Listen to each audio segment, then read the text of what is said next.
Africa. Let her pick the two. Africa, to be real, you know, you down ranked though, so you know it won't affect it. It won't do do anything for me. You know what I'm saying? So I'm gonna take You the niggas hard. is ducking No, as you hella know my funny resume, right now. Herm. Guys, let it I'm finish. a Let it former finish. champion. Guys, I'm a let it former finish. champion, Herm. Herm, You know what Herm. that does for your resume, Africa, Herm. let her finish. Hey, Mac Dev, Herm, what you do you want to realize do? kind of Guys, helped guys, y'all get in let that Herm top pick 10. guys. Let Herm pick. Just let Herm pick. Herm All definitely right, right now. locker room through something out there. I could do a rematch with locker room. Okay, and okay. I So you do want it with the locker room? hard. Okay, No, Nahari ain't okay. locker room. Hey, Guys, All right, Lamont, cool. Nahari. Lamont, put Hold on, is everybody Herm ranked ducking higher Mac than Def, both so we those shouldn't guys? move out the Yes, top 10. Herm is ranked higher than both Hold on, guys. McDuff. Hold on. Wise choice, I really Herm. want an ox though.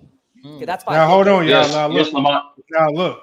That means is that locker room's first debate?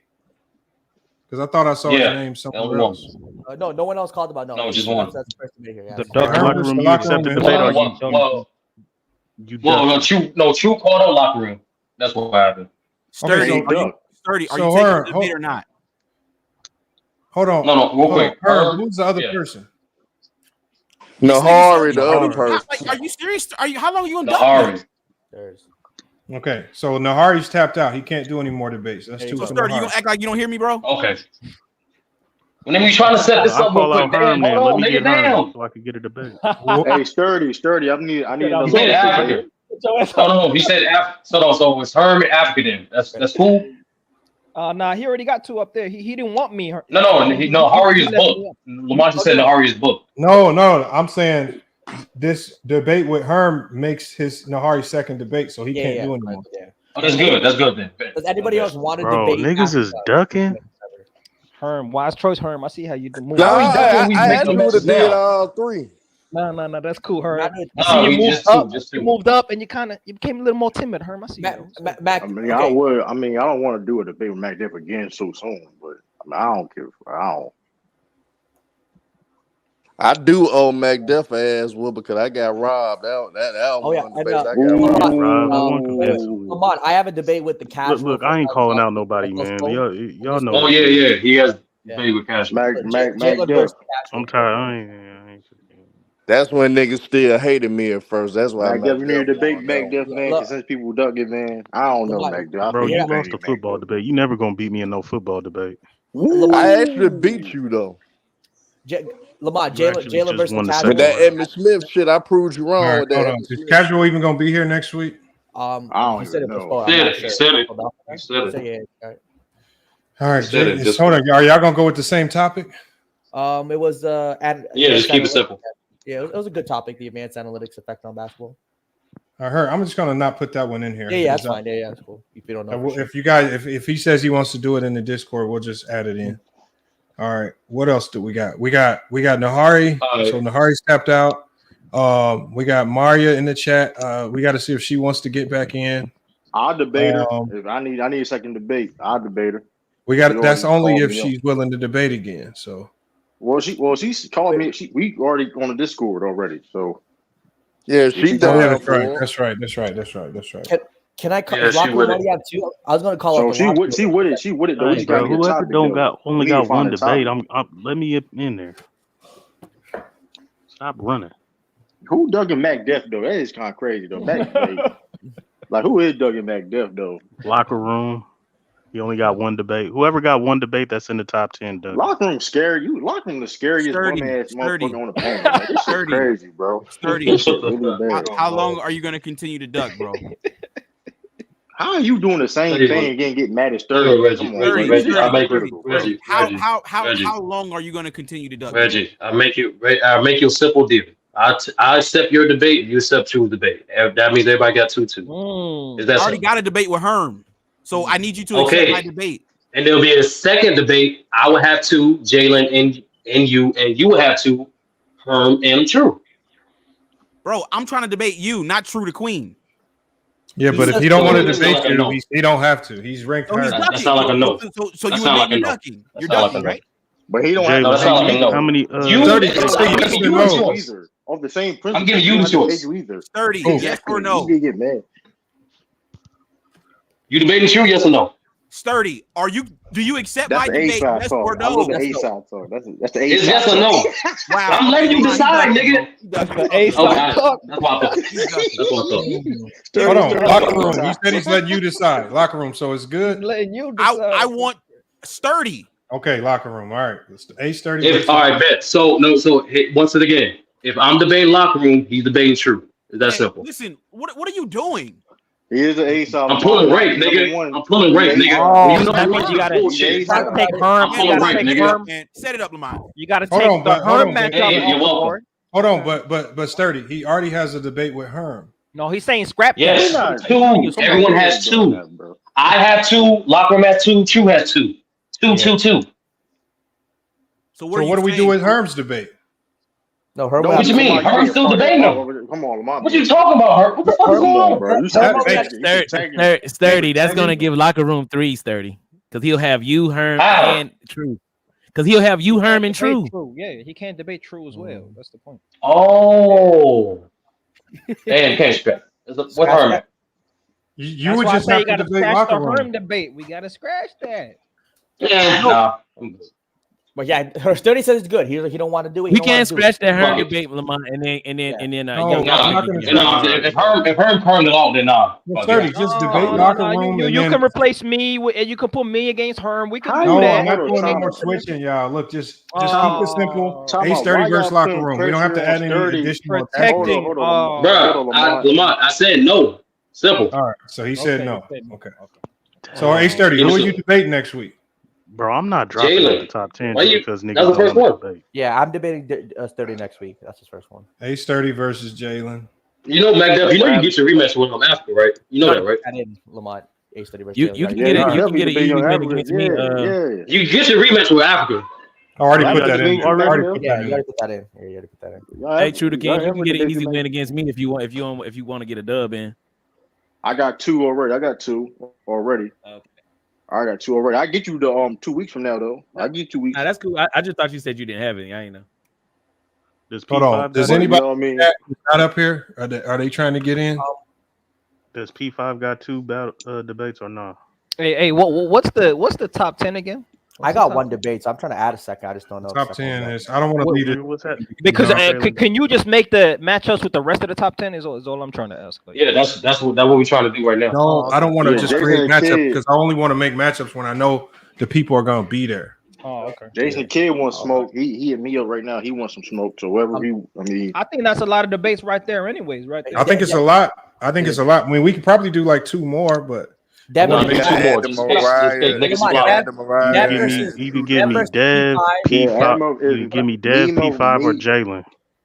Me, Mariah, and Lowe. Me, Mariah, and Lowe. That's going. Hold on. Down. Did Mariah say she was going to debate though? Yeah, she'll debate. Yeah, I just yeah. So True, but you can't debate her, True, because you already got two debates. Guess who? Yeah, you got Legend of Winning, and you got Oh no, you don't have two. Yeah, exactly. Because the duck room. He didn't. Okay, so True the King versus. Listen, True the Princess, man. Like nobody gives a damn about debating your ass, man. True the King, I could. Bro, you know I'm climbing the rank. I'm slowly. I'm climbing ranks kind of fast. So I'm going to listen. Princess. We don't care. All right, man. We don't care. We don't. It's bro. You lost to two This niggas with no is preparation. You was trash, bro. You lost to two dudes with no preparation. And I'm still ranked higher than you. Imagine that. Not for long. You better ask young Zimbabwe about me. All right. You better ask the pull up pod trash. Man, you the softest nigga on YouTube, man. What is there to know about you, man? What you talking about? Both that shit up, man. Locker room. Yeah, one or two debates next week. The fruity room is what you should be known as, bro. You fruity as fuck, man. Stop. Hey, this man, the duck room. All right, let me hold on. I call out. Hold on. Let me get P5 then. Shit, y'all niggas. So you want P5? I'll call out P5. Yeah, P5 says he'll be here next week. Send the chat. He'll be here next week. I wonder why he didn't just pull up. I didn't even see him type anything. Oh no, he didn't. He said it was. He just got here. He just got here. Everything. Hold on. Mario says, I don't know if I want to debate if it's not about Memphis or Ja. Oh, hey, True. Line me up, True. Line me up with this fade. I'm trying to get all fades ASAP. True. Do you want to debate? Do you want to debate Africa? True. Don't matter. Just line me up. Africa, you need a debate Africa? No, Oh, Mark. I need Hey, a Lamont. I need Hey, a Lamont. Since when you I need to start get my since when you spot start back. politicking debates, Lamont? I need to get my spot back. No, I'm just saying that's what I mean. That means she's probably not going to be any future debates. Yeah. Okay, so True to King versus You got to Africa. be willing to debate because nobody really can hand select their topic. We're really doing Yeah, I mean, let's ChatGPT be topic. fair. Look, yeah, I mean, it's up to her. If she can't accept that, then I mean, Hey, Herm, you're lucky though.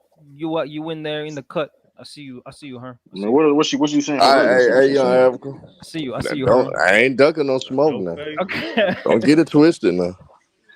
I see you, Herm. It's all good. I'm trying to get a Hey, second True. debate.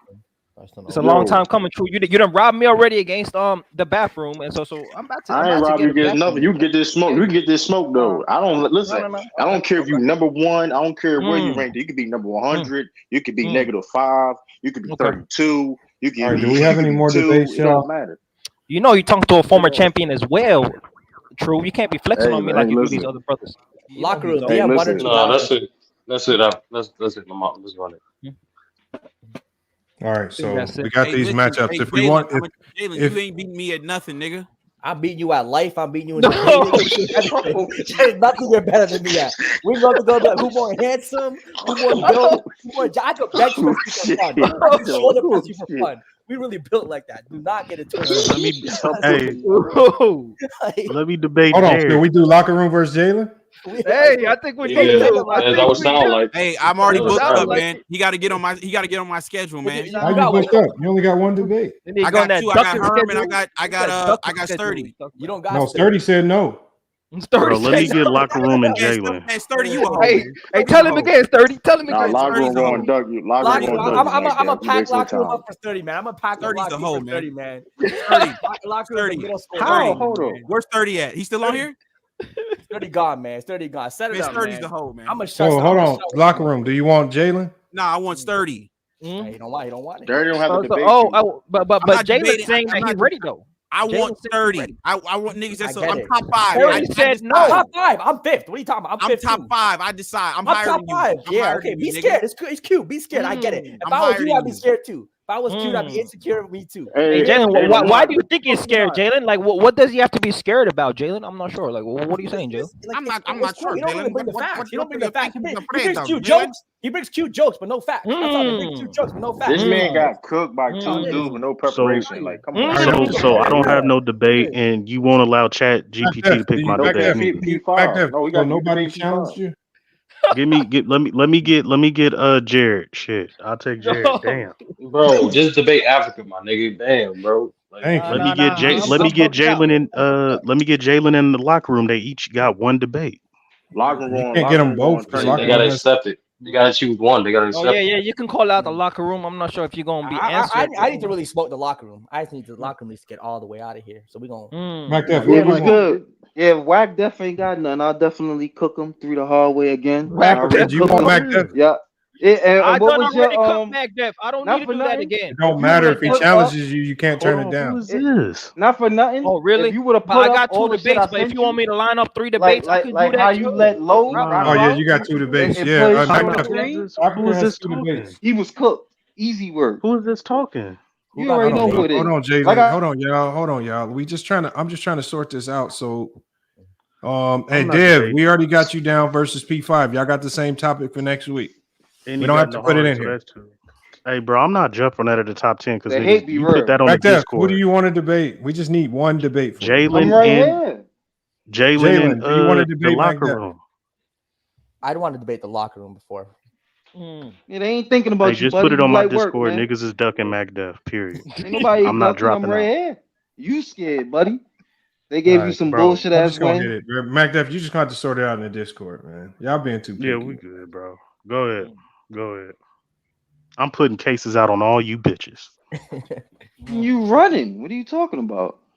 Nobody's done. We've already done this topic with True to King and Legend of Winning, so I'm going to change that one. They got Bird versus Curry, I thought. Anything? We got Bird versus Curry. We got Bird. It don't even matter. Oh, y'all got Bird versus Curry? All right, I'll let it Yeah. Hold on. So the first topic that nigga is Low talking crazy, but Big Ox Bob and Legend of Winning. All right, man. I'm out. Oh, it doesn't have the side, or do we get to pick the Yeah, sides? whack, whack, No, it made a whack mistake, so I gotta Mac tell and it to cheese? correct. Hold on, I gotta tell it to correct it. Oh, okay. We gonna get you a debate, Mac Def, man. I feel you. Lamont, Man, Mac Def running, I've already man. done the He's a good NBA topic. draft Scared of the lottery work, stuff, I man. know I'm changing it right now. Well, one thing you have improved is the topics, though. The topics are kind of cool, man. I gotta say that. Yeah, that's what makes it fun. The debates. Yeah. It ain't just easy shit. Hey, Africa, man, listen. If you can get out the G League, bro, I'll be down to give you G League, hey, G Unit is all you need to know about me, bro. I be rolling up and doing whatever I feel like, bro. Who you talking to? I ain't one of them. I was a former champion, number one ranked fighter on this YouTube streets out here, bro. So you talk to me like you talk to you. You just caught 2 L's in a row. I ain't never caught 2 L's in my life, bro. So don't even talk like that, bro. I ain't one of them, bro. You can't finesse me like that, man. So shut that soft shit up, man. Shut that soft shit up. Hey, first off, Kawhi Leonard is way more clutch than Kevin Durant, and you need to even understand what basketball is to break down the game. All you do is talk about numbers, bro. He scored this amount of points, and he scored this amount of points. That's all you do, man. Hey, put down the points per game, put down the stat sheet, and actually break the game down, bro. Break it down. Stop it, man. Nigga, what are they playing? China cricket? Nigga, Stop what you it, even man. know about Exactly, basketball, man. nigga? It's actually table tennis. I think they play ping pong in China. Yeah. Table tennis, Yeah, badminton, go Jalen. debate, People that are cultured. badminton. Yeah, that's for people that are cultured, Jalen. Don't worry about all that. Go debate table tennis, fam. Exactly. Yo. Let's get these topics hammered out. That's tough. That's Oh, excuse me. All right, let's see if it corrects it. We already did Russell Westbrook's legacy. Oh no, it Hall of Fame. That's the same thing. It's the same thing. I'm gonna tell it to change it. Okay, I can change Okay, the True to King one. Hold on, let me tell it. True to King. Wait, did you change all our topics? Yeah, it's just gonna change them all. Whenever I change the criteria, it changes them all. How come it's player versus player? Or you made it player versus player? Yeah, the player versus player thing is a little. Hold on. I didn't make it out. The other topic. Greater player performer, Steph Curry or I like that. Hey, this is what I'm gonna do. I like I'm not that gonna add to it. Hold on. I'm not gonna add to it. Watch this. I gotta go back up here and do it up here. Yeah, because last time we only did it for one person. It did it for Cashman one time. I ain't gonna hold you though. That's an uphill battle right there though. But Okay. I think True to King and Legend of Winning. I got it.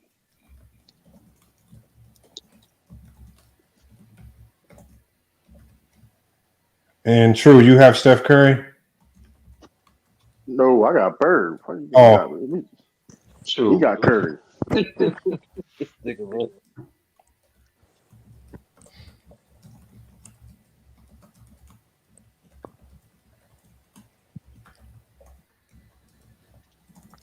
type shit. Damn. Lamont gonna need a secretary soon or some shit, man. Damn. Okay, do I need to put anything else in here? Nah, you good. That should be good. You working OT right now.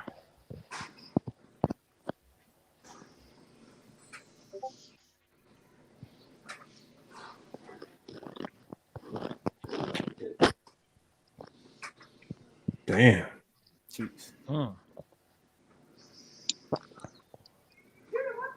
We already did the Big Fan Breezy topic. We can't do that one.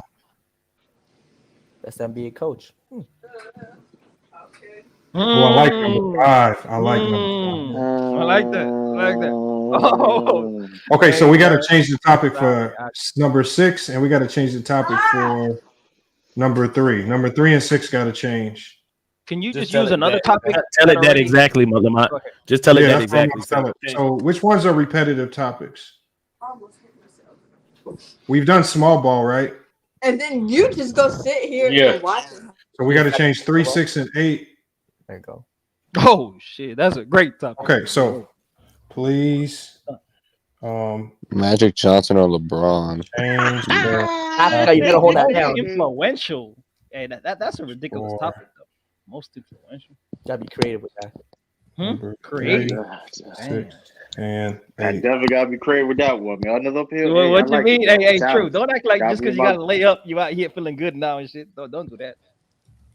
Nah, ain't a layup. That's I need LeBron more influential. Yeah. Influence. Yeah, that's an uphill battle. It depends. No, it depends how you argue on both sides. It depends on you argue though. It really does. It really does. See, we did all these topics already. ChatGPT, man, you get Oh my God. ChatGPT 5. You got to put. That's how you got to put. Do not repeat man. topics. Yeah, You didn't put no repeat topics. Hey, Lamont, just let me know in the Discord. I got a dip. All right, man. All right. Dip ducks. Oh. Damn, that's a ridiculous topic. Dev and Nahar want to do I'm not doing that something. one. I'm not doing that one. Yeah, I'm like, what the I fuck? I like number 2. But number 2 and 3 are like the same. Viability of NBA expansion team in Europe. Because look, the impact of international players and then the viability of the NBA. Oh no, that's different. For the business question. I actually like 2 and 3. So you can do those debates back to back, though. You can do those debates back to back. Let's go. Okay, so please. That's a little bit different though. You can it's different talking points. I'm not gonna lie. Number 1 is unique as hell, but I never heard nothing like that. No, it went back to future or virtual reality. Yeah. It went back to the original number 1, not ours. Yeah, no, I'm about to fix it. Hey, Lamont. Yo, what up, P5? Dev said Dev said he and Nahar wanted to do a CP3 Stockton. Okay, tell him to put it in the Discord. Dev, just put it in the Discord, bro.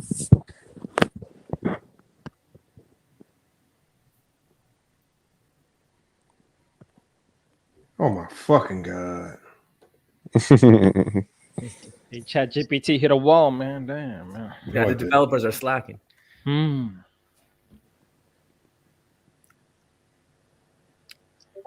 my fucking God. No, we just kind of did that too. Is that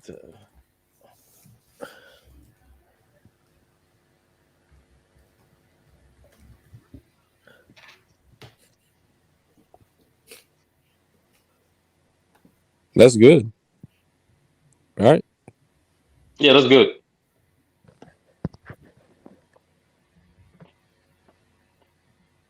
All right, so we got the effectiveness of the NBA's current salary cap system. I actually like that one. All right, so we got our topics. Yeah. All right. Please. Yeah, bro.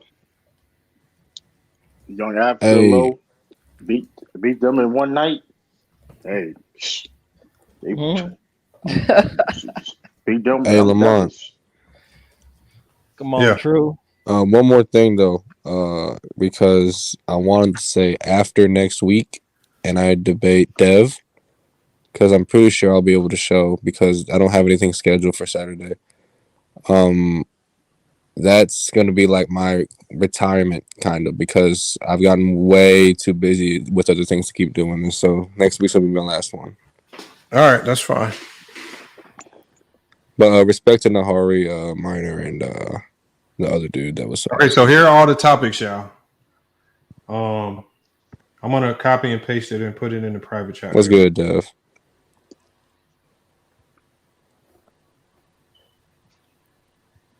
Or low got me fucked up though, saying I'm gonna be light. Where you? I know Miner's about to try to get in on this as well.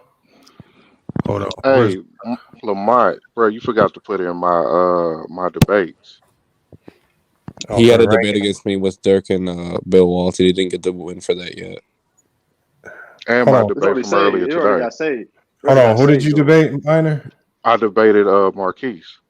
Oh yeah, that's right. All right. Damn it. All right, let me go back. I thought I wrote that down. Jared, I would never come out of retirement to debate you, bro. Just give it up. It's not Jerry, happening. you don't even come on a panel. You just be talking, bro. Like he's going on a panel and say something like. So you retiring too, P5? I was looking forward to that debate, bro. I actually I got did research for that. I got too much shit going on with jobs and starting a career. So on Saturday night, bro. You got work Saturday night. All right. Who'd you debate? Marquise.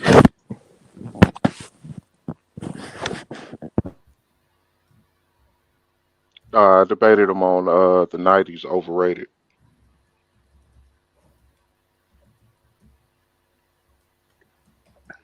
And then I was supposed to have a debate with P5, but he wasn't here. Yeah, give Minor the win for the Bill Walton Dirk.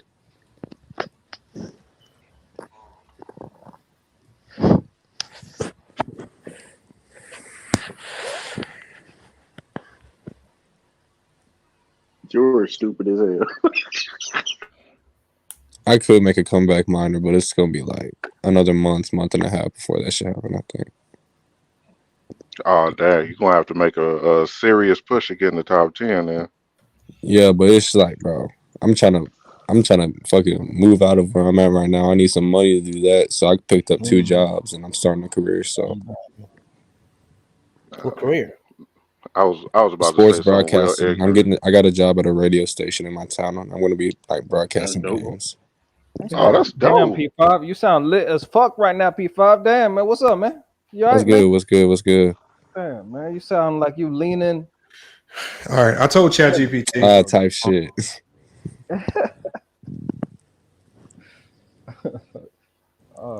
So I just told it to just consider it next week and just make sure it puts it into consideration for next week because we just got too much going on right now. Yeah, all that protecting in the locker room, duck room all night, Lamar is just tiring. You know what I mean? I All don't the know why y'all blocking, keep saying that. blocking like a life tackle out here. As a former offensive lineman, yeah, he is protecting his blind side. Lane Johnson out here. Kelly is here. Larry Allen.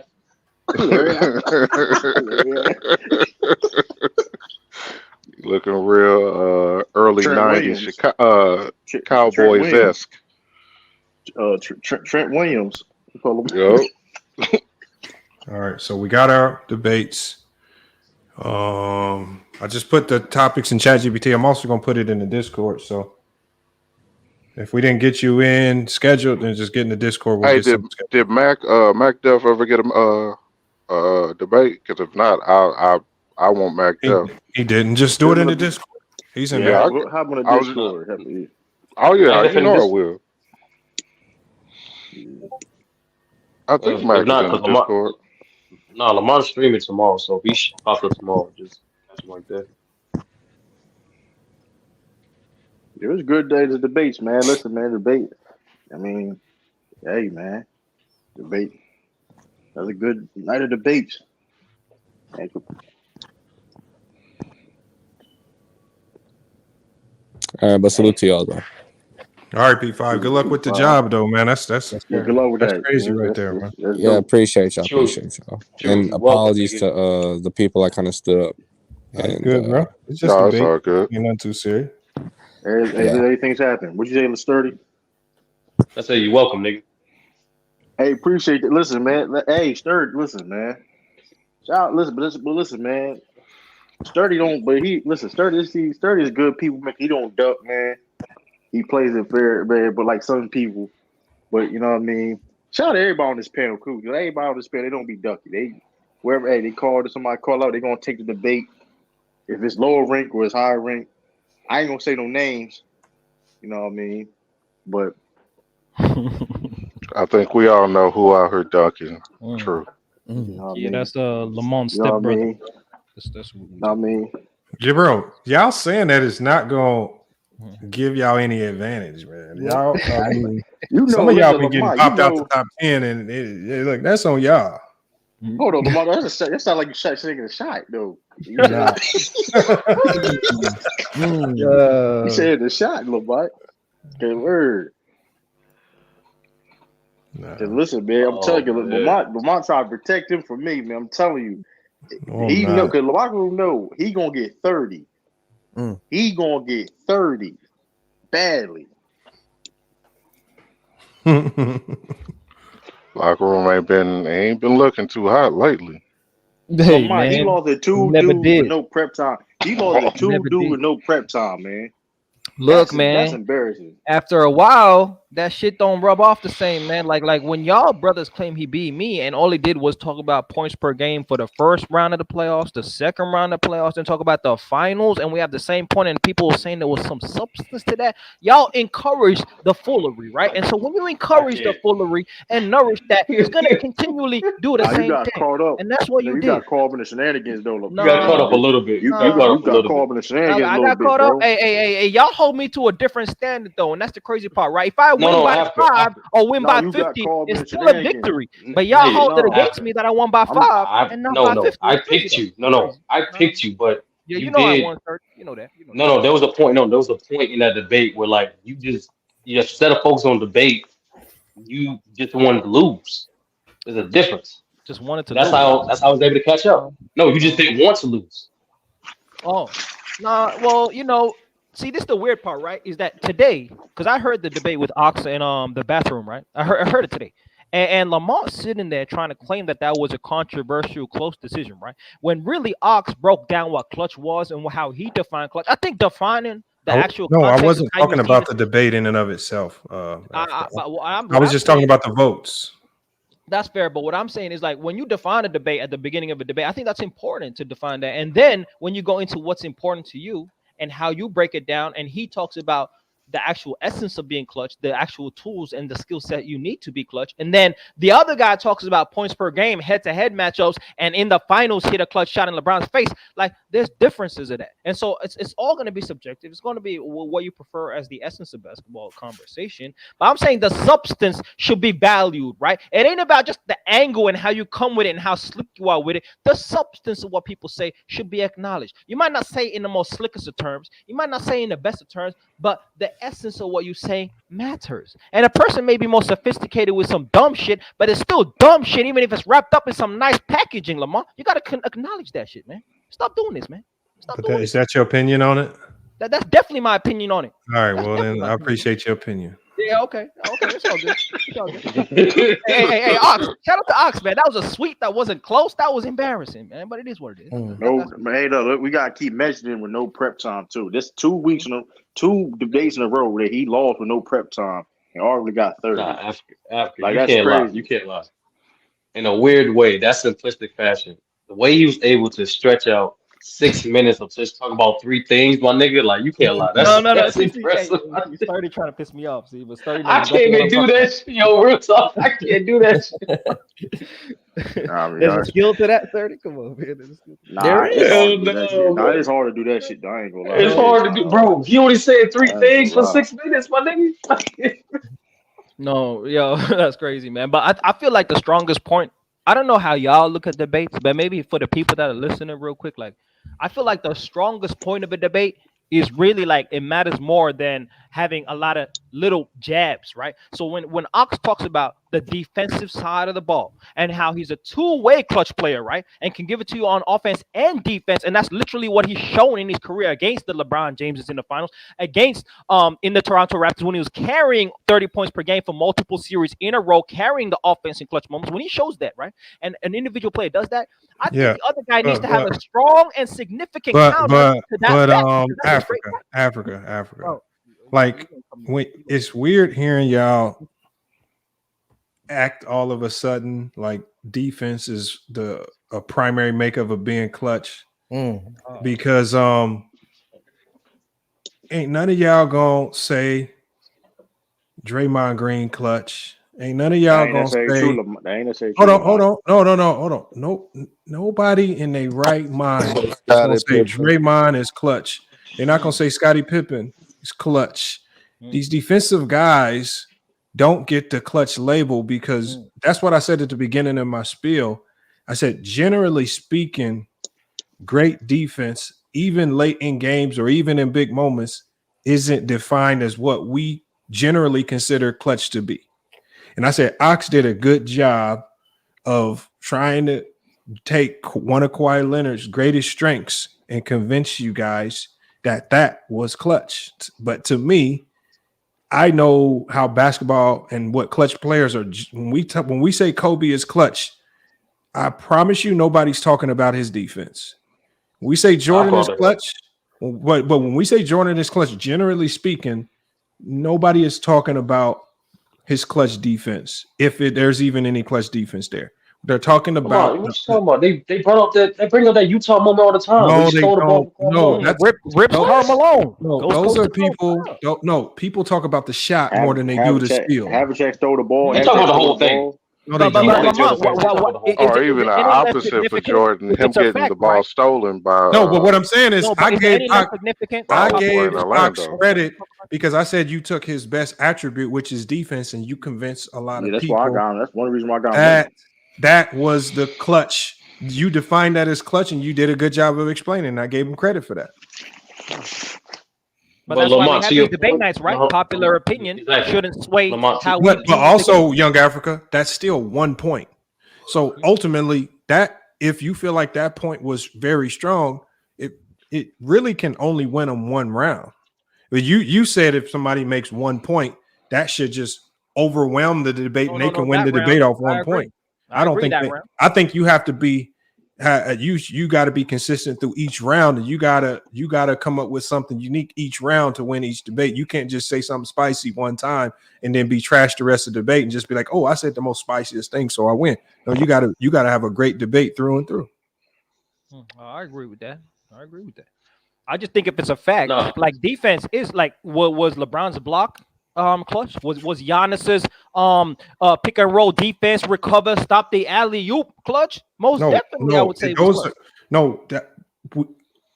Me and you both understand that is clutch. I said generally speaking, when we just casually having these conversations, most clutch this, clutch moments that, we're generally referring to all moments that happen on the offensive side of the ball. Because most people, unless you just absolutely reaching, like we were in the debate, unless you just absolutely reaching for something else, that's just not how it's used. That's all. I think y'all know that. Lamont, I agree, but like certain things need to be updated. Like we can't just. I understand the majority of the casual fan, the basketball community isn't that bright, but at the same time, you got to educate these fans, bro. Like I understand how the NBA advertised clutch moments, but like defense, especially when we see last playoffs, a lot of clutch moments came down off the defensive side of the ball. And these casuals can't just rely on who took the last shot. Niggas got to get educated now. Facts. And it is true that usually it's offensively like great offensive players that are also two-way players that get the clutch on defense as well, type shit. Just like you said, Draymond Green wouldn't be considered a clutch player, right? But maybe if we were to redefine these things and talk about defense in a different way, we could actually define Draymond Green as a clutch player. Yeah, I got a quick question for you though. I just go see what you go say though. This ain't no shot or nothing, but what Kawhi, what defensive clutch moments Kawhi Leonard had? Defensive clutch moments, I would say one of the big moments was switching on to Giannis in that series and clamping Giannis when he was in Toronto and having that pressure perimeter defense that denied him driving lanes, and then when he got into the lane, they had amazing help defense on that team. But like that initial resistance was huge. Without that initial resistance, they don't win that series. So you would be fine with me saying Bill Russell's the most clutch player of all time? Lamont, I'm not gonna cap. He got a case. Yeah, that doesn't sound ridiculous. It sounds ridiculous, but come on, Lamont. Being 10-0, and winner take all games, dropping 30-30 in game 7. Hold on. No, you're right. But hold on. This is what you said. Yeah, 30 in game 7. Yeah, you saying stuff like that. Yeah, you ain't talking about no clutch stop on Wilt at the end of the game. When you talk about clutch, we generally run straight offense. But like did you say you just hit the other 30-30? I said 30 and 30. I guess your point, 40. It was 40, for the 40 week, but that's the. I guess your point, Lamont. We talking about general. He is undefeated in game 7. You talking about the defensive? That's the first thing I said. Yeah, you're right about that. You are right about that. I give you that.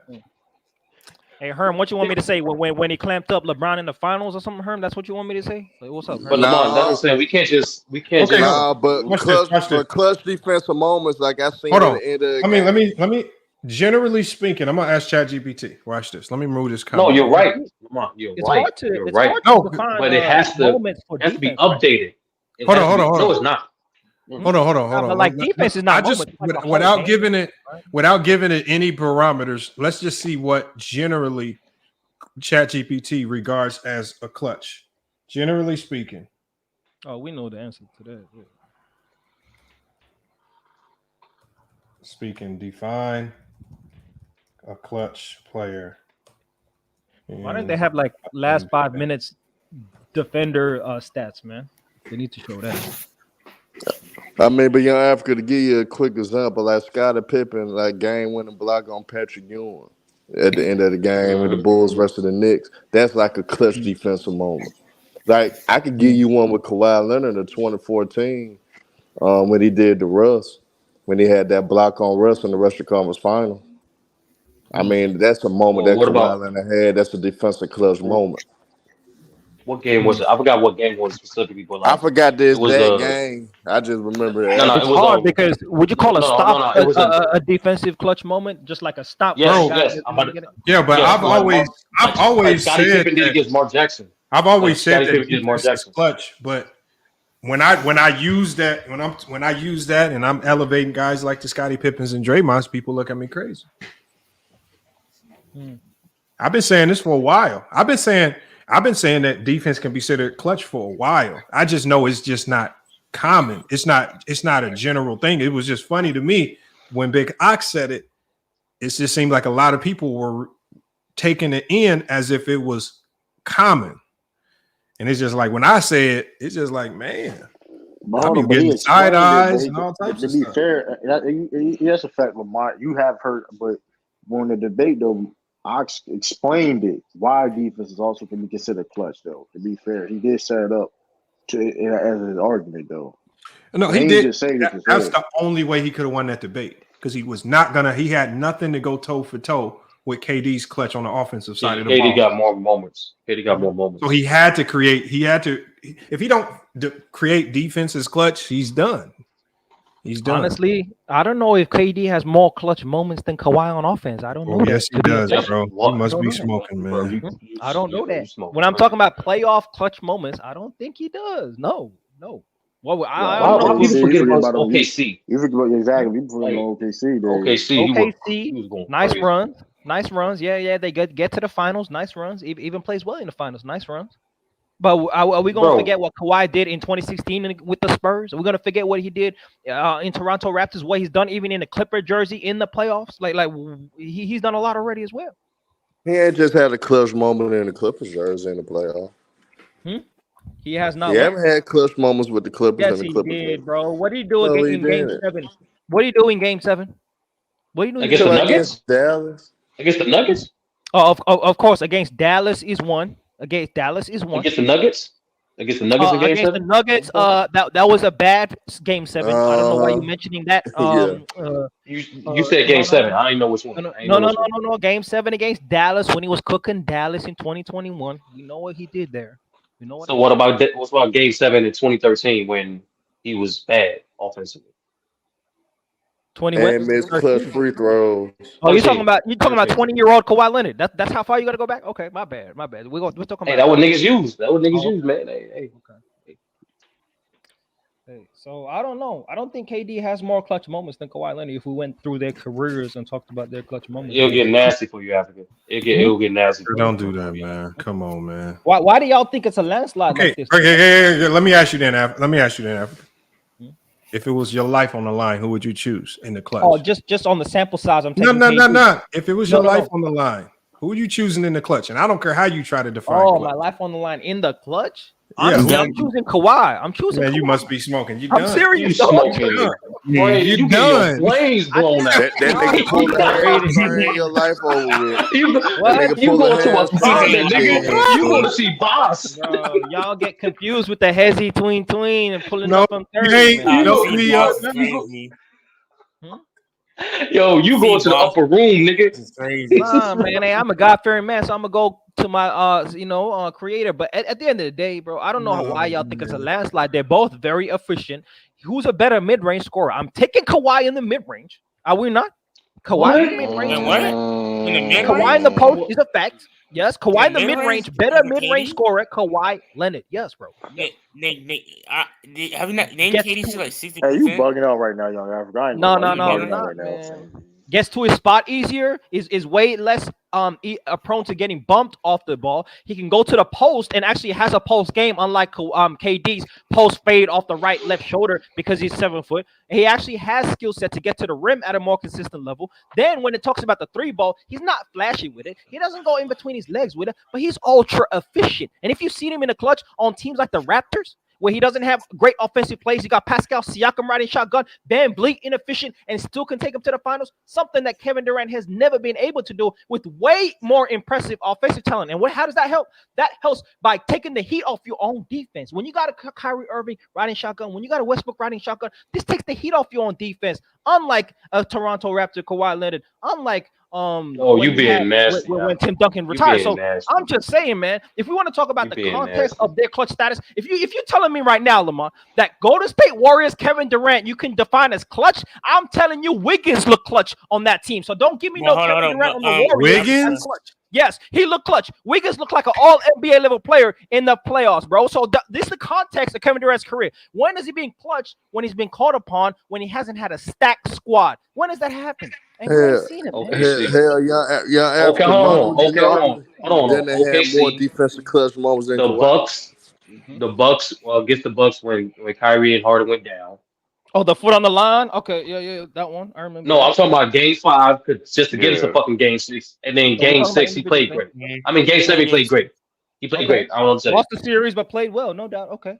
Yes, that happens, Africa. You know that's the thing, right? No doubt. When else? Give me more, man. And then why you have the selective context while not acknowledging the coaching staff that Kawhi had with Nick Nurse and Greg Popovich? Why are you not acknowledging? Hey, so now we highly rated Nick Nurse as a coach before he won a championship. That's what we're doing now, Sturdy. We're doing that. He actually was advocate. Like he was a highly touted assistant coach. We're calling him a championship level coach on the level of a Popovich. Would you put Nick Nurse and Popovich in the same sentence, Sturdy? That's what you just did. You said Popovich. No. I'm saying Nick Nurse, even at the time he won the championship, was a top 5 coach in the league. That's cap, and that's very subjective. Cap, I state cap on that. But go ahead. Right. Great coach. He's a great coach somehow, some way. Well, the point is that you can't have selective. You can't have selective context. You can't have selective context when you say the conditions of one team while saying the whole thing. Even though KD had great talent around him offensively, they still was flawed to a certain degree. OKC never had adequate spaces to optimize his offensive talent, despite him being a prolific scorer. He said it himself. It was Russ and KD. That was the offense. And you're right, Sturdy. And this is where the clutchness comes back, Lamar. This is why it's full circle, and we can actually talk the game, unlike your boy, the bathroom, Lamar. He was clutching OKC. This is where it comes full circle. When we talk about the defensive clutchness of Kawhi Leonard, this is why not everything has to be perfect on the field. If you don't have adequate offense. Hold on one second. Yeah, you got to cut me off. He said, I'm not trying to cut you off. We got Hunt in the chat. He says, your mods banned my account, L mods. Look, y'all. I keep telling the mods, like, y'all, I don't want to have to take wrenches, y'all. Please don't ban or timeout people, right? Unless they are spamming, y'all. All right, please. I mean, because I was just going through my list of people that are banned, and it's a whole bunch of people like Brandon. I know we disagree with Brandon, but Brandon should not be banned. Right? Come on, there's a whole bunch of people in here, because I really don't check it that much. Y'all got to stop. Just don't abuse the wrench, y'all. Please, y'all. Well, I'll be having show sponsors in here watching the stream and watching the chat. And as soon as y'all get to acting crazy, man, I'll be having some of my top mods. They will tell me when they message me on Discord. They will tell me what's going on, man. Y'all gotta chill out, man. Y'all just blocking and doing too much. Nobody should be getting timed out, y'all, or blocked unless they just being egregious. And usually I'll see it first, and I'll take care of it. Come on, y'all, please. And remember, the wrenches are generally just for people that's been longtime members of the channel. It's just like showing recognition to Hall of Famers or longtime members of the channel, man. Come on, y'all. Just cool. I heard my wrench. I beat Truth. I took his wrench. Yeah, I heard that. No, Han said, if you weren't spamming, Han, tell me your original account name. Whatever, if you had an account that was banned, just tell me the account name and I'll fix it. Because actually, I had a list of maybe like 15 names of people that were messaging me today talking about they were timed out or banned, and I'm like I said, I don't want to have to take all the wrenches, man. I don't want to have to do that, man. Because Lamont. Yo, what up? Hold up on the thing like Omar. I clicked off the show, then I clicked back on, and I hear Young China got my name in his mouth. What were you saying, sir? That's I'm saying you got insane. cooked in your debate, bro. Oh You my got God. fried, bro. Pan sizzle, son. That's what Okay, happened. explain. To you, bro. Yeah, Explain. you got cooked. You got Explain. cooked, and on top of that, factually, you just straight up incorrect. Straight up, you just Explain. incorrect. You're just incorrect. So when we talk about, well, like I was just saying, Sturdy, right? When it comes down to the full circle of their offensive teams and their talents, right? Kawhi Leonard, his clutchness is shown by his ability to be great on both sides of the ball, which means his team doesn't have to be the greatest floor space team of all time. It doesn't have to be the greatest defensive team of all time. Oh, no, his defense can increase the defense, which can give you some room for error, right? When you have an all-time great defense in the Toronto Raptors in the playoffs where they were playing at a high level in terms And of you still all-time don't feel that defense. Kawhi Leonard's more Now, clutch than KD. No. It definitely shows. It definitely shows. More clutch, more valuable. Any way you want to talk about it. No, It's there's really no what such you thing. No, it's just more clutch. Lamont, Not more More valuable. clutch. I can even state more clutch. I'm Yeah, still I waiting. can state that. He still hasn't told me outside of the 2019 shot that he hit over the Sixers. Can you name us a clutch moment Kawhi Leonard had in the playoffs, finals? Can you name us? You don't even know. Can you name us one? Clutch performances, bro. So Can what you are you name us even one? talking to me about? Hey, hold up. First off, I can name you one, bro, because I know the game, bro. How about when he dropped 40 in 2016 against LeBron James, bro? How about that in the finals, nigga? How about that? 2016 in the final, bro. This nigga's It wasn't a clown, man. 2016, yeah. I mean, yeah, it wasn't 2016. What is he talking about? No, he wasn't. But like Africa, This I think you really Lamont, think about hold on, OKC in 2016, hold on. Lamont, dropped this is like what I'm 30 saying. something points. Lamont, Yeah, this is what I'm he did saying. that. He did that. This It is might what not I'm have been a saying. playoffs. It might have been a regular season Lamont, game, but he's Lamont, still he's cooked a goofy. LeBron He James. just said He's still Kawhi cooked Leonard LeBron was in James. the finals He in did that. 2016. He's a goofy. No, in the Kawhi was in the finals in 2014 and 2019. What are you talking about? Like I said, you can't tell us Kawhi Leonard Leonard still dropped a career high on LeBron James. That is clutch. If you want to talk about what he did, So dropping a career, Lamont, dropping a career high is clutch. That is clutch. That is very clutch. That is very clutch. No, that's nah. Hold on. That don't mean you. Hold on. It's just like what we said the other day. When Steph Curry dropped 50 against Sacramento in a game 7, that's clutch. That's clutch. No, that's clutch because it's a game that was 7. in the playoffs. That's not what Africa said. Tell us when Kawhi. We're still waiting, Africa. But give us a clutch moment of Kawhi in the playoffs outside the 2019 shot. We'll wait. What are you talking about, man? Hey, what he did against Dallas in the 7-game series was clutch in 2021. What are you talking about, bro? Oh, really? That was clutch to you? Yeah, very clutch, nigga. What are you talking about? No, the you whole gotta give a series was moment. clutch, nigga. You got to give us a moment. You can't just say You can't just say the whole series. You can't just say they won and that's clutch. Oh, You gotta give us okay. So they're down. Okay, look. The Clippers are down 3-2. It goes to game 6, and Kawhi drops 45. Is that clutch enough for y'all niggas, man? Is that more clutch That's than what vague. hold on. Is that I more get you, clutch than what KD did in 2017 and 2018 in the finals against LeBron?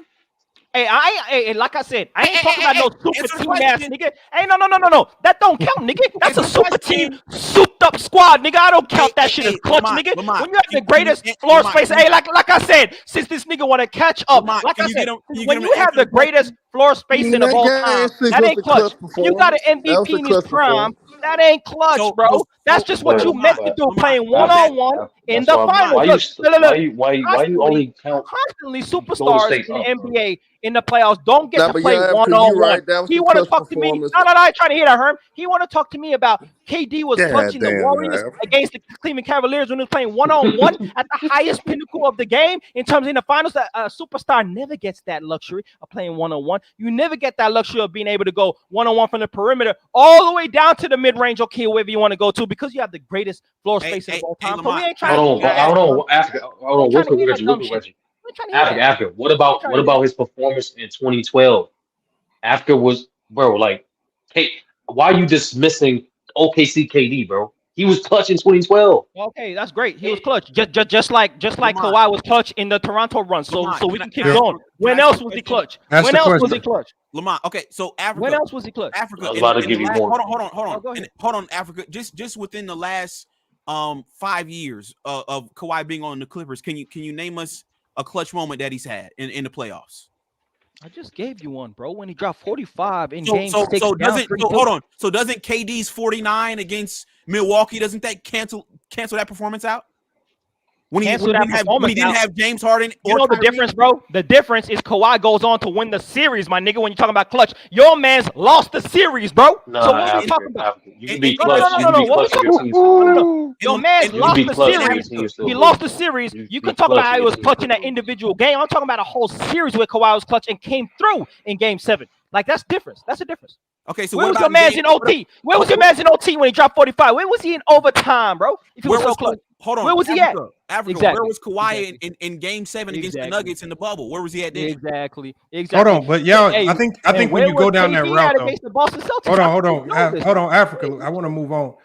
See, when we're talking about clutch, 14 points in Game 7. But I don't think you talk about. I don't think talking about a player's lowest moments is a great way. They're both. I agree. Because the question was, who's the better clutch player? They're both good in the clutch.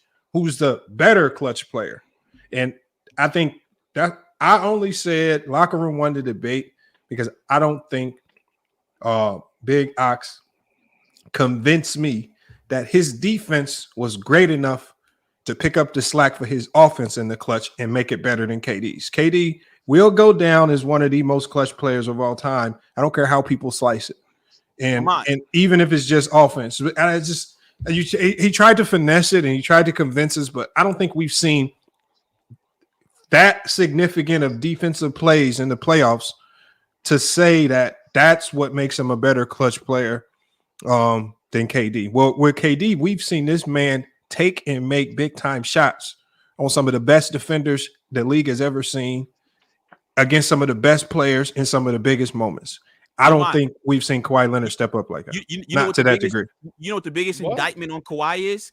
In that 2020 series, the Clippers actually were the favorites that year to win the title. And in that Game 7, he claims Kawhi is clutch. In Game 7, Kawhi Leonard shot 6 for 22. No, but I don't hold that against Kawhi Leonard though. That's just a bad.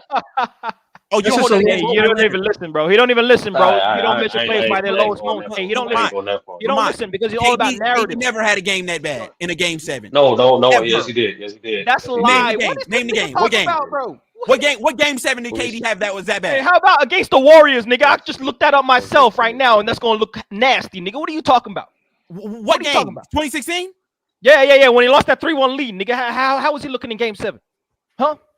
What? We finna find out right now. Yeah. We're finna find out. Go. Let me know, man. Let me know. No, and that's what I'm trying to say too. Like that nigga shit is horrible. I think I kind of proven Lamont's point too. Like majority of this conversation has been around shots. Even it's like offense. Wait a second. KD had 27 that game in Game 7. What are you talking about? Exactly. I know, but locker room. You're proving my point. When people go to clutch, they only go to the points, and like, nah, it's more than that. I'm saying you said bad game. That was not a good game from him. If you watch that game, that was a bad game. 10 of 19 from the field, 52%. That's what I'm trying to tell you. That's what I'm trying to tell you.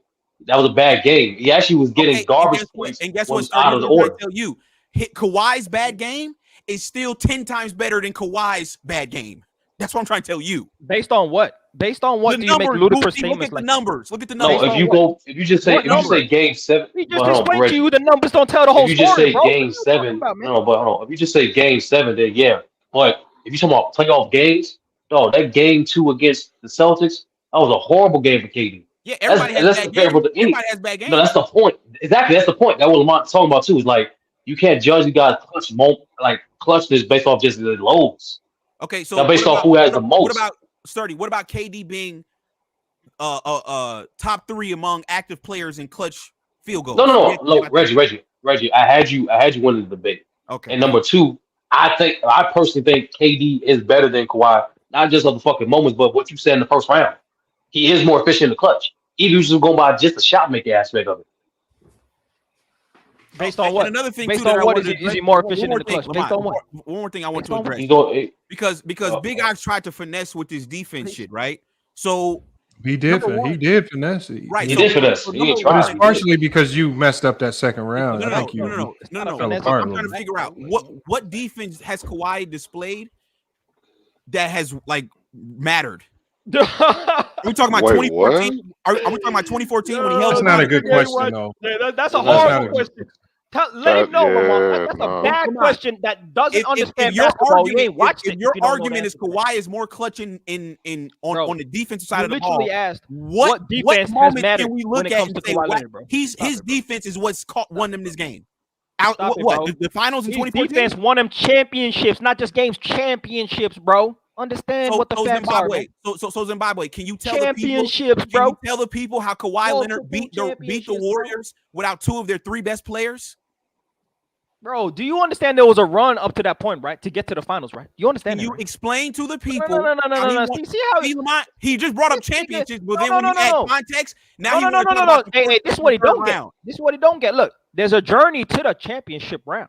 And you have to beat championship. Now you want to bring the journey in it? No. You want to make something that's significant insignificant through your questioning, right? I ain't trying to play your dumbass games, bro. At the end of the day, there's 3 rounds to get to the finals. No one predicted the Toronto Raptors. Hold up. No one predicted the Toronto Raptors to make the finals. They beat the Bucks. They beat the Philadelphia 76ers. More elite and more teams in the regular season and more talented teams to get to the finals. And then with one leg really limping out there, Kawhi Leonard still was able to carry a team that was #1 rated defense in the playoffs to the championship. That's how they won the championship, bro, with defense. No, all-time great defense, actually. It wasn't their offense, bro. It was the defense, bro. It was definitely not the offense. This nigga is an idiot. Lamont, KD didn't play games 1 through 4. If KD plays that series, Toronto gets swept. This nigga's an idiot. Bro, what is this nigga talking about putting woulda, shoulda, bro? Even though you talking about hypotheticals like you making a point, bro. What's up with you, man? Even though All right, y'all, the debate is over with, y'all. No, it's not. But it is. But hold on. But Africa. Even though Kawhi had the better resume in terms of defense for the Toronto Raptors, who was not even the most impactful defender for that entire run for the Toronto Raptors in terms of defensively. He wasn't. You must forget what Marcus All did to Embiid. Like, bro, like no. That's very subjective, Sturdy. That's very subjective. It's not subjective. No. It is. How's that subjective, nigga? No, it is subjective. You just said it yourself. How did the Toronto Raptors defensively get through the East? Like I told you, Sturdy against the Bucks, right? Against the Bucks. If the resistance, no, you mentioned the 3 rounds. If the resistance, we know from every great downhill player, if the resistance on the perimeter is not adequate, there ain't enough help in the world to get there that fast to stop a guy like a Giannis, to stop a guy like a LeBron James, for example, Sturdy, which is why I said the resistance of Kawhi Leonard to check Giannis on the perimeter allowed Marc Gasol to help and recover off his man, allowed Pascal Siakam to come and help. Hold on, but Africa, I say that when you talk, if you're going to use his defense, I say you have to give us key moments. Because generally, good defense in the NBA is because the team was a great defensive team, not just because you had one great defensive player. They literally called it the wall.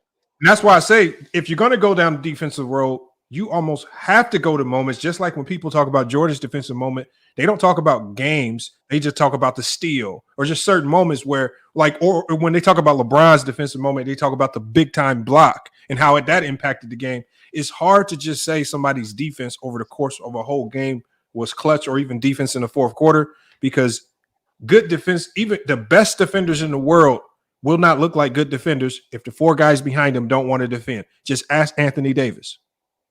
Lamont, right? I just gave, ask Anthony Davis. I gave moments of KD being clutch. We know what you gave. We know what you gave, but the only reason why we were name one moment. Kawhi I'm just talking to Africa. I'm just saying to Africa, the importance of moments on the defensive end are even more important. When you're on offense by yourself and you need to be clutch, that's you by yourself. So right? you don't remember Kawhi's block on Westbrook when it came to that was a great moment. I just don't think his defense has been that great in big moments to where I can say he's more clutch than KD. I just can't do that. No, but he's being clutch on offense as well as defense. Like, okay, and I don't care. My main thing is I don't care what you combine with Kawhi Leonard. You can combine all you want. You might even be able to toss in a bench player with it. It ain't gonna be better than KD in the clutch, man. Not KD, man. Overhyping. No, but I'm not overhyping KD, man. So after, like, hold on. Let me drop the link. Low want to pull back up. Let me drop. It's like what locker room said. Is more clutch than KD. You don't know basketball. No, it's like what You Lock don't said know in his first basketball. one. You asked the It question is of when has Kawhi's Africa. defense mattered, bro? So don't even talk about the game, Bro, bro. you don't know basketball, nigga. You don't know basketball, nigga. If you don't know how much Kawhi's you play defense is basketball. about. Look at low kid. He said KD's so overrated, man. You The play low. Overrated, bro. And Oh my Both of them niggas god. over. right now, You know, Low. he's Yeah, overrated, like bro. Lamont, you know, Low not gonna give fucking minor. Bro, No, you my play bro, I can't basketball handle with 3 great. fucking KD in the 48. clutch narrative is ridiculous, bro. Ridiculous, man. No, And, but hold on. don't give me none of this Golden State Warriors. That's not clutch to me, man. I've been telling Dude, you. why you? What happened to OKC? What the fuck? No, Why you keep everyone brings stressing it up. over 9 years in OKC? Okay. He wasn't watching basketball then. Oh, really? Like, bro, this nigga, bro, You this never dude seen went that to KD. I don't know, Africa. If you want to talk about great runs, he been to the Western Conference Finals 4 times at OKC. The nigga was a Hall of Famer before OKC. Why you dismissing that, bro? Because he's a goofy. Because He he's don't know overrated, bro. KD is, bro. Stop playing, bro. Stop. No, bro. Tell him again, Low. Yeah. Ask Low the question. I don't know if you heard the question. Ask Low the question. Low, please explain to us how Kevin Durant is overrated. No. That's not just No, that's the wrong question. That's the wrong question. No, Jesus Christ, that's the wrong question. Because to be overrated, that's the right to be overrated, somebody has to put you in a category where you don't belong. What category are we putting Kevin Durant in that he doesn't belong? One of the most clutch ever. That's what they say. What did you say that, Lamont? Do you think he's one of the most? No. Yeah. No. He said more clutch than Kawhi. More clutch than Kawhi. He's not. No, it was more clutch than Kawhi. This whole conversation. I said he's going to go down as one of the most clutch players in NBA history. Exactly. Oh, yeah, but he's not more clutch than Kawhi, though. No, he's not. Facts. Tell him, bro. Yes, he is. About, oh my god. No, he's not.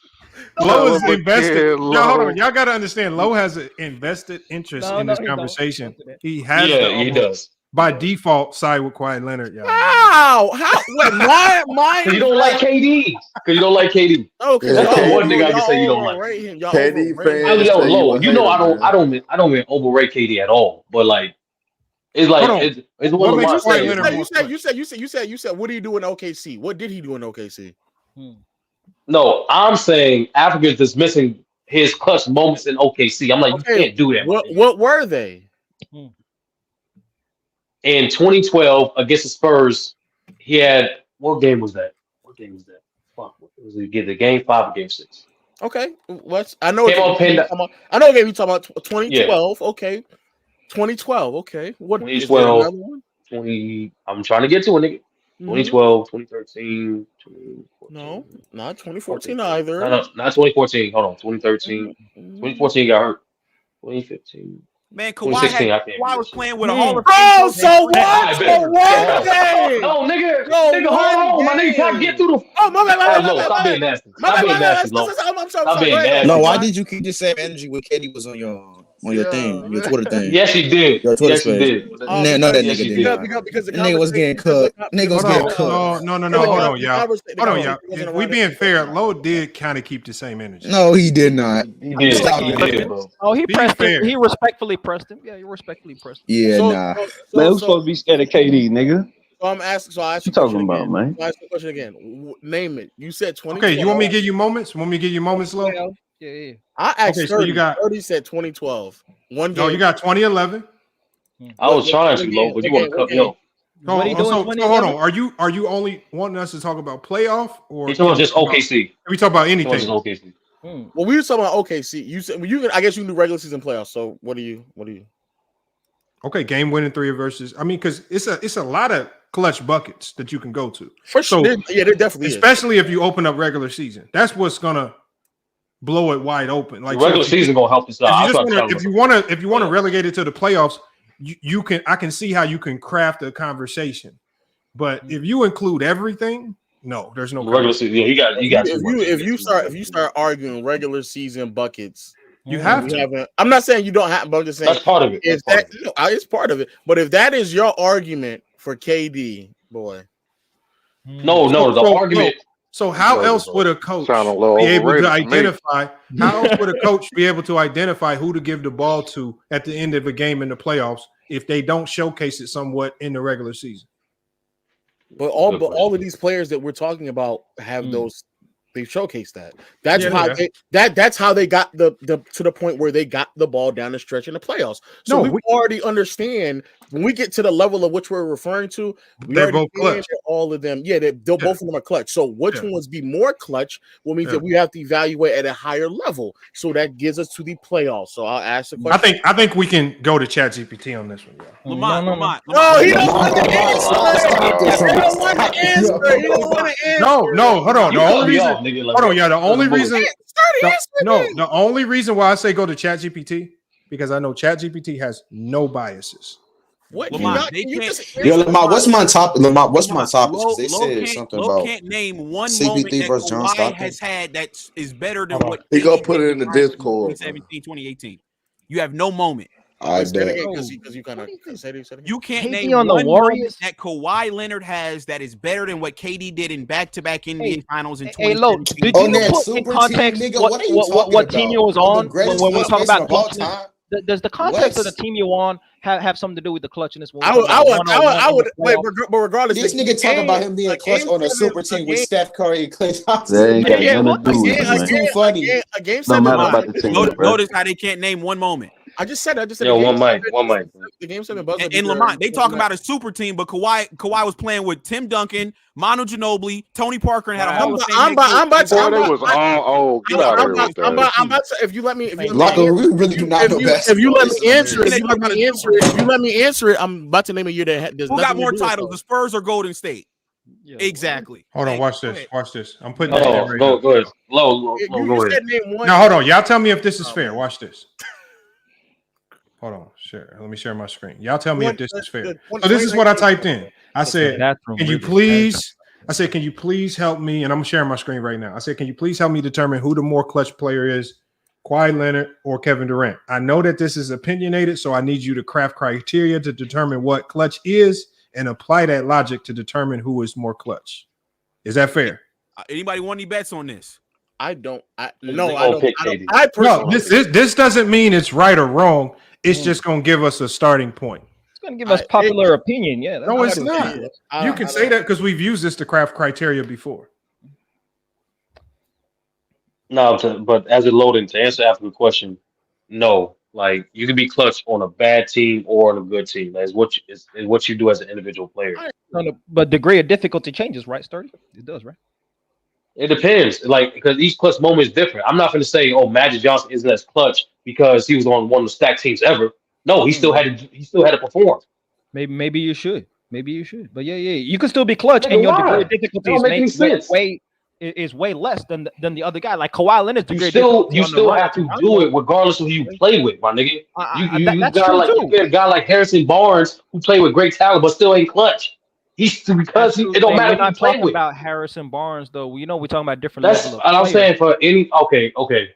I agree with you, Sturdy. You still got to do it, and he did that. Right? Now, when we reviewed that and we asked what was the significance of that, we can put context as to how he did that because the actual fact is, after the fact, he has not shown that consistency of being such a closer. He has not shown that level of clutchness after the Golden State Warriors, and so we have to question: was it really him, or was it really the context that put him in a position to have favorable scenario?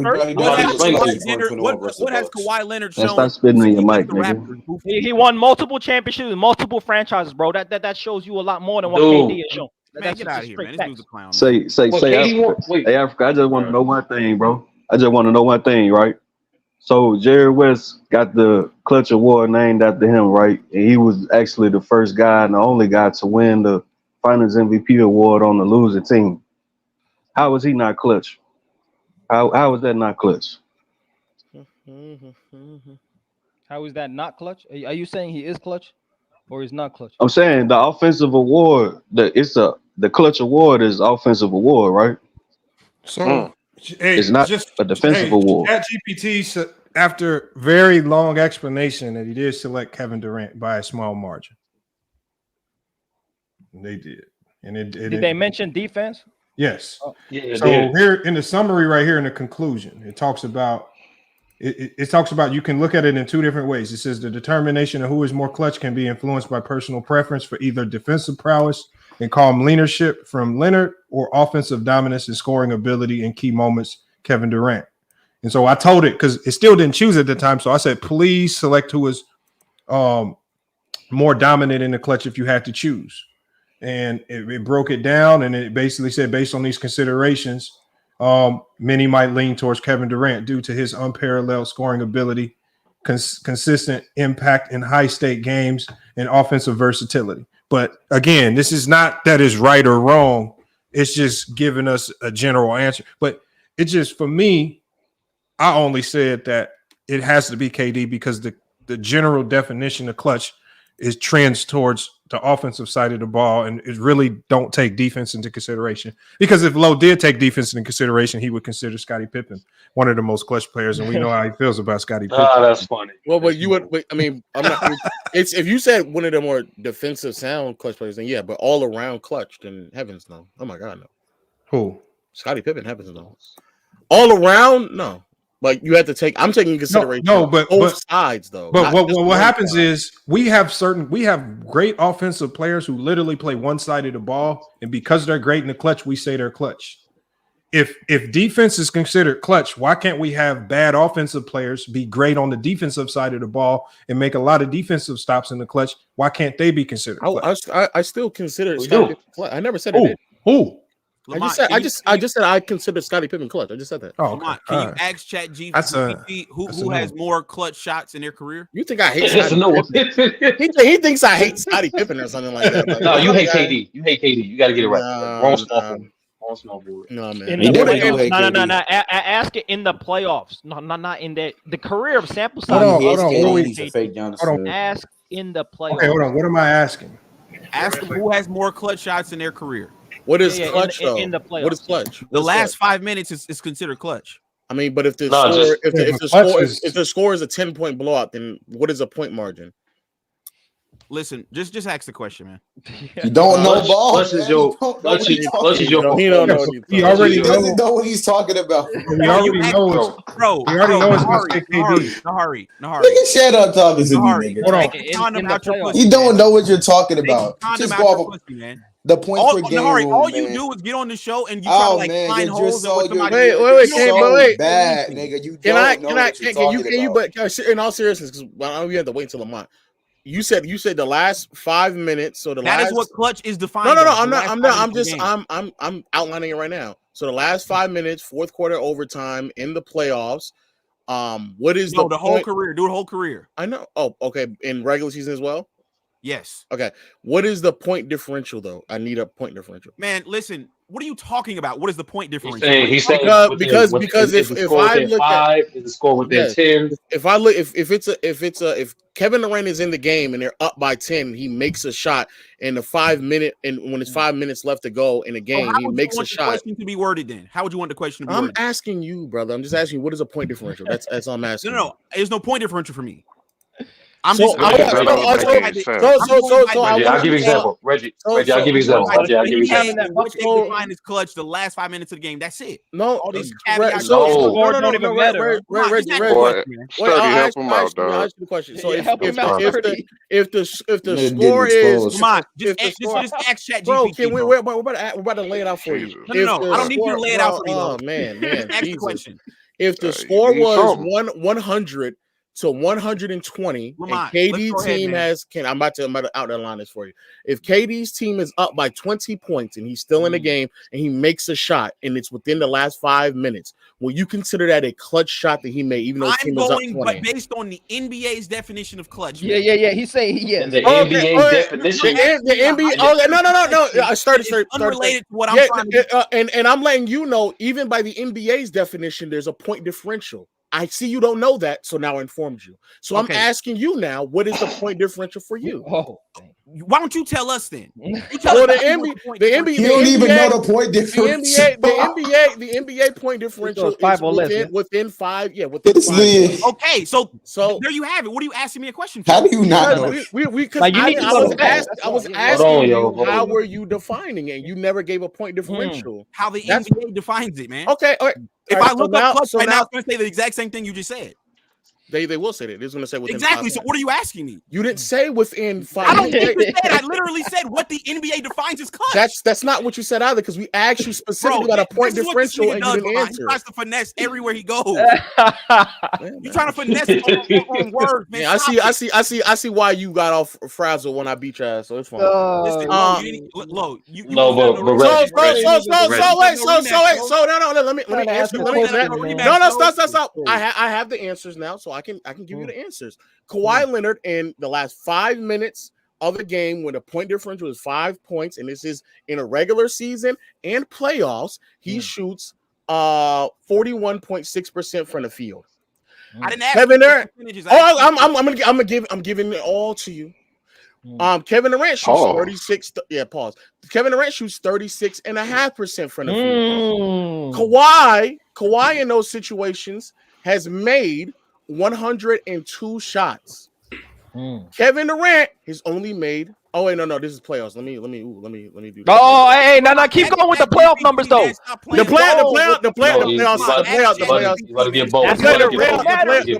playoffs are pretty nasty. Actually. Yeah. Keep going. In the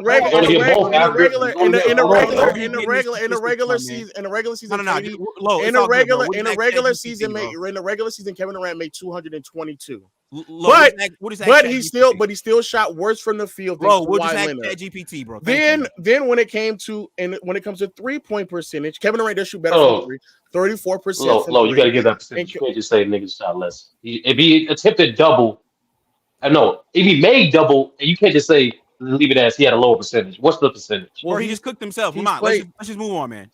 He played twice as many games, 30. I mean, Kevin Durant has played longer than Kawhi, so he's going to be in those situations more often. He's going to make those. Yeah, so more. You know, more volume, less accuracy. GPT don't keep live. So I'm saying, how less? New wave chat. No, it don't. That's why it's searching the internet. That's why. See what it's doing right now? It's searching the internet. So Kawhi's made shots is 102 with the field goal percentage of 41.6. Kevin Durant's made is 222 with the field goal percentage of 38%. That's the difference. So that's not bad. That's about the same. That's about the same. 3%. That's about a 3%. I couldn't do it. Oh, I think the NBA that yeah, but that's you take kind of volume and assists. That's about the same. That's about the same.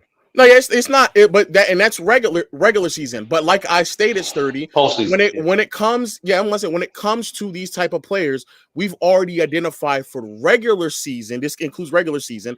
Their numbers are going to be similar enough to where, when it comes to postseason, they get the privilege to take those shots. So we've established that both of these players have already checked off that box anyway, which is then why we would use playoff, because we all understand that in the playoffs, that's when it matters the most. And when it comes to the playoffs, Kevin Durant has made 31 shots to Kawhi's 16.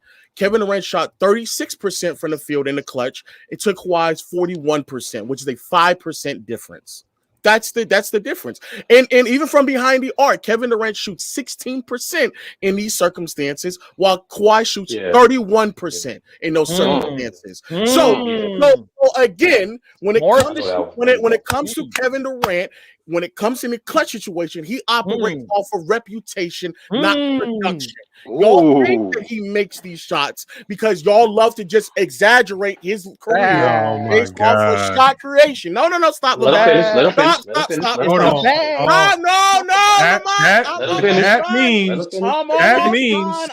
That means Kobe is not clutch. No, I never said that. Neither one of these players are not clutch. Don't let him move the goalpost. I know he's moving it. No one said that none of these players are not clutch. We're trying to figure out who's more clutch. Yeah, if you ask me who's more clutch between LeBron or Kobe, I would say LeBron. What I'm saying is this. Hold on. What I'm saying is this, Lo. What I'm saying is this.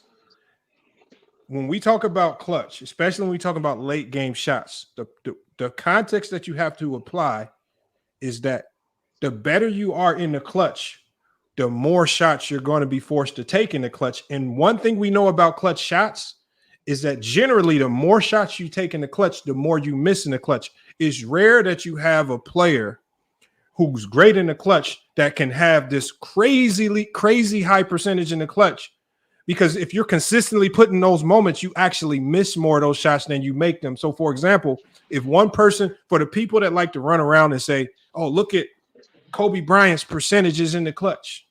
Well, yeah, his percentages in the clutch are going to look horrendous because we know that every time there's a clutch moment, no matter what the defense is doing, the offense requires him to take those shots, right? And then unless you have a profile like LeBron James, where you can literally bully your way to the rim and take extremely high field goal percentage shots, then really and this is why I say this is why I agree. LeBron is, if not one of the most clutch players of all time, because it's his ability in late game situations to go create the easiest shot possible for himself or others.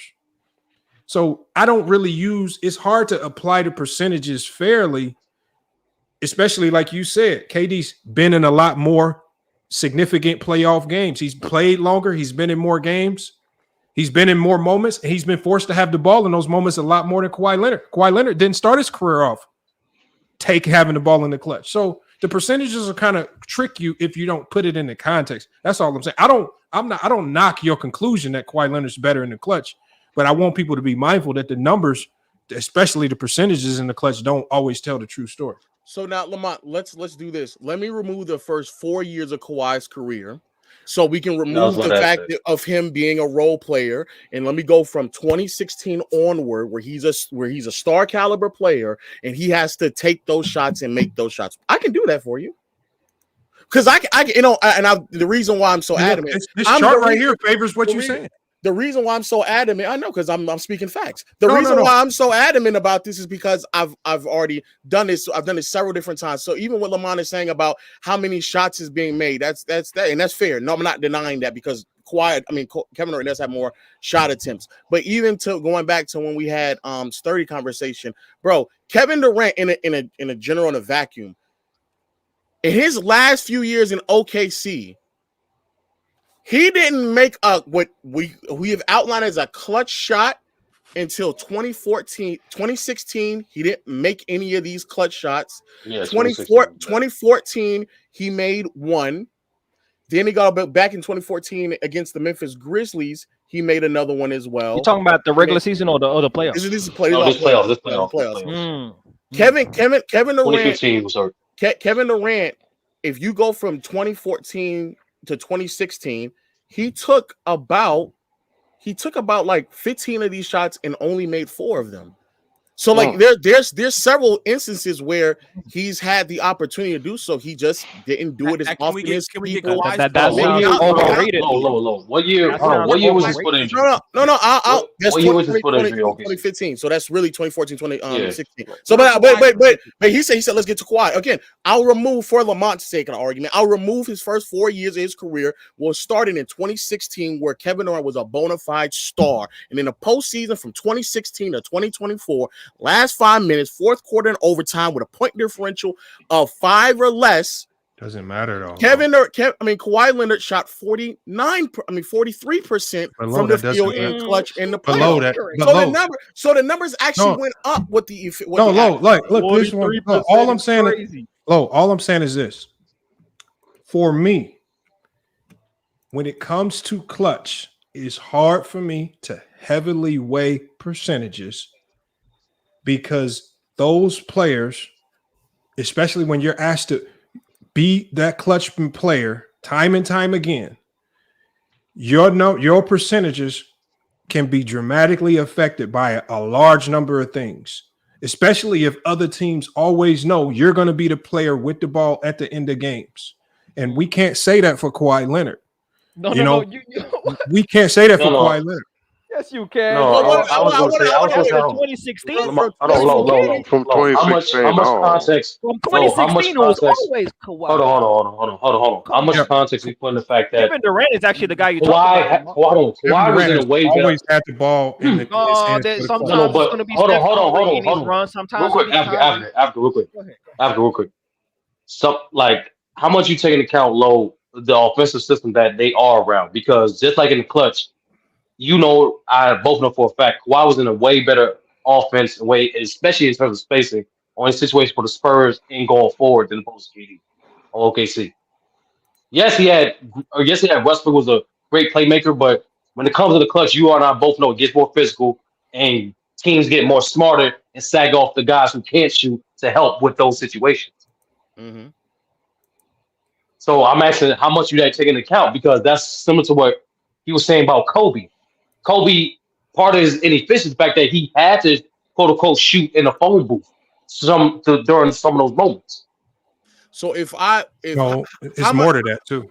It's more. I know it's more than that. So That's Phil Jackson. Phil Jackson. This is just a shot. Phil Jackson told this man, Mhm. Kobe, the only way to triangle is this is after Shaq left, but he told him the only way the triangle works in some of these playoffs, you have to take X amount of shots per game. And so Kobe, a lot of times, is playing the numbers game. When we see him being inefficient, even in big games, he's playing the numbers game. The team needs me to take 30 shots this game. For the offense, for whatever Phil Jackson was trying to apply or get done, it required him to get to a number of shots, make or miss. And so do we then use these percentages to say guys like Kobe are less clutch than other players when sometimes the offense is designed by design forces him to be a bit more inefficient than other players? We know Kawhi Leonard is a lower volume type of player. That's all.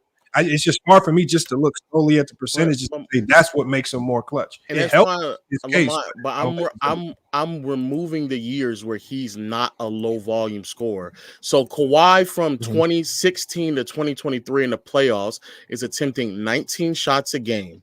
Kevin Durant in that same stretch is averaging 20 shots a game. It's not the exact number, but I can do that. To Sturdy's point, I'll put KD in the most optimal situation. I'll remove every single last OKC year and only look at Golden State, Brooklyn, and Phoenix in those years. No, but you have to apply OKC. You have to. No, look, he's telling I'm letting because it be he was known. the man in OKC. So he's trying to give me a sample size where he's in a more optimal situation. Yeah, I'm letting it be known, even in the most optimal situation. How was that? Kevin Durant, you taking away 9 years of offensively because he has better spacing. Offensively, yeah, better space because he brought up the spacing. And that's subjective as hell, man.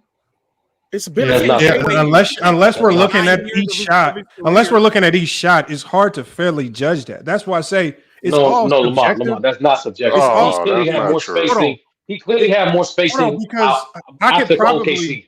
I could probably pull up late fourth quarter moments, and Shaq's field goal percentage in these late moments is probably through the roof. I'm not going to use that to say he's more clutch than another player, just because we know his field goal percentage is through the roof late in the fourth quarter because he takes dunks and layups. This is where it can be deceptive. But we're not talking about a center and a guard. We're talking about two forwards who take very similar shot selections. They're both mid-range shooters. Both three. I understand what you're saying. I'm not going to compare Giannis's field goal percentage to Curry's. I get that, but we're talking about two players, especially if I reduce Kawhi's role-playing years and exclusively look at from 2016 onward, where he is a star, consistently taking 17 to 20 shots on a night-to-night basis, very similar to Kevin Durant, where their shot selection diet is also very similar. So to Sturdy's point about the system and making sure the proper floor spacing, where most of the Kevin Durant's postseason runs were playing with Golden State, even in that most optimal situation, Kawhi 2016 onward is 43% from the field. KD is 45% from the field. So it's up by 3, and Kawhi undeniably had less floor spacing, less help, was not as optimized, and the difference is only by 3%. But unless we're looking at each shot, it's hard to say. What if even based on what you say, you're just taking a guess that he has these. What if we pull up all these shots and Kawhi Leonard is wide open on half the shots and he just missed them? And I don't say that's the case, but I'm saying unless we're actually watching the film on each shot, it's hard to just assume that. It's hard to just assume these guys were wide open. It's hard to assume he was. We don't know how the defense reacted. If they shaded help over, did they put their best defender on these guys? Though? The assumption is superstar treatment. What I'm saying is, if we're gonna make a criteria, it's just hard for me to just use the percentages to say this is what makes this player better in the clutch. It's purely the percentages. That's all. We're not saying that's not the only end all be all. It's not. Yeah, it's not. It's not the end all be all. But luckily, Lamont, they do tell us how many of these shots were assisted by both of these players. And for Kawhi, only 3 of them were assisted by, and the other one for KD, 3 also were assisted by. So we now know that they, for the most part, most of these shots they had to generate on their own. I'm just answering your question. It's not that they generate them on their own. I'm saying it's so many things that can. Like unless we're watching, like if there was ever a time where eye test would be used to judge something, eye test would be used to judge clutch. Because if we just going off the shots, we don't know the moments, we don't know how the defense reacted, we don't even know if it was a bad defense, if the defense just completely broke down. We're just assuming that the other side, the other team did everything perfectly. They did everything at an optimal level, and it created these and the other player did these things irregardless of the defense playing at an optimal level. There's so many things that can happen late game. It's hard for me to just apply anything as clutch just by looking at the numbers. So what do you? Yeah, but when we talk clutch, when I talk clutch, I have to apply. Right? This is one of the most subjective because last year. Fox won Clutch Player of the Year award. I would have never given that man the award, but they based it purely off of one or two metrics, and said, "Oh, fourth quarter points per game," and no. But I don't think Fox was the most clutch player. But when you go off these metrics, you have skewed results, and this is why De'Aaron Fox was labeled the most clutch player last year. So, who would you have given the most clutch player last year then? I mean, last year I would have went. I mean, if I'm thinking about it, there's so many players. When you look at the year Donovan Mitchell was having and some of the late game moments that he had, you probably could have went with him. When you look at Steph Curry last year, the dude was absolutely ridiculous. You could have went with him. But there were a number of players that I would have felt confident giving the award to over De'Aaron Fox. And if the award is solely based on percentages and numbers, yeah, he deserved it. But is he the most clutch player? Was he the most clutch player last year? I think he was. I think he. I mean, the numbers and stats say you were. I don't think so. We agree. Being more than against the Lakers. Against the Lakers, the Lakers made him look like the most clutch player. The eye test is so important, Lamont. What if my eye test says that the mid-range game of Kawhi Leonard is better and more efficient than? But the thing is, but see, Africa, y'all looking at this like I'm saying y'all wrong for selecting Kawhi. I'm just saying. It's about if you're gonna tell me the percentages, you can't say that's the only thing that you're weighing. To me, it doesn't make sense. No, it's not. It's not the only thing. So outside of the percentages, what are you weighing? Oh, the size, his body strength. Get into his spot, not being bumped off the post game, the versatility in the mid range, the efficiency of his movements. He's not flashy with it. He doesn't have to just rise over the top, and even with a hand in his face, he's still hitting that flat ass mid range jump shot. Like a lot of those things. Lamont, look at their numbers in the NBA Finals, right? That's clutch, right? Because y'all say clutch doesn't just come down to the last 5 minutes. It's moments, right? What numbers are you talking about, man? He just said you don't want to hear about the numbers in the finals, and I mean, I just know numbers. I mean, if we use this metric of numbers, then Kobe's out the conversation. What about Game 7? Kobe's I agree. I agree with you that Kobe he's not as clutch as people make him out to be, but no, like he's still clutch though. No, Kobe's clutch, and if you have to make a list of the top 15 most clutch players in NBA history, Kobe's going to fall on that list somewhere for most people. I don't see how he wouldn't. I'm not. Yeah. I'm just saying modern era. And so what I'm saying is, I promise you that Kobe's probably going to be ahead of some people that have a higher percentage. Lamont, field goal percentage in clutch moments, playoffs, finals, whatever. Can I give you some numbers? And you'll still put Kobe over some of those guys. Lamont, can I give you some numbers real quick? So in Game 7s, right? KD has played 5. Kawhi has played 6. Kawhi is averaging 22, 9, and 3 in Game 7. KD is averaging 36, 8, and 4 in Game 7. So where does that factor in who's more clutch? That's part of it. But if KD's team is getting blown out by 20, then whatever points he scored when they were getting blown out, I don't think anybody would. But what if they're not getting blown out? But they're not. If they're not, But it's a game 7. That's what he was so saying. if they're losing by 20 points in the second half and KD scores 10 points while they're still down by 20. That almost happened. That almost happened in 2016. 2016 game 7. That literally almost happened. They was up by 12. The dude just scored 8 points. It was inconsequential. Lamont, I got some more stats. Inconsequential. So in game 7, KD's field goal percentage is 53. Kawhi Leonard is 43. So where do we factor field goal percentage in game 7? Is that not clutch? Again, these are all. It just depends on what's going on in the game. Lamont literally just that's exactly what I was saying, Lo. I get that, but like even as much, I'm saying the numbers that we've utilized is getting very, very, very, very, very specific, right? It's not just like what may have happened in this one or two unique circumstances. Like, these are pretty specific numbers. So I understand what you're saying. I'm not denying it. Well, what numbers are you just trying to look at?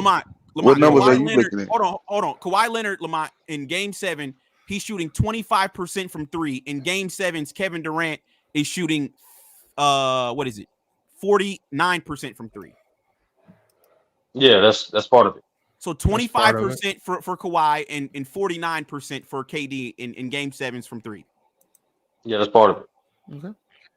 Okay. So that's why it's so subjective, because if you prioritize playoffs and the clutch shots being made in the playoffs or even in the finals, your list is going to look a little bit different as opposed to somebody that says, look, I want to compare everything, regular season, playoffs, and finals, and put it all in one bag. I do think you need both. You can't just do it one way. No, you need both. Context too. Half of those game 7s that the bathroom is talking about happened at the first half of Kawhi's career when he's coming off the bench and he's a role player on those teams. So like, and that's fair too to say. So that's fair. That's why the numbers get tricky because of weird stuff like that. It's crazy. That's true. And so what makes you think just straight off? Just Wait, Lamont. What He said, hold on. He said half of the game when Kawhi was coming off the bench. He's a liar. He's talking about and a role player for the Spurs. He was a role player. Lamont. What up? He was not coming off the bench. What up, maybe not coming off the bench. Okay, not coming off the bench. He was a role player. Oh my God. Okay, that's all you have to say. You was wrong, nigga. The first half of all those runs was coming. He was a starter. Shut that shit up. Somebody try to hear that. But hey, Lamont, the common convention, Lamont, the common idea that Durant is just a better mid-range scorer, a better scorer in general, even if it's by a little bit. It ain't by a lot, this huge margin that y'all talking about. That's why I was surprised when y'all said clear cut. KD is a bit way more. Oh, wait, Lamont, did you say clear cut now? He said clear cut. Yeah, he did. Yeah, he did. I said that. I think. Wow, clear cut. Yeah. Lamont. I don't believe it's. I don't think. I just don't think. Like I said, if my life was on the line and depended on it, it's gonna be hard for me to select Kawhi Leonard over Kevin Durant if I needed anything accomplished in the clutch. It could be a clutch fourth quarter. It could be a clutch game. If I need a game 7, if I need a fourth quarter, if I need a second half, I'm picking Kevin Durant. Wow. 10 out of 10 times. And anybody for what the what if that double's coming? That double's coming heavy. And it's just like it's the same way a lot of people would pick Kobe over a lot of people. And that's Kobe over everybody. When is the last time that you think Kevin Durant has been able to successfully come through on what you just said? Well, as far as clutch, what do you mean come through? So in the playoffs. So he's saying what's his most recent clutch moment? That was asking the playoffs. I mean, he had some clutch games last year. They didn't win the series, but he had some clutch games last year. Which game? Which series? Which game?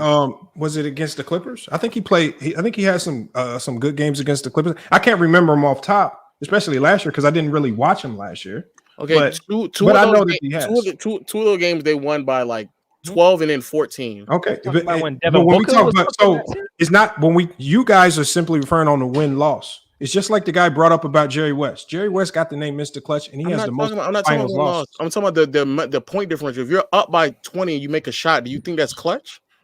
No. Okay, that's why I said they won by a certain amount. That's why I said that. That's why. Yeah, but let's say a playoff game in and of itself, right? A playoff game in and of itself can be clutch, depending on if your back is against the wall, if you're down in the series, if you got to get a win off Like play any you can really turn almost any playoff moment into clutch based on the circumstances. If you're down 2-0, that game is clutch in game. I don't care if you win by 50 in game 3. That's a clutch game 3. You got to win it. No, I'm not. I'm saying that, but when I'm saying so, let's for example, game 5, they're closing out the Suns, right? They're closing out, the Clippers, right? Going into halftime, the Clippers are up 70-61 partially because Kevin Durant just shot 36% in the first half, right? Okay. Third quarter happens. He comes out, has a great quarter, 13 points, 4 for 6 from the field, right? And he kind of helps them push. But the reason why in the third quarter they scored 50 points is because Devin Booker scored 25 in that quarter, right? So when you have a player who can score 25 points, Devin Booker will be the clutch player in that game. Exactly. So that's why I'm specifically asking you. That is one of the games where it was relatively close, and the player who actually performed better was Devin Booker. So, Okay, I wouldn't have any problem with that specific game giving the credit to Devin Booker. So again, I'm asking, when is the last time? I would have to look. But see, I'm saying I would have to go look because I'm not going to profess to have a memory bank of all of KD's moments. Because it don't happen that often. Clutch moments for the most part, clutch moments generally don't happen a shit ton. Unless you're really in the playoffs and you're in tight moments. Sometimes, like the Warriors had, you blowing everybody out. People get on Steph Curry for not having all these clutch moments. I said they was beating the shit out of everybody. What the hell? No, but Lamont, hold on, Lamont, stay right there for a second, Lamont. I'm saying, why can't that be considered part of clutch too? You extending the lead. If a team make a run and they're trying to close the lead down from real talk. If the team make a run, they're trying to close the lead down from 12-4, but you keep extending it from 6 to 8. Why is that not considered part of the clutch? It is. I agree. But sturdy. What I'm telling you is, it takes the eye test to see that because there's no stat that can tell you. That's why I said, Lamont. That's why I said, to me, my personal opinion, clutch is your key performance and key parts of the game or series. That's to me what clutch is. It's not just restricted to a shot or a certain type of play style or even a certain game. Because we all know in the game of basketball it's about runs. So like, if you're not, sometimes we seen playoff games like for the Warriors, for instance. Nigga, if you don't stop that third quarter run, that's your ass. Oh, and if that's true, Sturdy, and you agree with that, then that leans the conversation to Kawhi being a two-way player is more clutch than Kevin Durant, just straight up. No, I think it's close to what Lamont is saying, but a common belief to be. But I lean it towards KD because he had more. Like even Lowe just gave you off to you, and some of those percentages they're close. But KD had more volume, more opportunities. Lamont, what these dudes try to do is they only want to use the stats and the narratives that fit their argument. No, I don't think they do that per se. No, that's exactly what they're doing. Because, like I said, when you brought up the Game 7 stats, KD's washing Kawhi, but they got quiet about that. But what they do is that's part of it. Field goal percentages and that's all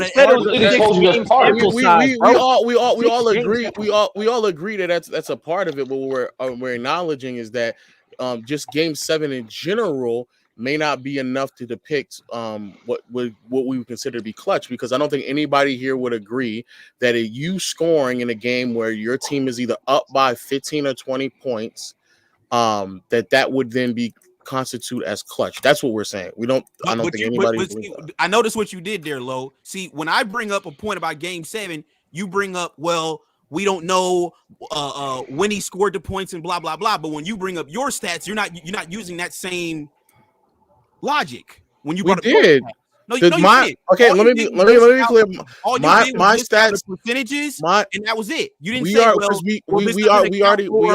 we already established that my stats were specifically about fourth quarter and overtime when the point differential was 5 or less. This is what we also use. This is what you established. Let me be clear. This is what the criteria you laid out. You said how the NBA.com outlines clutch, and they outline clutch the last 5 minutes of a game, fourth quarter or overtime with a point differential of 5 or less. That's how they outline it. And in those circumstances, those were the numbers. Right, but that doesn't tell the whole story, though. You asked for them, nigga. You asked for them. I'm just telling you what you asked for. No. Yeah, if you ask for the numbers and what the numbers ain't for, you asked for them. Saying is that there are way more numbers and statistics. For example, in NBA Finals. Reggie, you told us that already, bro. We get it. We get it. Oh, okay, To Sturdy. Let's say hypothetically, let's just look at playoff games in the second half or in overtime. So third, fourth, and in overtime. And again, I'll remove OKC years for KD, and I'll remove 9 years of his career. I'm doing that because this is the argument that Sturdy was trying to argue. And I'm trying to prove the point that even when I remove Kevin Durant from potentially a non-advantageous situation and I exclusively place him in situations that really benefit him, especially where most of his postseason games are played with Golden State, KD shoots 51%, Kawhi shoots 50% if I round up. It's a difference of like 1 or 2%. It's about the same, and that's with Kevin Durant in. Again, the most optimal situation that any superstar has probably been in NBA history, and it's still I can see to that. It's still that.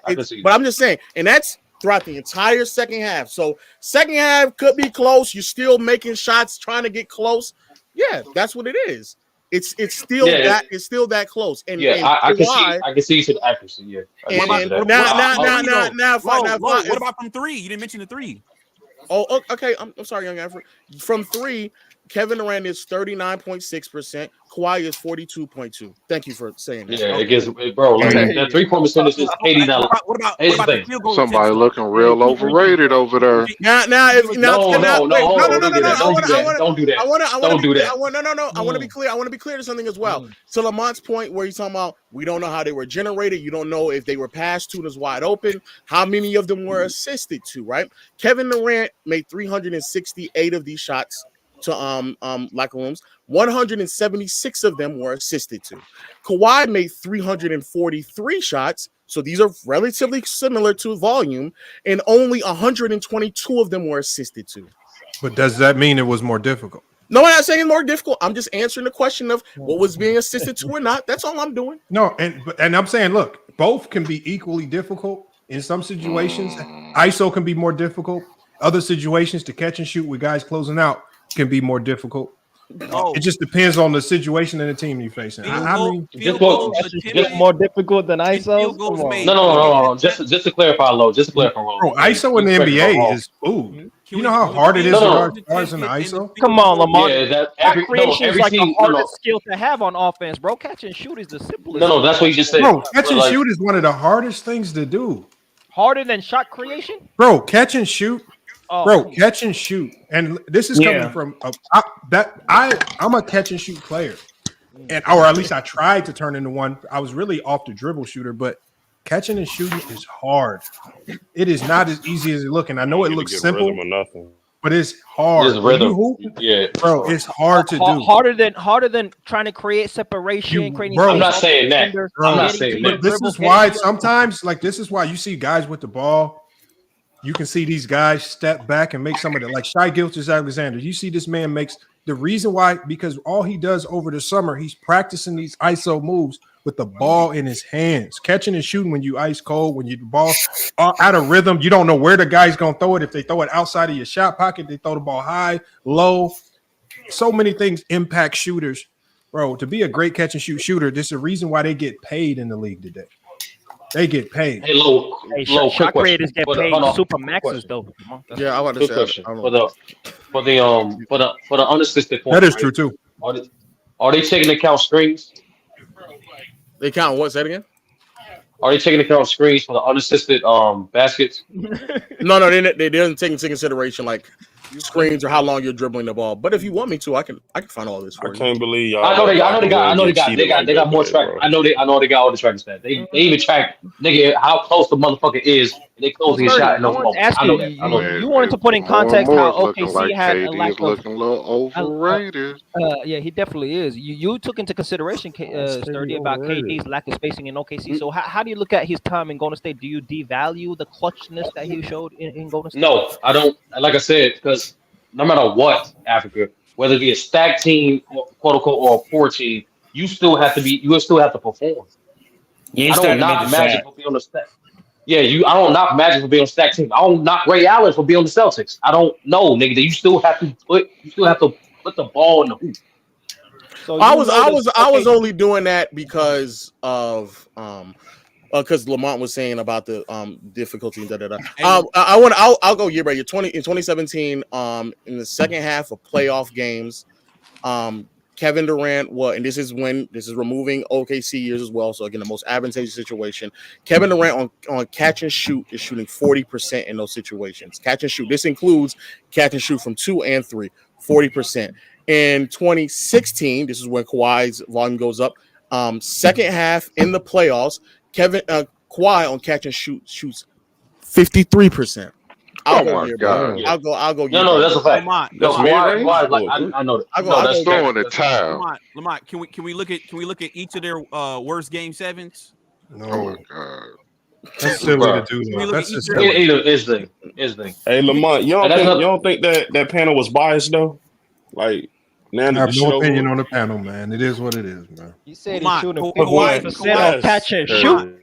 What? Lamont, Kawhi's worst game 7, he scored 13. KD's You want to still talk about that game 7 is still. But we're judging. Hold on. We judge these players on their best, not their worst, though. No, that's what I'm saying. When y'all call KD overrated, y'all have to give a consistent rating. What Kevin Durant's worst is significantly better than Kawhi's worst. What does that tell you, bro? To sturdy in Lamont in 2018 second half playoffs on catch and shoot, Kevin Durant 42.5. In 2017 for Kawhi second half playoffs on catch and shoot 54.5 We can keep going. Low. I can go back. You know what? He's overrated. He's overrated. No. That's what I'm trying to establish. Hold on. That's what I'm trying to. No.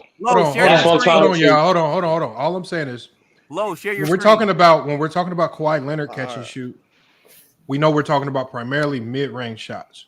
You talk about KD catch and shoot, it can dang near be anywhere on the free. Nah, Lamont, you don't want that. Let him go, Sturdy. Let him go. This is music. It does not matter. The percentages don't matter what the percentages say. There are certain players who I'm always going to consider more clutch than other players, irregardless of if the percentages are skewed towards another player's favor. Kawhi Leonard is one of those guys. I'm always going to pick Kevin Durant in clutch moments, especially if we're talking clutch as defined by the NBA, which is the final 5 minutes, if the game's within 5 points. If we want to just stick to that parameter, because that's what most metrics, especially on NBA.com, are made of in the clutch, it really talking about clutch as they define it. There's so many things that go into these numbers that affect these players' numbers late game. I'm not.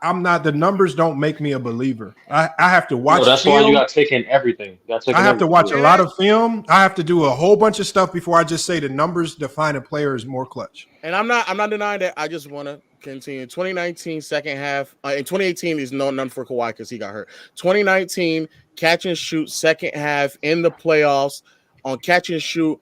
Kevin Durant is 38%. 2.5 of them are from threes where he shoots 37%. Kawhi on catch and shoot is 51%. Not a single season yet we haven't gotten to over 50 for Kawhi. And the difference is 2.5 for threes versus 1.7 threes for Kawhi. And on threes, it's 37%. And for Kawhi, it's 49%. So based on these percentages, so hold on. Based on these percentages, is Kawhi Leonard a better scorer than Kevin Durant? This is clutch. No. Because you're giving me some hellified scoring numbers. Is Kawhi Leonard a better scorer than Kevin Durant? He sounds like a more efficient scorer. Definitely. No. I'm just saying. That's just clutch. Oh no, nigga. These numbers. No, if these numbers are probably indicative of who they actually are, even outside of the clutch. Does that mean you're being nasty? No, what I'm not being nasty. I'm saying I think from I'll answer. I believe it's kind of hard to say, but with his Golden State Warrior years, but I think Kawhi Leonard is especially a playoff scorer, because these are numbers of playoffs. As a playoff scorer, no, I think he is, especially from his years beyond. Okay, you just said score in general. Yeah. No, I think that Kevin Durant has had much more volume throughout his career, but. Since we're talking about clutch and specifically in the playoffs from 2016 onwards, it's pretty hard to deny that Kawhi has not been the best scorer in the playoffs within that time frame. Okay. I think for a stretch, I think he's averaging like 28, 29 points, and within those years, I think he is the most efficient volume scorer. If these numbers have you saying that Kawhi Leonard's a better scorer than Kevin Durant, you can have it then. In the playoffs from 2017 to 2023. I mean, again, however you want to slice it. So you think really... you think between 2017 to 2023? No. Between those years, Kawhi Leonard probably averaged more. It does not just averaging more, and even in some instances, having a better percentages does not make you better at that than another player. But I agree. I agree. What he is saying is just that we know that these two playing styles, they're fairly similar. It's not like I'm comparing Giannis' shot selection to KD's and Kawhi's. We're comparing two players whose shot selection, their attempts, the way they get their buckets are fairly similar. If you want to say that Kevin they're Durant not similar. Ooh, okay. I wouldn't say they're similar. I will say there's definitely a difference between KD pre-Achilles versus post-Achilles. I will say that. Yeah, KD's a much better scorer from the top of the key, getting downhill. Y'all do remember Kevin KD Durant's was cooking horrible at the Kawhi top in of the key trying to get 2019, right? downhill. So I mean, was they have cooking significant. Oh yeah, it's not significant. There's differences, Yes, but it's not significant. It's significant differences in their game. It's not significant. No. They might play the same position. KD's better. KD's better off ball. Kawhi is. I gotta put this. He's more savvy in the paint. If that makes any sense. But I think KD overall is just, especially pre-Achilles, he's the better scorer. Especially pre-Achilles. But pre-Achilles, so what? Are you saying with the Warriors? Because those years in the Warriors, it's hard to I'm saying deny. Warriors and OKC. I'm saying Warriors and OKC. And this is what happens, y'all. Pre-Achilles. You get people like George. That all of a sudden, you feeding them his favorite player's best stats. But see, then what happens is we get to running them stats down with LeBron, and this man get up in the arms. Numbers don't George matter. be the number one stat hater when we talking about LeBron. So George, I appreciate you accepting these Kawhi Leonard stats. I want you to come in here when we run them LeBron stats. I want you to accept them too, because you be coming in here saying we stat chasing. You got every name in the book for us looking at stats. With any but other like y'all labeling KD as overrated. What is he rated as for him to be overrated? That's what I'm trying to get to. I think him going to Golden State has made him the most disrespected NBA legend. Like y'all be really tripping on KD. Like that's a fact. Oh, come on. No, bro, you got same people that will feel that about LeBron, bro. Going back to the Cavaliers, bro. After they lost to the Miami Heat, bro, just go make another super team in a week each, bro. Like, what you saying, bro? Like, Bro, he did it better than he did, bro. Okay, bro. I'm just saying, bro. That I just hate when y'all do that because that sounds stupid, bro. Nah, you feel me? One person, it's okay when he do it, but it's the problem when I do it. You say what? Like I don't even know what you arguing right now. I'm confused, bro. I'm curious. I'm saying they both did the same thing, bro. There ain't no difference. So LeBron fulfilled all his contracts. Rebranding, bro. Rebranding, my nigga. That has nothing to do with the question I asked. Yeah, you're right. That has nothing to do with the question I asked.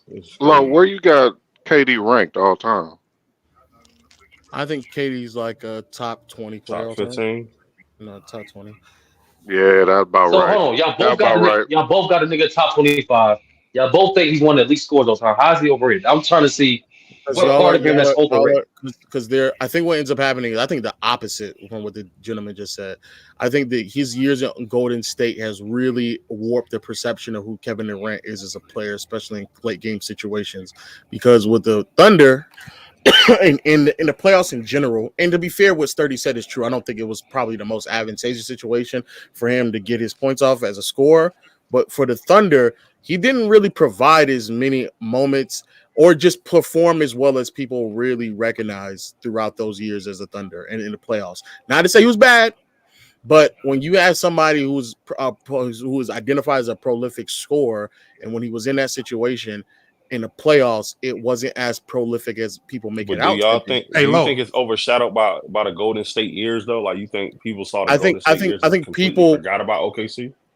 Yes, I think in the other way though, I think people look at Golden State and they extend what happened in Golden State and make it seem like that's who Kevin Durant always has been as a scorer in the playoffs, and that's not the case at all, actually. Because I think people are knowing him for Golden State now more than OKC. Like he's tied to that franchise now more. So because who Durant has been post Golden State in Brooklyn and in Phoenix as a scorer is actually much closer to what he was in his years in OKC. That's a better question, Lo. That's a better question. Where do you rank him all time scoring? Hey, let me ask you this Lamont, question. no, that's the question. That's the question, Lamont. Hold on. This is a sidebar question before we get too far away from it. Would you say all of those Golden State Warrior players during that KD time got hyperinflated values because they joined up together? And somebody snoring? I don't know. Who the fuck did that? Do I think they all got inflated? Like during that time, do you think they values like a guy like Clay when we look at him now, and obviously his post injury, but when we look at some of these guys when they play with Kevin Durant, obviously having him on a 73-9 just makes everything easier for a team that was already great offensively. Did it hyperinflate their values?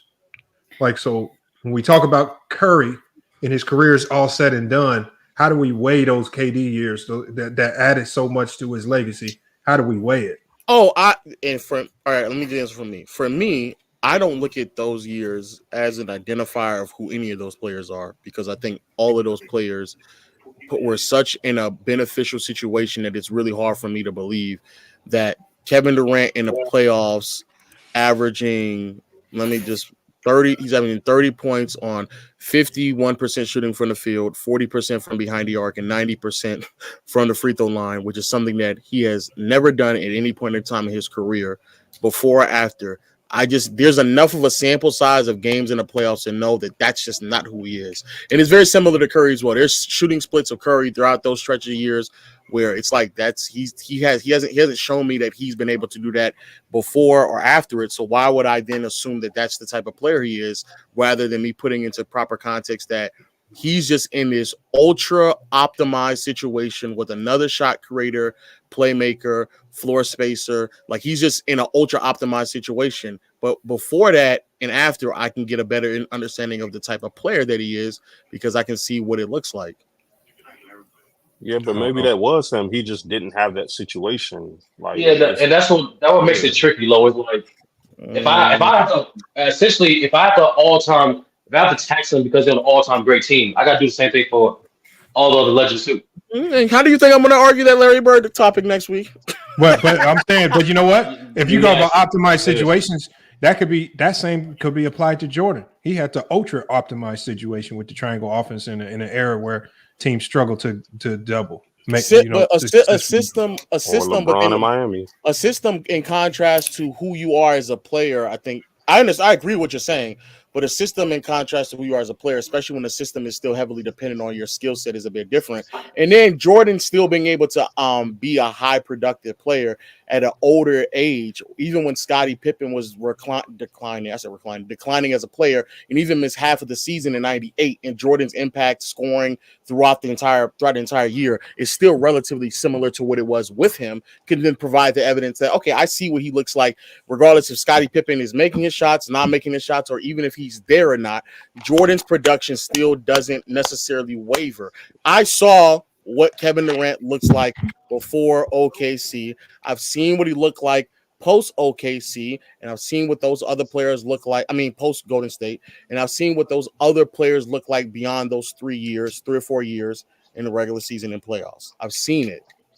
But even people like Jordan, before Phil Jackson, Magic Johnson came out and said Jordan will never win in this league the way he plays. That's how he was looked at. That was the stigma that was attached to him. He said the way he plays, he will never win a championship. Phil Jackson comes, implements the system, optimizes everything that he does, and then he dominates the entire 90s, including beating Magic. And it's just like, when you get put in them optimal situations, do I hold it against you, or do I just give you credit for doing what the hell you're supposed to do? But how optimized do you need it to be, though, to get the job done? Do you need a system, which most people need? So, okay, you got the system.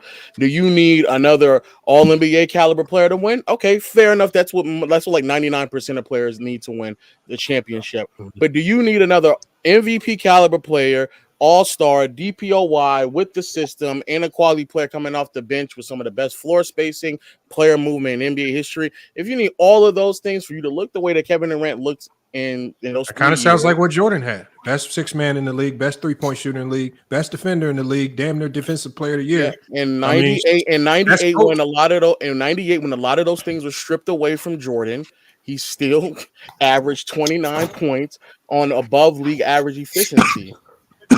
I mean, I guess for me, but right here, like I think he always been like good, and like obviously he's not gonna be the same player as he is now because he coming off an Achilles injury, so he's not gonna look like he was in Golden State KD. And I think KD is I understand your criticism, Lo, because people aren't realistic with KD. I think that's the main thing with KD because like they're not being realistic about Kevin Durant, who he actually is now, because they think he's still the same player as he was before, and they're elevating him from now when he's clearly not the same player. He's still a great player, but he doesn't get to the bucket the same. He doesn't. Well, any 35-year-old is not going to be the same. Yeah. He's still no. But it's the injuries that with Kawhi. LeBron. The injuries really slow down his explosiveness and also like some of his left from his jump shot.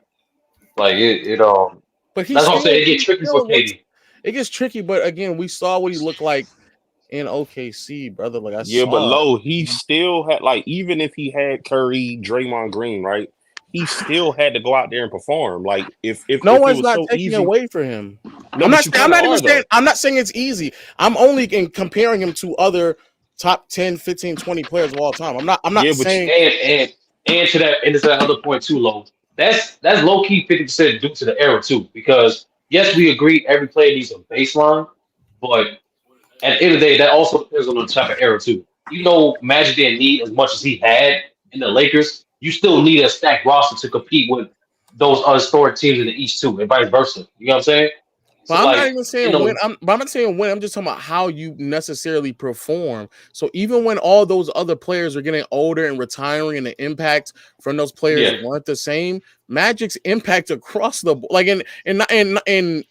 Magic's impact across the board is still like fairly similar to what he was doing before. I think the only thing in Magic was like his accuracy started to decline as time progressed, but that's understandable, right? But like none of us has KD top 15. I'm not saying that.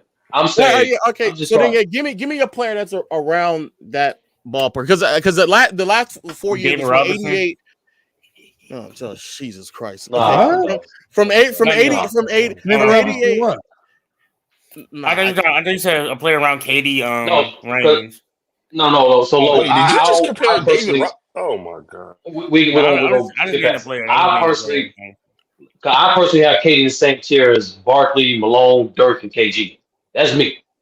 So I have them higher than those guys. Are they in the same ballpark though? You can say he's ahead, but I think he's at the same tier. I think the same level. Like I would say, if I don't have a list, but I would be fine if Kevin Durant landed in my top 20. But do you? Yeah, those guys are top 25 players. Yeah, those are top 25 players. Karl Malone also fall within the realm of top 20. I think Barkley could fall outside of my top 20. But how far? Like, would it be like 22 or something like that? Probably 20 to 30. But you're putting him in a round with people that didn't even win. Yeah. And I don't know if that nigga would have won either if he wouldn't play Golden State. Wait, hold on. So low with that point though, with Curry in them head, like you think they would have gotten over the top with LeBron if KD hadn't gone there? I don't really judge him by him because we're just talking about how you perform. I don't really care. No, they wouldn't, bro. I don't care about how if you win or lose. I'm talking about how you. The conversation is how you performing in particular as a scorer. And to Lamont. And well, not to Lamont, to H30's point about players like Karl Malone and Charles Barkley, go look at what happened to them when the playoffs started. Because very similar to Kevin Durant, their accuracy and efficiency dropped in the postseason in contrast to the regular season. So it does fit. It fit the bill. It does fit the bill. Barkley had a couple years where that man was unstoppable. Barkley was crazy. Like Barkley peaked. He slept on a lot. But I'm not saying it wasn't. I'm not saying it wasn't. But for the most part, though, it still was though. For the most part. But the thing is, it's so hard for me to really, when we say that percentages go down or some things go down, bro. When you're the best player on a team, bro, and we know that the other teams that are coming at you are hyper focused on you. It's hard, like, to maintain or increase your percentages unless you have extreme star power around you. Like, so, do you think Dirk had extreme? Do you think Dirk had extreme star power around him? No, but for his average throughout his career, he maintained his accuracy. Do you think Kobe had extreme star power around him post Shaq? I don't know. I wouldn't consider Kobe the most efficient though. But it was Kobe. He was efficient. He was efficient. He was very highly efficient. I'll ask the question again. Do you think Kobe post Shaq had star power around him? The Whitfield Jackson years? Yeah, I'm saying post Shaq. Yeah, I think he had really good teams around him. Do you think he had extreme star power? That's the terminology. It wasn't. No, I think he had really good offensive players around him. I don't know if it was star player. Eddie Jones and Nick Van Exel. No.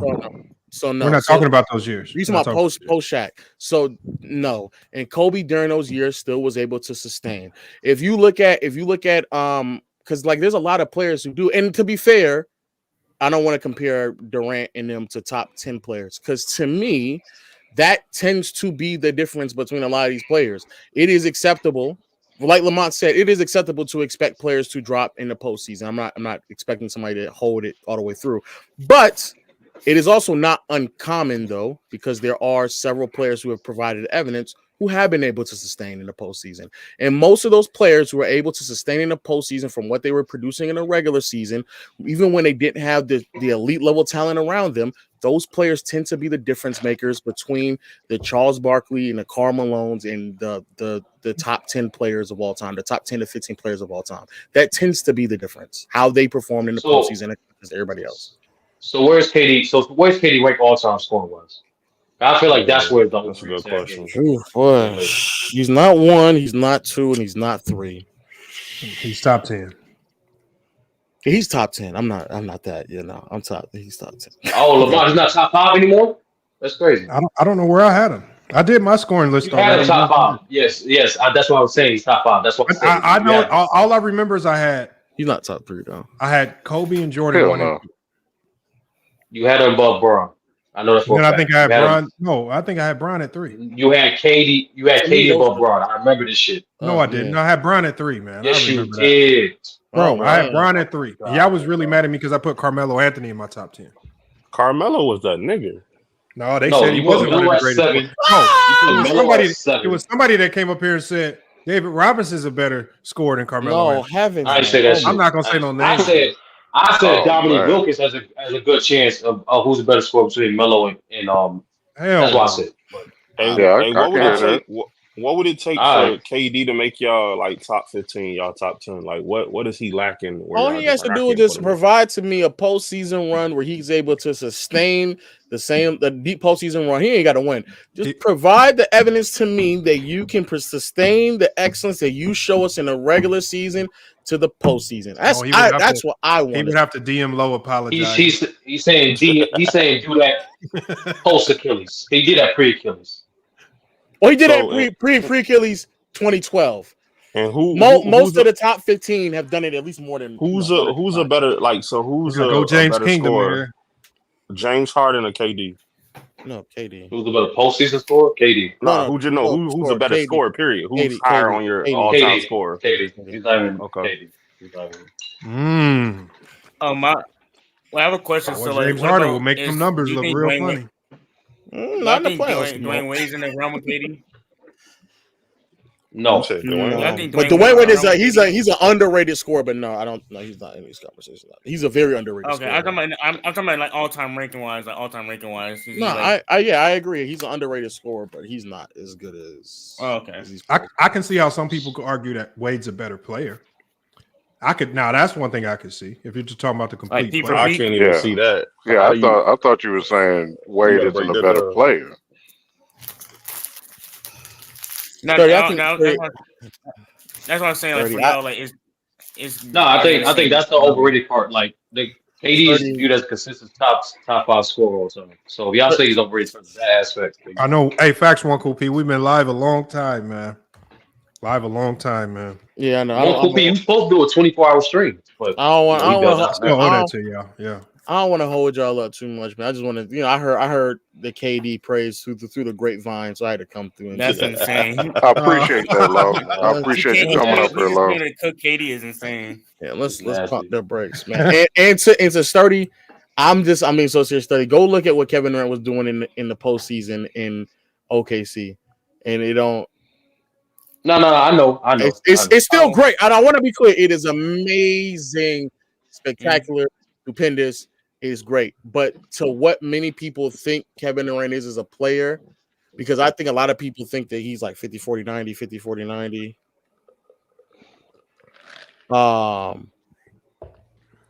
Like all that stuff.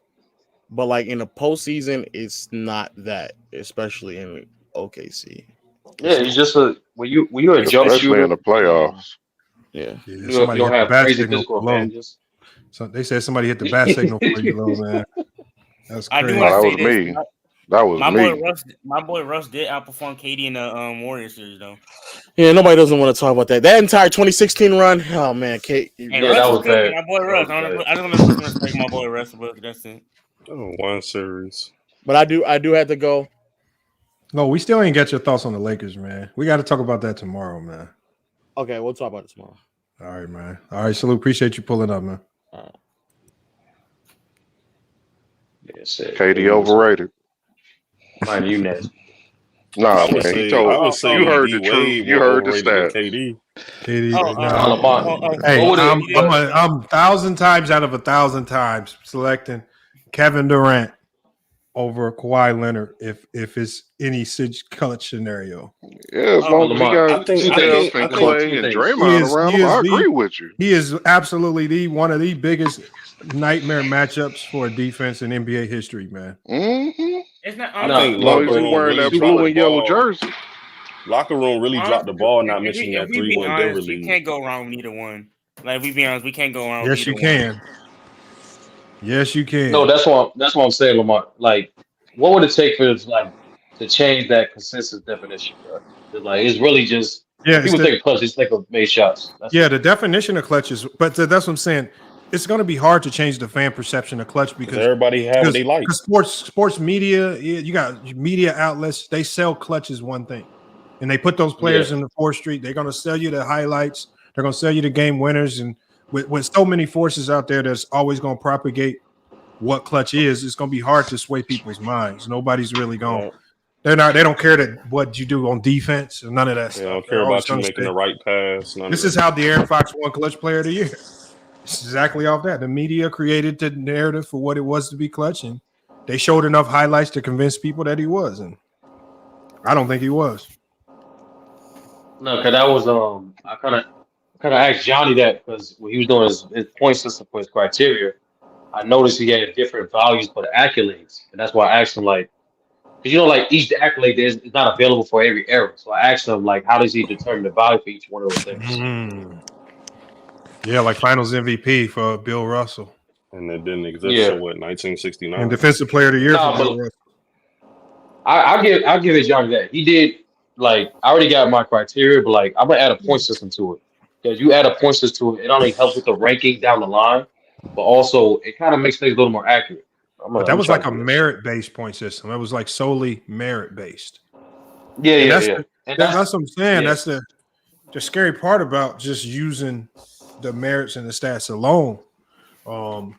I feel like you got to take a lot of other stuff into consideration. Yeah, that was one of my. If I was able to join the panel, that was one of my follow-up questions. How do you take into account the nuances of the game that's not tracked by stats, the impact on the game? Hey, he just pulled up the answer for you. Oh, bet. Yeah, hey Johnny. So how do you when you was ranking your all-time great players, right?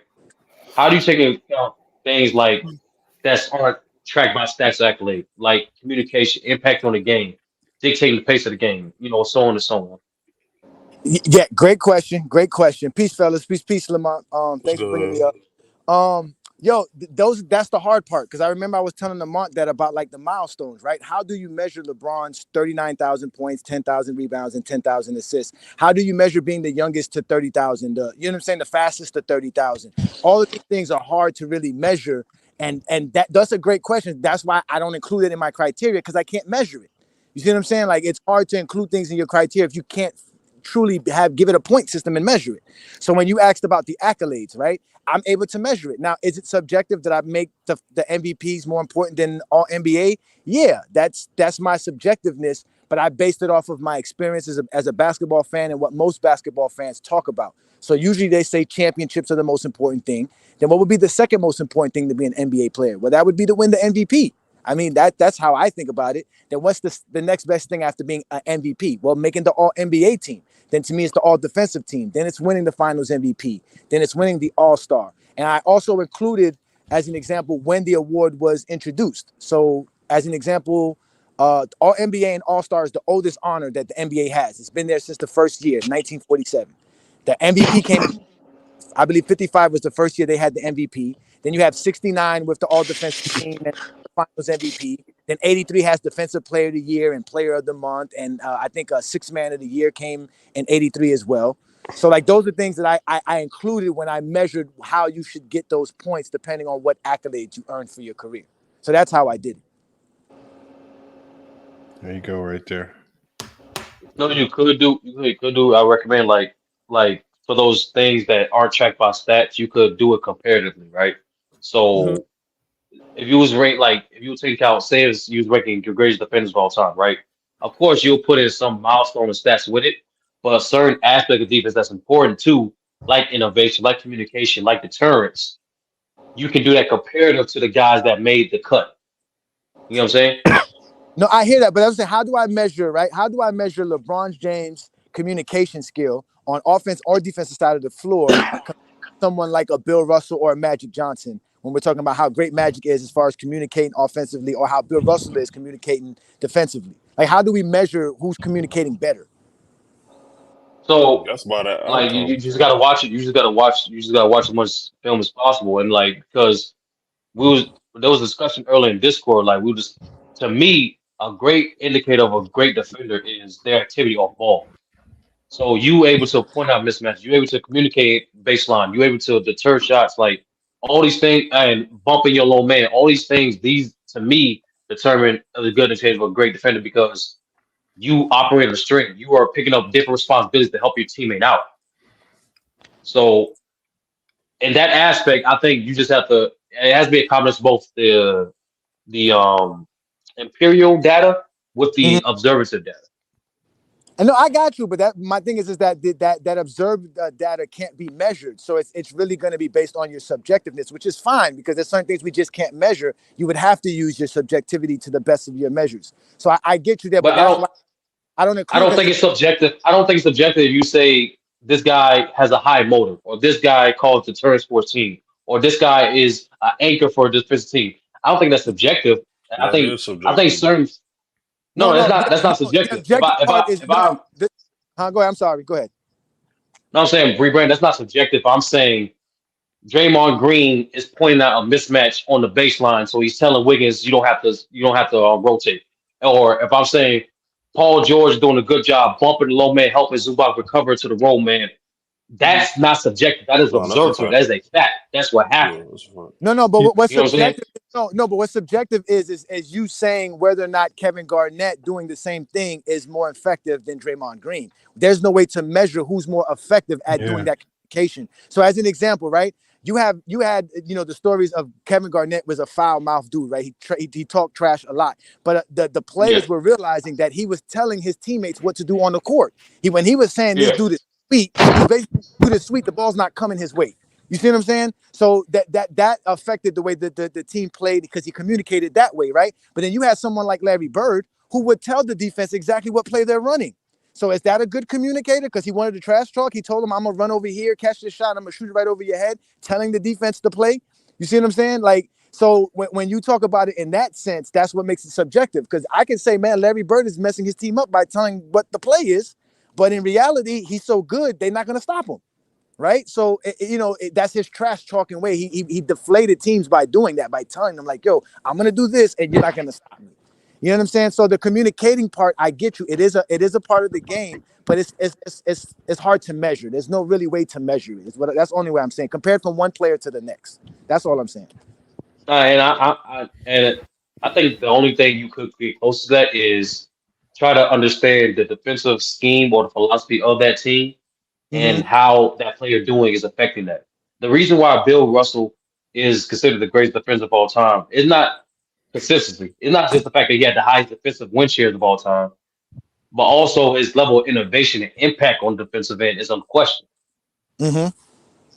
And that's based off what we know of the system of the ball Celtics and how impactful he was.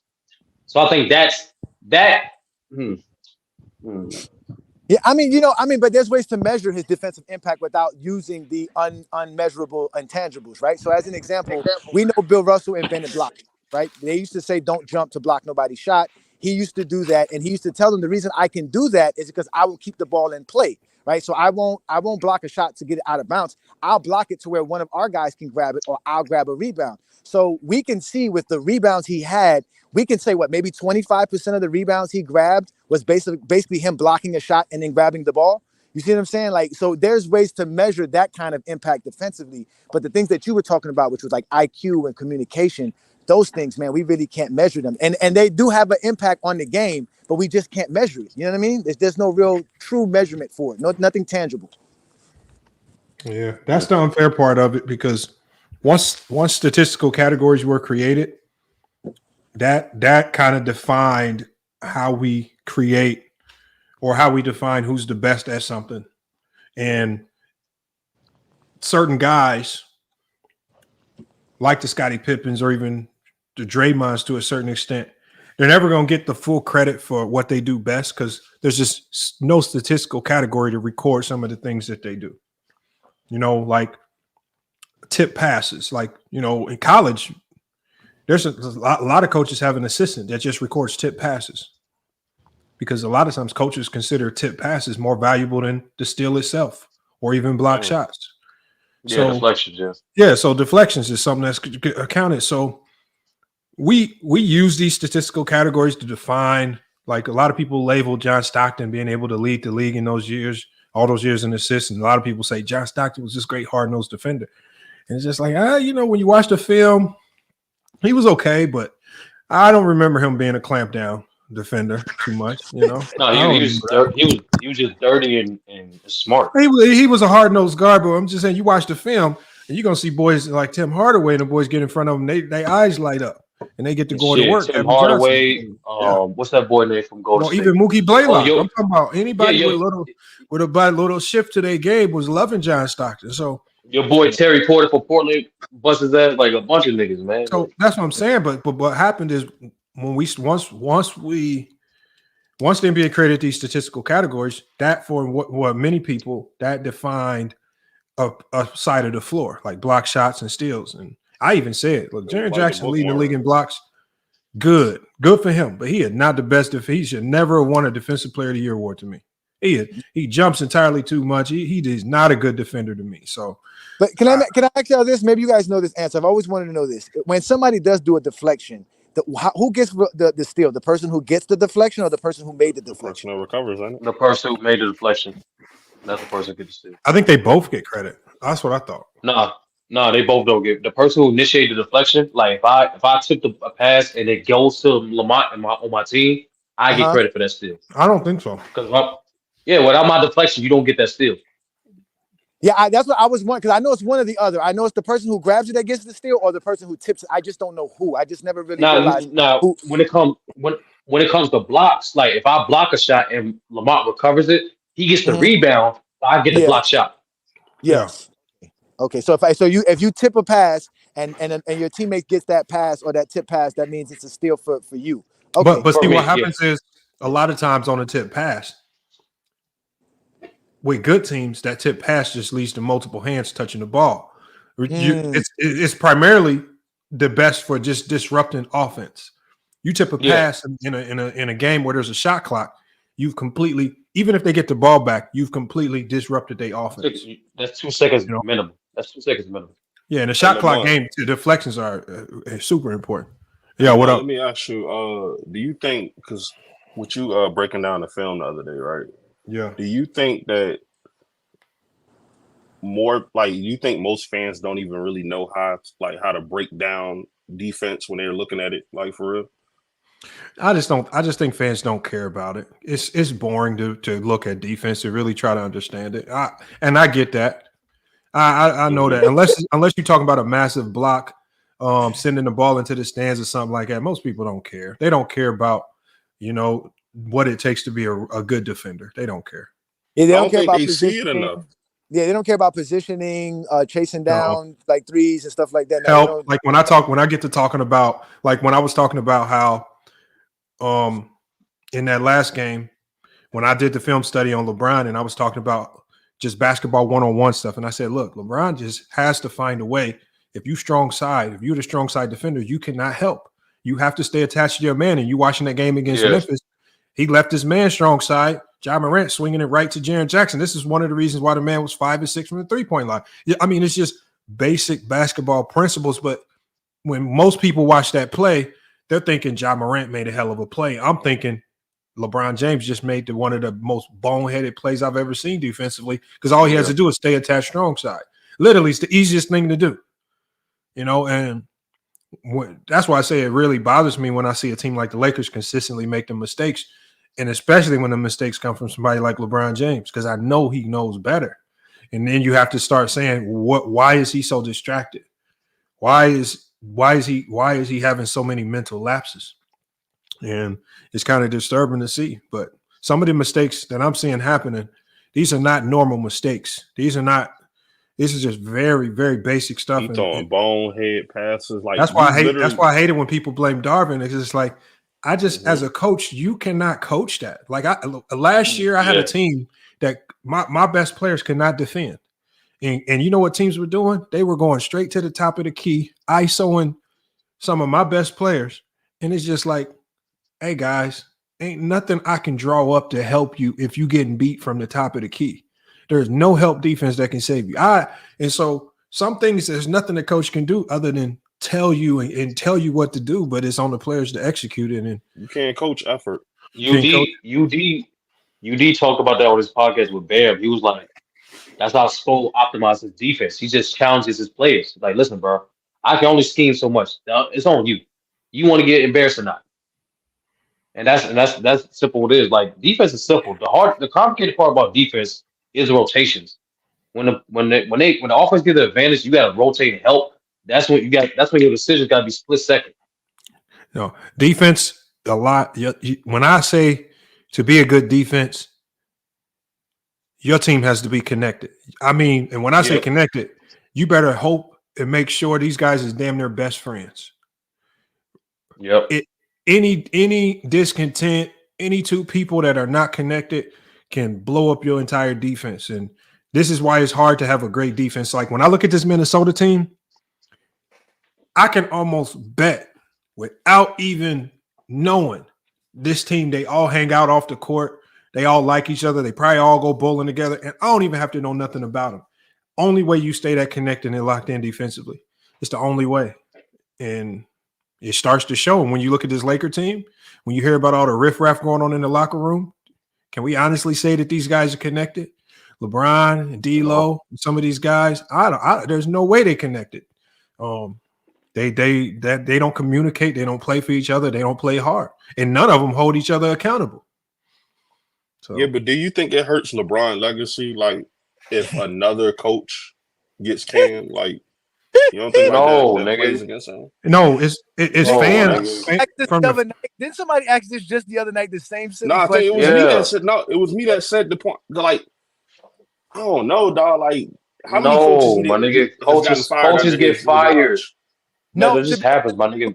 Listen, Lamont's making great points about LeBron James, but that's why you have a coach, because it's the coach's job to help build that chemistry. You have to find ways. That's your job. Yeah. Your job to manage that. So now Yeah. I'm not saying Darvin Ham's not doing it. I'm just saying he's not doing a great job at doing it. So he still has to figure out those ways, and they got time to do it. Who would have thought the Lakers were making the Western Conference Finals last year after starting the way they started? And even to the it wasn't until like March they started winning. So I mean, we still got a lot of basketball left. So he has time to turn it around. Darvin Ham could do it. He just has to figure it out. He has to figure out how to make Cam Reddish not make stupid plays. He has to figure out how to get Taurean Prince to realize he can hit those jumpers again, because those guys are just losing confidence. D'Lo lost confidence. That's your job as a coach. That's really LeBron's lost confidence. They need more consistency, because there's been a lot of lineups, man, and amongst those different lineups, Darvin Ham also been changing the defensive scheme. LeBron, they get shit together. So like you gotta. But in that LeBron broke down about the Heat. The Heat has been switching lineups because there's a culture. The Heat understand that you have to play defense. Maybe Ham is not really doing practice where we're focusing on the rotations, right? You know what I mean? Like, these are things probably that's not happening in practice. We don't know all of this stuff. No, but similar to the culture of the Heat. But like when the coach subbing those guys know what the expectations is going in. You know what I'm saying? So it's like. No, you know what happens? This is what happens. See, Darvin Ham is out there picking and choosing who he wants to hold accountable. And so what happens is, and this is what breeds discontent in the locker room, you can't hold Cam and Vando and Rui and these guys accountable. You get to benching these guys because they're not defending, but you ain't said one word to LeBron. And I'm telling you right now, that's the easiest way to get these guys chattering behind your back in the locker room. Coach playing favorites. Coach don't say nothing to him when he messing up. And then so what happens is now you losing your guys. Now when you say stuff, they turning up their nose. They at the bench talking. They joking about the play calls you making. They not locked in. They not connected. And the best coach, the coach that can hold LeBron James accountable is going to be the coach that owns that locker room. And if you're scared to check LeBron, and that's why I said if I'm Darvin Ham right now, fuck, your job might be on the line. But you know what I'm about to do? After that Memphis game, hit that button. I would have right in front of everybody, I would have cussed LeBron James out just to send a message. Right? I'm cussing him out not because I want to cuss LeBron out or not because I'm not cool with him, but some of the mistakes he's making is too boneheaded, and you got to start putting your foot down with accountability. And the younger players see this. And he ain't. He's like he's scared to hold LeBron and AD accountable, which you really can't say much to AD right now because he's the only guy elite on both ends. But AD actually been consistent this year. But he cannot pick. You cannot play favorites, man. You cannot. Oddly, it's not Anthony Davis's fault. Bro, it's not, bro. Anthony Davis has been doing his thing, and I just kind of feel sorry for him sometimes because he is helping. He is making guys miss shots, and it's just how hard it is. You know how hard it is to play great defense, and you turn your head, and a guy is coming tip dunking the rebound back in. What the hell? That's debilitating. But you know what, though, Lamont? I think we should have saw this, right? We should have saw this coming with Darvin Ham when he initially said that they were going to give LeBron minute restrictions. And as soon as LeBron got upset about it, he changed his mind. Yep. That was something we should have saw that from there. That's something that he should have stood down on and said, no, LeBron, we're going to give you these restrictions very early in the season because we know we need you at the end. You have to trust the process. Like he's telling them to trust it now. And I think that you're right about him not holding LeBron accountable, because if LeBron's playing horrible defense, as we've been seeing, then he should be playing less minutes. He shouldn't be playing 38 minutes. You know what I'm saying? Like, why are you still giving him 38 minutes when you didn't even want to give him 30 minutes per game? You wanted him to play 30 minutes to start the season. So why are you not able to stand 10 toes down, like we always say, and show the process? So he is a part of the problem, but they as the players, they need to look in the mirror as well. So it's a lot. Both. But it's like it's just like a chain of command. It's weird. Like the dynamics of the locker room are weird, and it's hard to understand it. And it's there's a few coaches that get it, and there's a few coaches that figure it out. And a guy like Brad Stevens figured it out the hard way. You talking about a mastermind with the X's and O's? It don't get no better than Brad Stevens, but he lost the locker room because it takes a little bit more than just X's and O's. And this is why I don't think Darvin Ham will get fired, because he's still a brilliant tactician of the locker room. He just hasn't been able to figure the LeBron James conundrum out.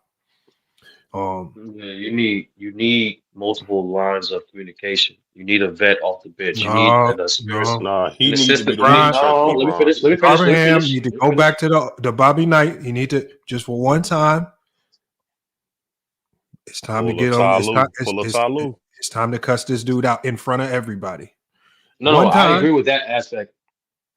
But to continue that, consistently, Lamont, you need multiple guys to continue that message and relay that message. That's what I'm saying.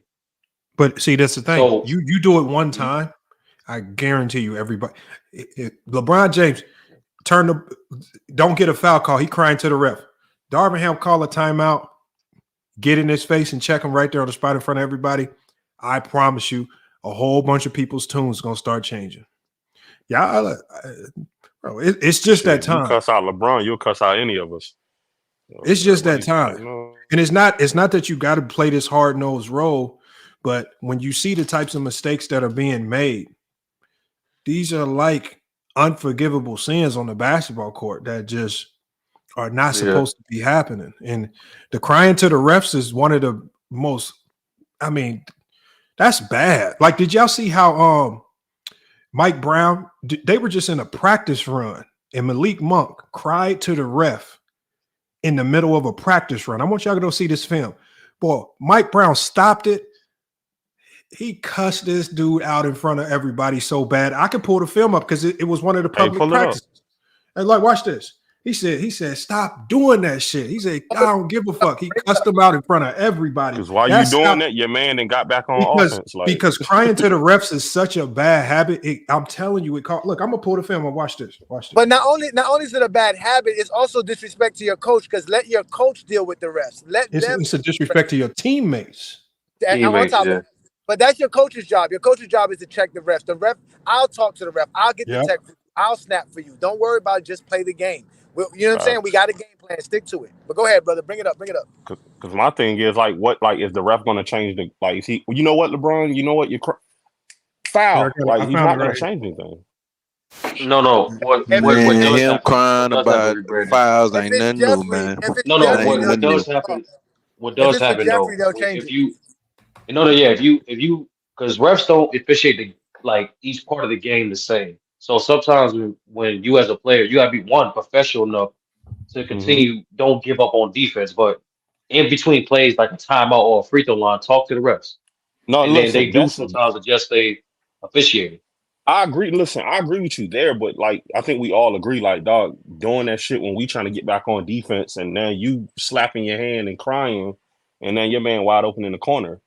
So it's like, do that shit when we get a timeout. True. Sometimes they cry after they make a basket. You made the basket. Why you crying? Go down and play defense. They're like, what you crying for? Yeah. It's crazy. Yeah, man. But the Lakers will be all right, man. The NBA season is great, bro. They're really only a 4 or 5 game winning streak away from being back in it, to be honest with you. Right. Only the Mavs are like going to win it anyway. So like, and I found it right here. Watch this.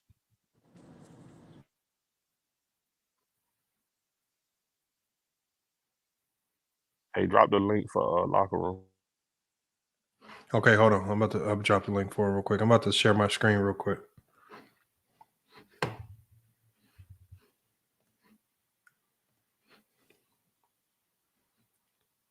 All right. Locker room link is in the chat.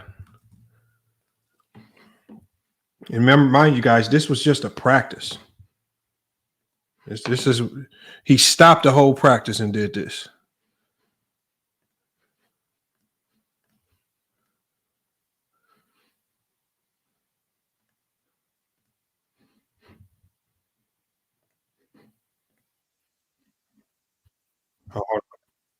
Let me put the audio on, my bad.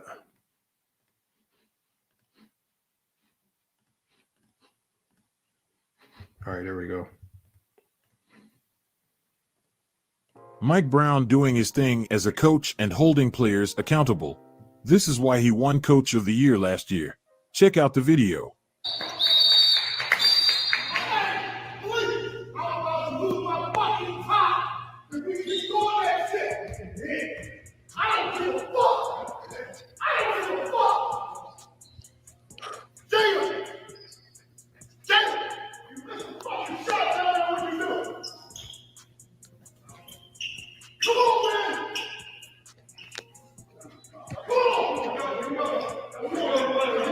Bro, got on 2 of them, crying the refs. That shit was quiet as hell in there too. Crying the practice refs. You gotta check it. Like, and he did this. Remember, this is an open practice where all the cameras was live and watching.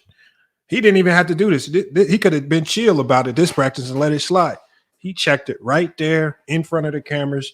You got to send a message. There's certain things that just can't be unacceptable, but that's why the Kings have one of some of the best offense in the league. You know, he checks a lot of the silliness, man. He keeps guys playing hard. Facts. Got to, man. This is why Mike Brown did good with LeBron. If you think about it, I thought he did decent with LeBron. He did. They did. I mean, they won 66 games and 61 games, right? He won coach of the year as well in Cleveland. Yep, coach of the year. Yeah.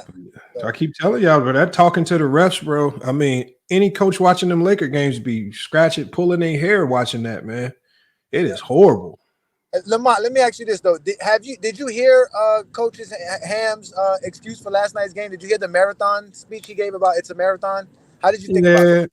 He is, bro. I mean, that's what I'm saying. I just wish he would just go away from some of the media trained talk and the cliche stuff and just tell it like it is. You're right. I know. It's probably not you probably don't want to call out your best player to the media. Probably just do it in the locker room to everybody right in his face. But I mean, I kind of get it. But at the end of the day, man, we watching these games and nothing's changing. AD's disgruntled. Reeves is disgruntled. I mean, it just looks like it's the same problem over and over. And I've been saying this since like game 3. I said it since game 3 of the NBA season. I said, this Laker team can't defend the 3-point line. I said, why are they giving up so many threes? And I've been saying it all year, and people just act like they keep saying, well, get Zach LaVine there to fix it. And I keep saying to myself, they cannot defend the 3-point line. I just don't know if Zach LaVine fixes that. Oh, my God, bro. Oh, man. You know what, Lamont? Listen, I always tell people your eye test is based on if your mind can comprehend something, right? And because of you giving me the film and watching the Lakers, I noticed how bad they were on 3-point defense. That's something I didn't see prior to having the conversation with you or watching your live the other day. Mm-hmm. And that's why I tell people about the eye test, about how, your mind, whatever your mind can't comprehend, you're not going to really see. You know what I'm saying? But the Lakers are really bad defensively when it comes to 3-pointers. They really give up a lot of points night in and night out. Yeah. Like I could pull up each game and I'm talking about teams. Is somebody on any given night is going to go have an historic game from the 3-point line, it seems like, against the Lakers? Dante Exum, career mark versus the Lakers. Marcus Smart, career night from the 3-point line versus the Lakers. It'd be just some ridiculous stuff going on. It'd be like, what is y'all got going on out there, man? The Lakers don't even want to see the Pistons right now, to be honest. The Pistons playing harder than the niggas right now. Well, Monty Williams is a better coach than Ham. I'll give you that. Monty Williams know how to coach. No, for sure. What is what Lakers signed up for? Am I crazy? Am I crazy to think that Darvin Ham's coaching style is like Tomlin? He's not Tomlin, right? He doesn't have that demeanor. He's not Tomlin, right? You talking about Mike Tomlin? Yeah, Mike Tomlin. Does he have? I mean, because I thought that's what they would have, like a guy like that, where he didn't have to really yell and scream. Just his body language alone will let you know he's serious. But Darvin Ham hasn't really showed me that demeanor yet. I might be wrong about it, but that's what I thought he was. Yeah. Look, watch this, y'all. We go to the first game of the year. Okay, so the first game of the year, they lost to Denver. They allowed 10 threes, which isn't really that bad. They played the Phoenix Suns. They beat the Phoenix Suns. I think they won that game. The Phoenix Suns made hold on. Okay, the Phoenix Suns didn't do that well. They only made 9 threes. But when we start going to some of their losses, man, like the Sacramento, I guarantee you, it's gonna start looking crazy. Okay, when they lost to Sacramento, hit 15 threes. Like I can go to almost all their losses, and the 3-point numbers just gonna look crazy. No, you talked right though. The last 6-7 games, they've been giving up at least 15 a game. And during this stretch, they've been giving up horrible numbers as far as the percentage-wise. They've been giving up like 40%. Like they have been bad defensively on the 3-point line. But like I said, I didn't notice it till you broke it down the other day. And I was like, I was looking at the game against, what's his name? Jared Jackson hit 6 3-pointers against them. Like he's a center. Lamont. Yo, what up? So I seen you just played a clip of Mike Brown. Shout out to Mike Brown. Good coach. Yeah. Right? Now, let me ask you this. Do you think that Darvin Ham has ever talked to LeBron James like that? No. No. So that's why he's got to go then. And if that's what you need, a hard-nosed coach, I get that. And I know that Darvin Ham is gonna be the scapegoat for all this. He's gonna be the fall guy because I believe that LeBron James at this stage in his career, I don't think it takes a coach to yell at you to get you to just be attentive to being strong side, and staying strong side as a defender and not turning your head on your man. But see, what you do when you say things like that is you absolve Darvin from any responsibility. I'm not dissolving. I know you can't do that. You are right, but it's just hard for me. I mean, this is LeBron. That's like it's hard for me to try to put LeBron James in the box as any other player. I cannot do that. How much coaching do he need in year 21? No, but I get Bro, Lamont. I don't know, bro. But Lamont, bro, what if they do this shit, bro? And let's say, bro, LeBron, Like, am I wrong for holding attitude. LeBron James to a higher standard? Bro, what if he throw attitude and want to lead the team, bro? No, you're not wrong. See, like what you said about the strong side, you're right. About the strong side, you're right. But the whimpering and crying about every call, he needs to get on LeBron about that. He can't get on. Yeah. He can't do nothing about LeBron messing up, making a mishaps on defense. But he can get on LeBron for being, a whino and crying all the time. Like, why are you whining for every play? The best coaches hold everybody to the same standard. Bill Belichick treated Tom Brady the same way he treated everybody else. If you got a coach that's playing favorites, that only wants to coach up the young guys, who only wants to yell at the Max Christies and the Cam Reddishes, then that's not what the Lakers need. Then you got to be able to hold everybody to the same standard. You all right? LeBron got to be a good leader for that to happen. Yeah, because y'all don't even hold LeBron to the standard though. But what coach do you get? What's the coach we're going to get? We're going to fire Ham. Who we bring in? Go get Mark Jackson. I don't know. Yeah, Mark Jackson gonna run Matt. No, bro. That's the thing. The coach that y'all need is not in the league right now. The coach that y'all need, Doc Rivers. I don't think Doc Rivers is that Eric guy. Spoelstra, the only coach I know. Doc Rivers is a player's coach. Eric Spoelstra, the only coach I know that will run Matt. Doc Rivers will cuss the team out just like we just saw Mike Brown do. Doc Rivers will do that. Not the team. LeBron. Yeah, but y'all want him to do something that LeBron fans not even doing. Y'all not even holding him accountable. So why y'all want Eric Spoelstra, man? I remember Eric Spoelstra benched him in 2014 when he was playing so damn trash in Game 3, man. That's the type of coach you need, man. LeBron has been. That's the type of coach you need. In all kind of ways. You say what? Lamont broke down a film for almost an hour the other day showing how LeBron needs to do better. We hold LeBron accountable. No, listen, that's Lamont that does that. But like nobody else is really giving him any of the blame for what's going on right now.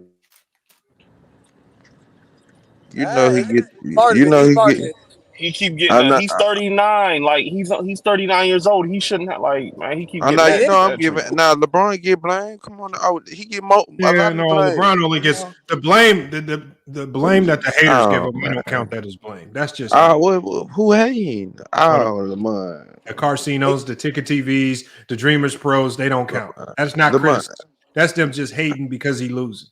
Lamont, you can't be saying that, Lamont.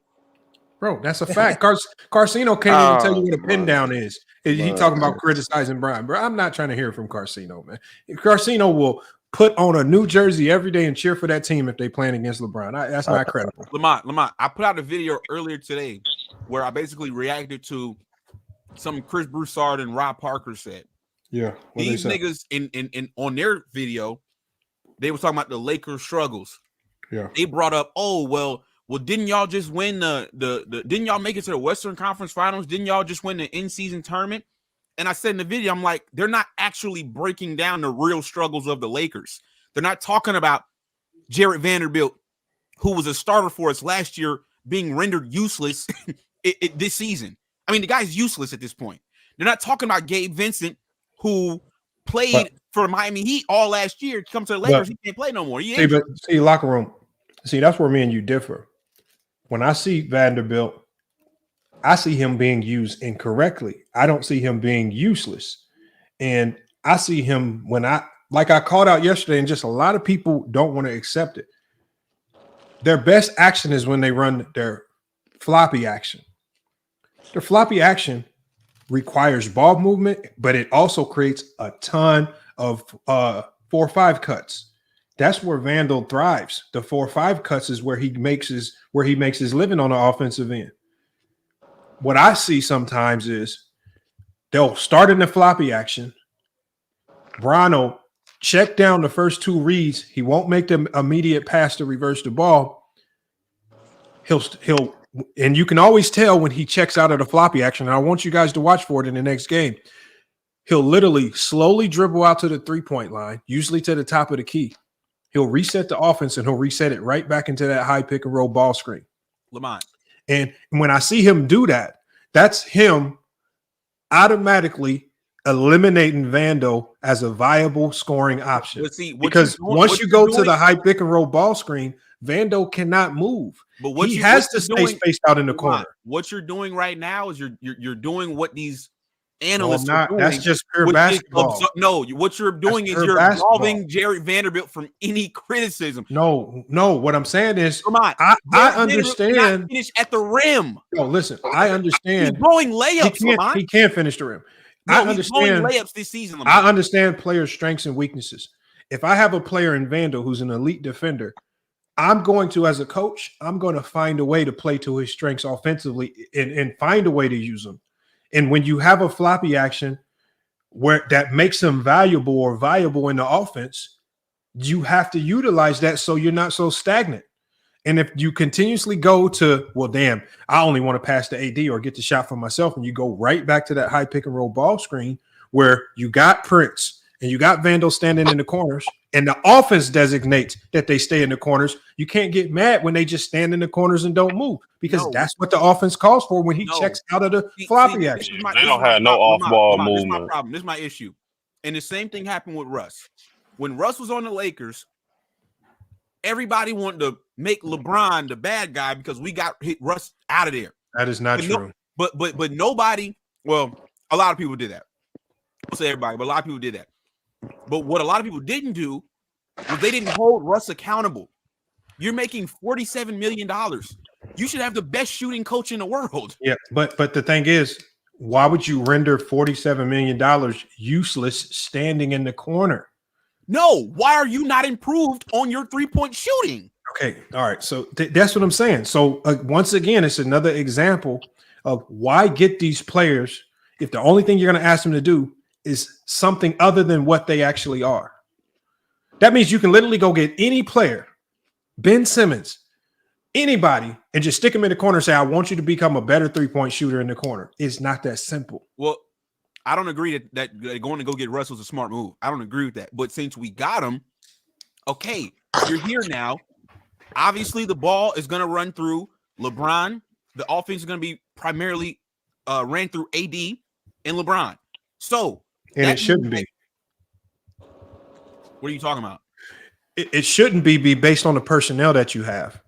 So if you understand the dynamics of your personnel, okay, we got Bron. Bron is elite on ball and off ball. We probably don't need to use him on ball all the time because he's probably, to me, more elite off ball.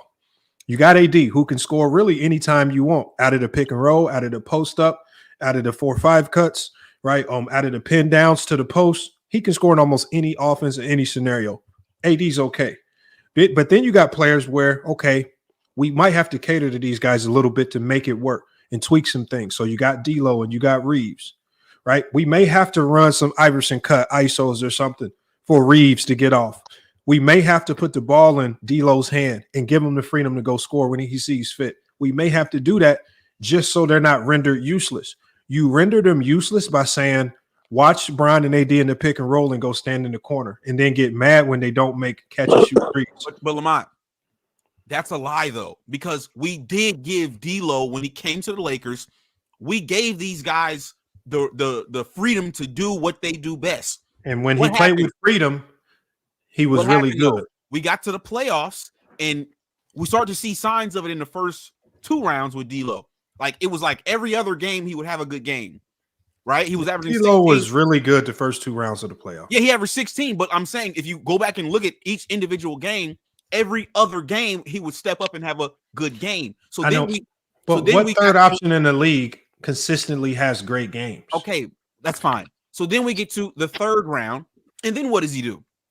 6 points a game. Y'all don't say nothing. No, he's got to be held accountable. We did say something. 16, and then you drop off to 6. You're the reason we lost. We did say something, and I mean, I don't know why. LeBron. But no, I didn't blame LeBron because Brian and AD were hurt. If you look at most of the people, You guys were hurt against a superior team. You had the perfect recipe to get swept. Your 2 best players were playing injured. Your 3rd best player is a defensive liability because he can't guard the other team's strongest asset, which is the pick and roll. It was a recipe for a sweep. But it was a close sweep, right? It was a sweep.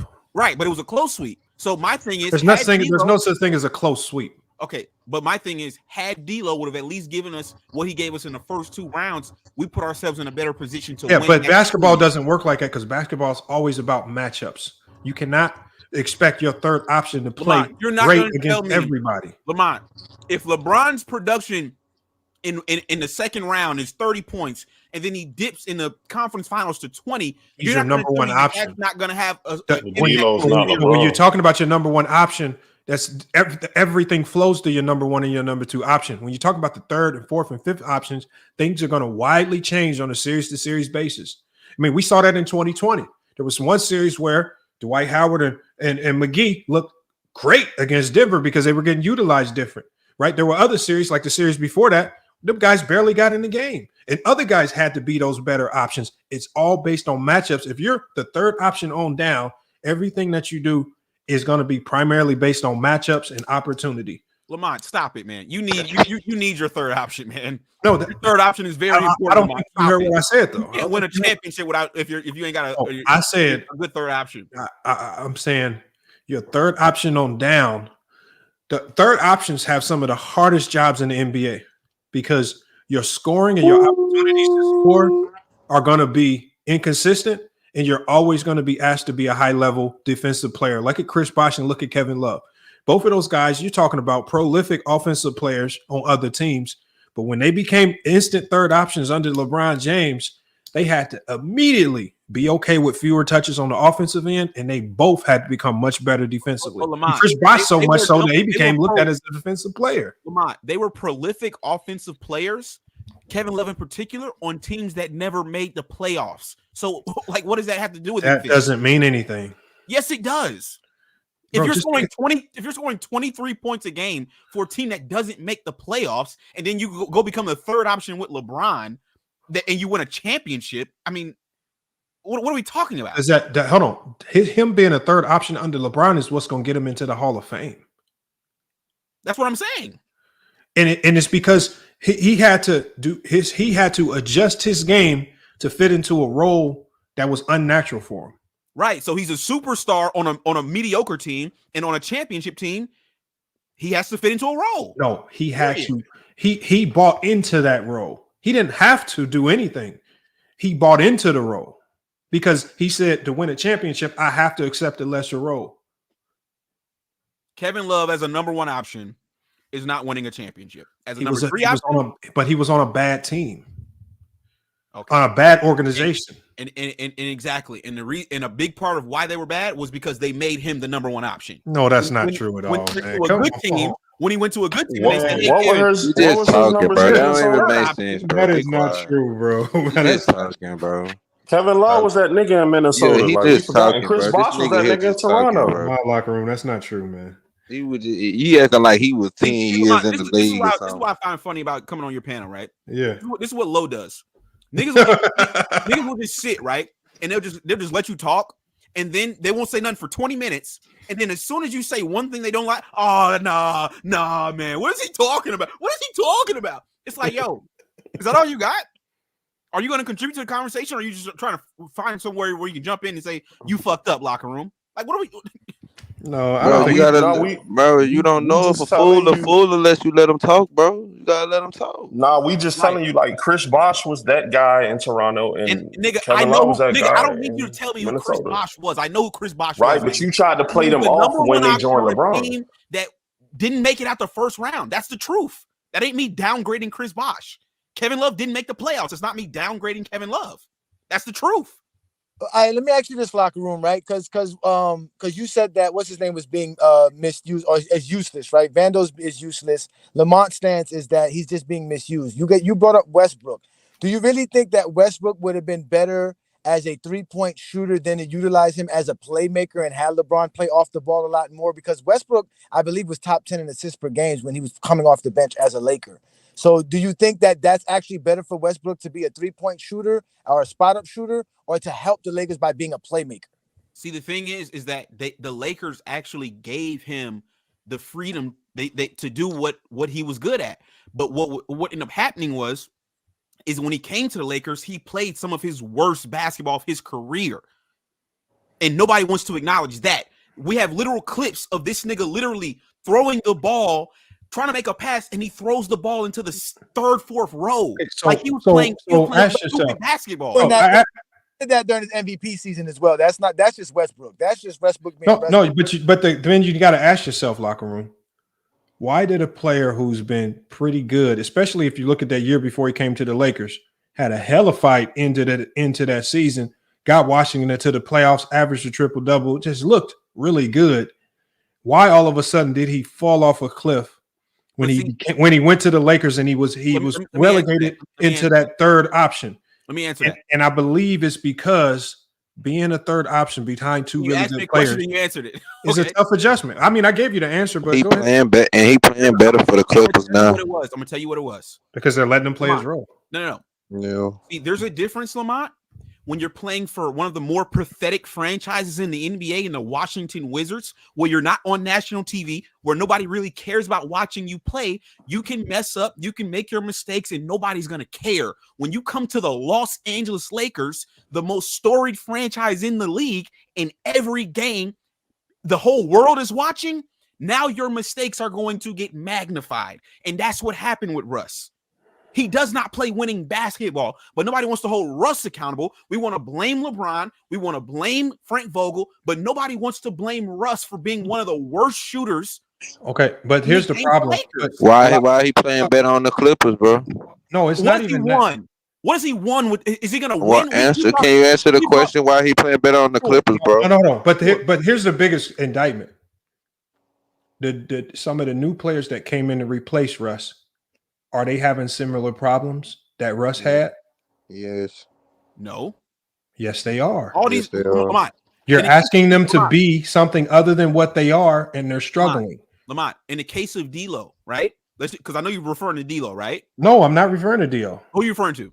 I'm referring to guys like Vanderbilt. I'm referring to guys like Cam Reddish. I'm referring to guys. All of those guys. What I'm saying is, even when I talk about, he had a different role on another team, and then came. Even when I talk about D'Lo, you are telling these guys you have to be something other than who you are to play with LeBron. Yes. And all I've said is, if LeBron is going to be so staunch on playing this style of basketball, he needs to just go get catch and shoot shooters. You just need to say, look, let's just get guys who are 3-and-D or good catch and shoot shooters, because I'm not going to go away from this high pick and roll ball. He was a good catch and shoot shooter. He's not making his shots. He's never going to be consistent with it, because that's not who he is as a player. And guess what? Who he is as a player isn't really a winning player anyway, or else he wouldn't have been traded 5 times. But nobody wants to have that conversation. No, but I blame LeBron. But I agree. Listen, I agree with you, locker room. LeBron always got to get behind.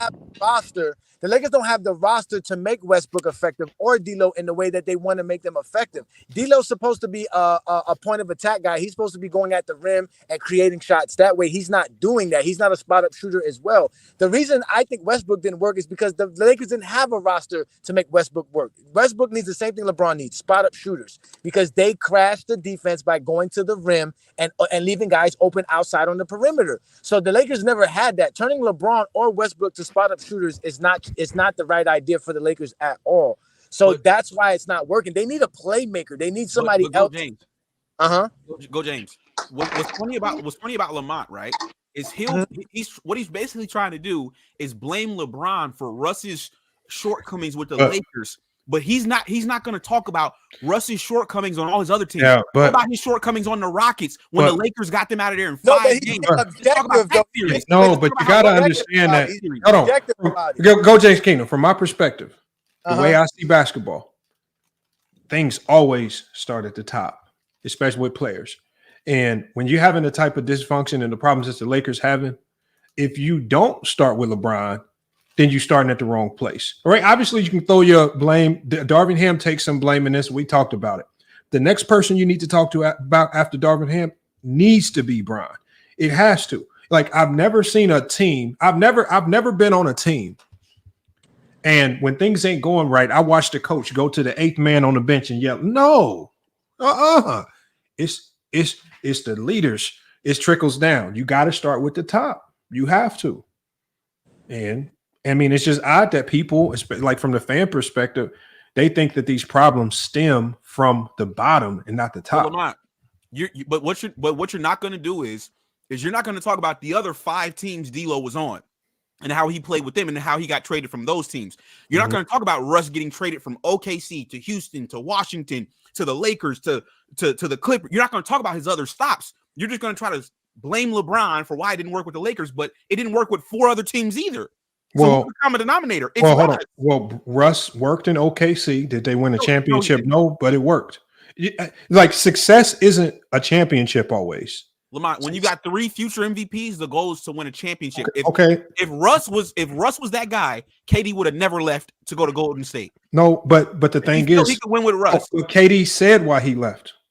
When KD left Golden State, he left for MVP. There too. He left. Yes, I'm saying, like, after he got his rings. Yep. We can't get into why these guys leave and whatnot. The thing is, when KD left, Russ made the best of a bad situation and kept that team afloat, right? And he didn't sulk in what he didn't have or how bad some of the shooters. Like, remember who's their defensive player that got hurt? I forget his name. The light skinned guy. I forget his name. The defensive guy. Robertson?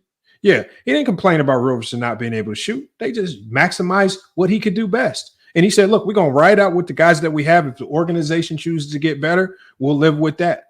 But when he went to Washington, he could have sulked about being traded. You know what? He said, you know what? Let's just – they said he was the first one in the gym that first practice in Washington. And you know what? He helped that team get into the playoffs and did the best he possibly could with that team. And it's hard for me to say that when he came to LA, he didn't give 110%. I feel like he did. But I feel like because they were asking him to be something completely that he never was or could adjust to, it never worked. Because remember, they tried it with Vogel. They tried it with Darvin Ham. It didn't work under 2 coaches. But the one thing that was consistent between those 2 coaches was that same high pick and roll action with Bron and AD, where guys are relegated to the corner. I noticed what you just did. You only sung Westbrook's praises. So since you're going to play the good side, I'm going to play bad cop. I'm going to tell you the negatives with Russ when he came to the Lakers. Number 1, his perimeter shooting was a joke at best. Well, he's not a perimeter shooter. And whose fault is that? Is that LeBron's fault or is that Russ's fault? So you're one of the highest paid players in the NBA and you haven't worked on your jump shot? And we're going to blame LeBron for that, right? What are you calling for him to be on the team for if you why you bring him in? You already acknowledged it was a bad fit, bro. I'm with you. But we're past that now. He's on the team now. So now it's time to work on your why game. do you bring in a guy that fits bad and then get mad when it don't work? All right, locker room, you know I'm GOAT James. We know we're GOAT James. This man don't make no sense, bro.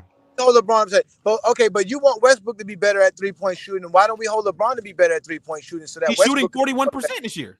No, not last year. Okay, yeah, he shot bad last year. Sure. That's what I'm saying. No, but that's what I was gonna say. Listen, I agree with you because the other day I joined the show because Lamont was going in on LeBron, and I'm sitting in my house like, yo, I gotta call Lamont. Lamont can't do this, right? He gotta stop. Like, he's really going in on LeBron. But then I realized he was being objective. He was actually just placing the blame on the Lakers in general, but he was just showing us where LeBron sits at in this. And you can't say LeBron doesn't have no blame. Never. Like this. I mean, that's just being. Like that's I'm not saying that. I never said that. Okay. But like I said, look, back to the Russ point. Okay. The perimeter shooting was awful. His decision making was terrible. His attitude, which is something Lamont will never talk about. Matter of fact, Goat James, the last day Russ was on the Lakers before he got traded, he got into an altercation with Darvin Ham because he didn't want to sit his dumb ass on the bench.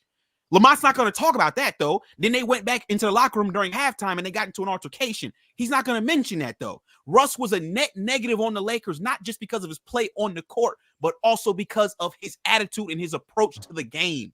It didn't work for a reason, just like it didn't work with KD. And you know, it's just odd. It's just odd that as soon as he goes to his next stint, the head coach says, "This is the first time we ever had a leader on this team," and he called him a leader. And he sung. No, hold on. Hold on. But as he sung crazy praises for this man after that first year. And then, you know what? A lot of people were, when they first got Russ, they went on that 5-game losing streak. A lot of people were trying to indict him. But when the water settled and things panned out and he carried them in the playoffs while the other two went down with injury, they were actually thinking that they would lose him in free agency because his value had ballooned to like $12 million per year. He said he was surprised when Russ said, "Look, just give me what's left over. I want to stay here because you guys value me." Lamont, I'm gonna kill that whole point right here, right? I'm pretty sure you guys. Oh, you gotta accept that it's just LeBron and the Lakers. Hold on. I'm pretty sure you've dated a lot of women in your life. I'm pretty sure if I ask a woman about you, she gonna say Lamont ain't shit. And I'm sure if I ask another one about you, she gonna say I love Lamont. It's not really saying anything. Okay, so he's in the Clippers and he's got a better relationship with them. Whoop-de-doo. Congratulations. What does that mean? That doesn't change the fact that when he was on the Lakers, he was bad. Bro, why, bro? Because of that bullshit ass system LeBron got, bro. That everybody got to play in, bro. Weak ass system, bro. That's the truth, bro. Like people want to sugarcoat it, bro. That LeBron system that trying to fit in the way that he played to play his game, bro. It's stupid, bro. It's stupid, bro. It's stupid. So that's your analysis on the Lakers. It's just stupid. Okay, thank you. It's stupid. Yes. Okay, thank you. It's been stupid. Right. Okay. Good job, man. For a couple years, for a few years, it's been analysis. stupid. Excellent analysis, man. Yeah, everybody want to sugarcoat it. It's playing the super just like this. Hey, all I'm gonna say, Lamont, is this, and I'm gonna close it out with this. All the guys that you talking about, that have to change their game and do all this extra stuff and blah blah blah. Guess what? Okay, how about this? Here's what we'll do. We'll trade all you niggas off the team, right? And let's see y'all go win somewhere else. No, but you know what? This is what I said. And remember, locker room, this is what I said. I said if Bron and AD, who deservedly so, are going to be hell-bent on not changing their style of play to allow others to play their game, which is fine, they're Bron and AD, then I've always said from the beginning, just get the guys who fit that role better. Just go get. Remember what I said. This is why I always said Corey Kispert, the OG Anunobies. He's shooting over 40% from the corner three. Just go get the guys that's already elite at what you need them to do, and you won't have to worry about fit and hope that they fit in. Just go get them, and they're out there. But every time I mention these players that actually fit these perfectly into the roles, people look at me crazy. That guy won't work. We need this. And it's just like, well, look, I don't know what you guys expect, because if you bring in another player that plays completely different and then you're going to throw him into the system, because any player that you bring in, I don't care who it is going to be the third option. If you're telling me that you're going to stick that guy in the corner, he's going to be a catch and shoot shooter, all you're going to end up having is another disgruntled player who don't feel like you guys are adopting a system that fits their role. That's the only thing that's going to keep happening. So just get the guys that feel comfortable doing that already. No. I'm gonna tell you what the issue has been. The issue has been these niggas continue to trade for marginal pieces, right? And these marginal pieces are always getting traded for a reason. D'Angelo Russell, case in point. If the guy was so great, Lamont, I'm still waiting for you to explain to me why Golden State, why Brooklyn, why Minnesota, why Magic Johnson and the Lakers gave up on him. Explain it. So Golden State traded him for a player that fit their system better. What about Minnesota? So remember, even in Minnesota, D'Angelo Russell did not ideally fit. He didn't ideally fit because he's a guy that needed the ball in his hand. But at this point in time, Anthony Edwards start coming to his own. So now he's getting relegated to another role. But I think he did better job in Minnesota because they had a different style of offense. So he had some game. I think defensively he still couldn't fit in well. And I think that was his biggest flaw because they were trying to turn into a more defensive-oriented team. But I don't think it was horrible in Minnesota. Okay, but guess what? Minnesota was still comfortable letting him go for a Mike Conley. So don't sit up here and try to tell me how good the guy is when he was on. All they did was they moved him or replaced him with a guy that fit their need better. With a guy that was better. And you know, I'm not saying not every team needs a D'Lo. I think D'Lo at this stage in his career will probably be best suited as a 6-man coming off the bench. You know, a microwave scorer that comes off the bench. I don't know how many teams want D'Lo coming off the bench at that price point at this stage in his career, especially when he's going to compromise your defense as much as he already does, and teams target him in the pick and roll. So the Lakers have him right now. And I just think if you have a guy, you just got to figure it out while you have him. Otherwise, you have what you have now in LA. Just a whole bunch of people crying about the people that are there, and you're just losing while you're at it, which makes things 10 times worse. He says, obviously, D'Lo doesn't fit anywhere. I mean, I think he can fit a few places. I think there's some teams he can fit on. That's what I'm saying. Like, I just hate the argument when you try to make it seem like it's just LeBron and that's why it's not working out. It's definitely not just LeBron. These dudes haven't worked out anywhere. Like that's the reality. I think it starts with Bron. It's not just Bron, but it definitely starts with Bron. Right. Now, my thing is, Lamont, you know, you talk about, like, I was watching the 2016 Cavs, and I was looking at some of their role players. You know, the problem that I think the Lakers are having right now is they have a lot of players, Lamont, that have individually, they really don't have an identity.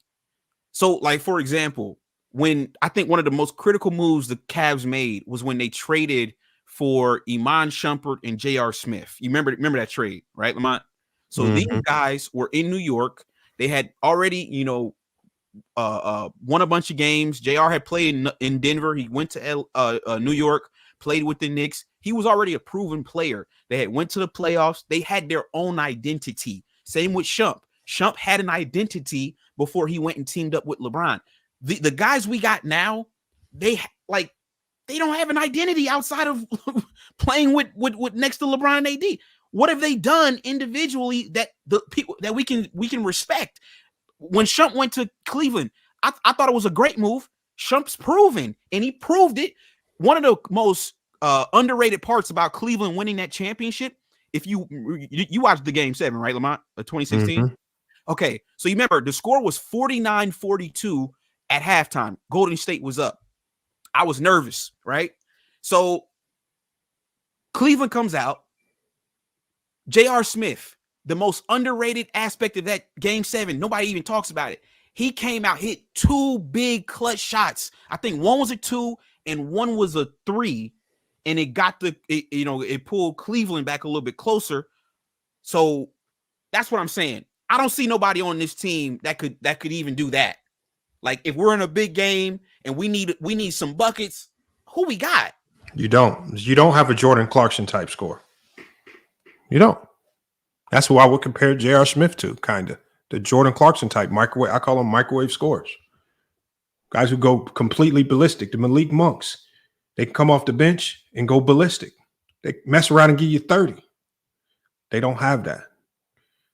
Even in 2018 when he was on Cleveland, when they remember, because they had D Wade and IT and Derrick Rose, the team was all over the place. They made the trade at the deadline. They brought in George Hill. He was shooting fantastic from the corner 3 that year, just from 3-point range in general. Jordan Clarkson, another guy who was very good stretching the floor, shooting threes. Rodney Hood, 6'8", could shoot as well. They also had Kyle Korver. You had real shooters. Kyle Korver was a vet, played on a 60-win Hawks team, played in Utah. Like, he was a proven player. He was one of the best shooters in league history. Where is that on the Lakers? Where's the shooting? Well, right now, and I said this even last year. I said the problem for the Lakers is because the league has changed, The players that LeBron usually could get for cheap that were ridiculous shooters, he no longer can get them for the cheap because now the market's changed and now those guys are really getting paid. The Duncan Robinson type players, the microwave type shooters and scorers that he like a Duncan Robinson would fit beautifully with LeBron James. I'm gonna tell you who would fit beautifully. But you can't get him. They priced out. He's priced out. I'm gonna tell you who. Yes, Duncan Robinson will be elite with the Lakers. No, I'm not saying he wouldn't. I'm just saying we can't go get him. But a guy that I think you might have said, I don't know if you said it, but Davis Bertans. Davis Bertans be beautiful with the Lakers. Yeah, quick and release. They said Herter's available too from the King. Bro, Herter. I would love Herter. Like these are the guys. Just get the guys that just fit. Quick release guys who can get their shot off quick, catch and shoot. They don't think about it. They just let it fly, and they live with the results.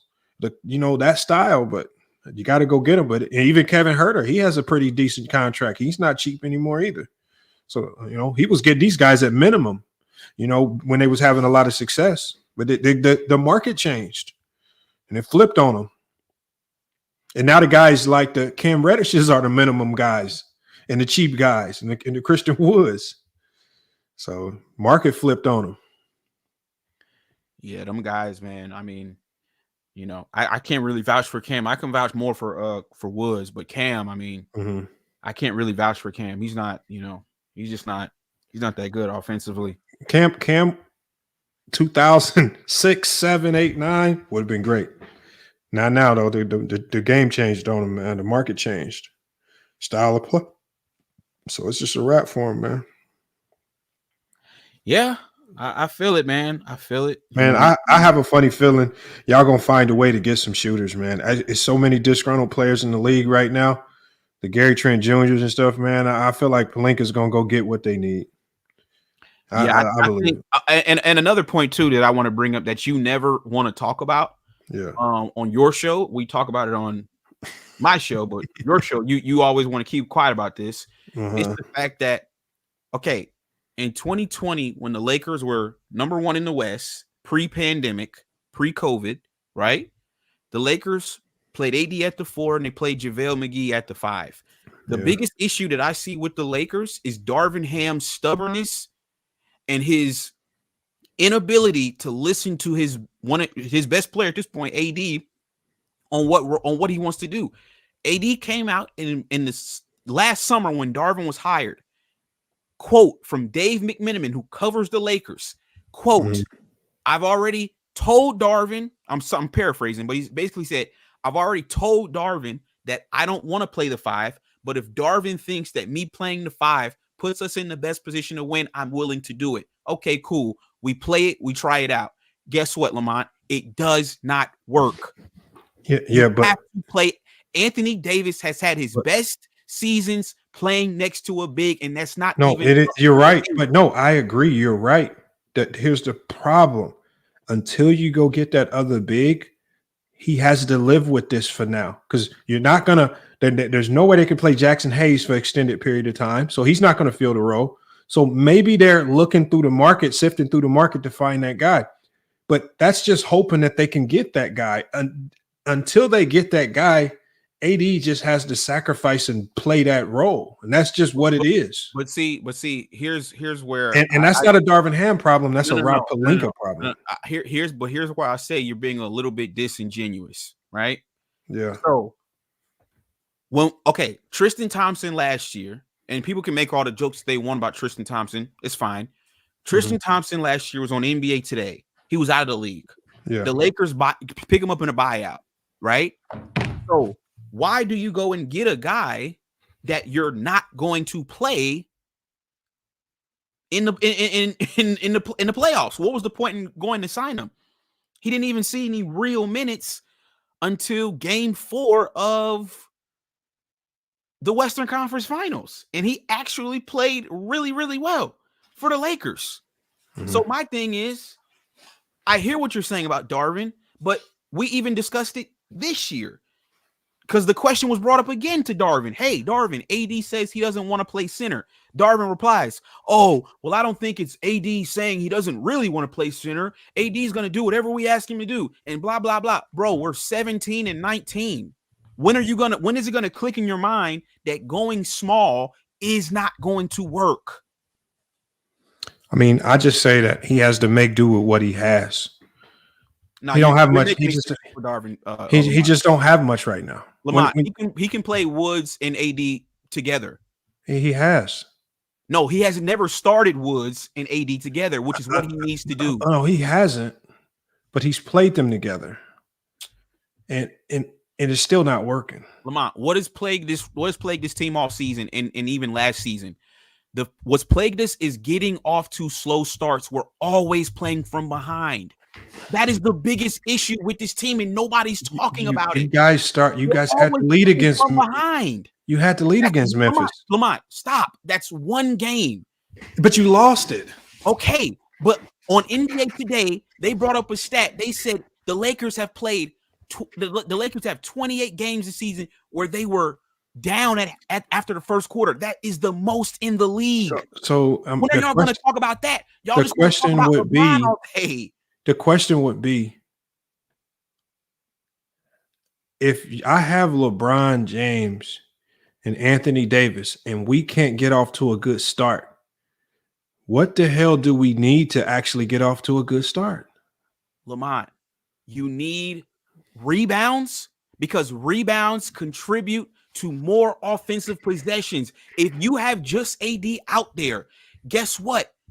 AD number one grew up playing point guard. He was a guard up until high school. He's not. His body isn't even physically built to bang down low in the trenches. You know this. And how did he get hurt last season? He got hurt down low in the trenches. Yeah. And with Nikola Jokic. Yeah, You're asking for trouble playing AD at the four. But when I do this film study and I look at these games, and when I see why they losing games, it's not because of there's any real rotation that helps them.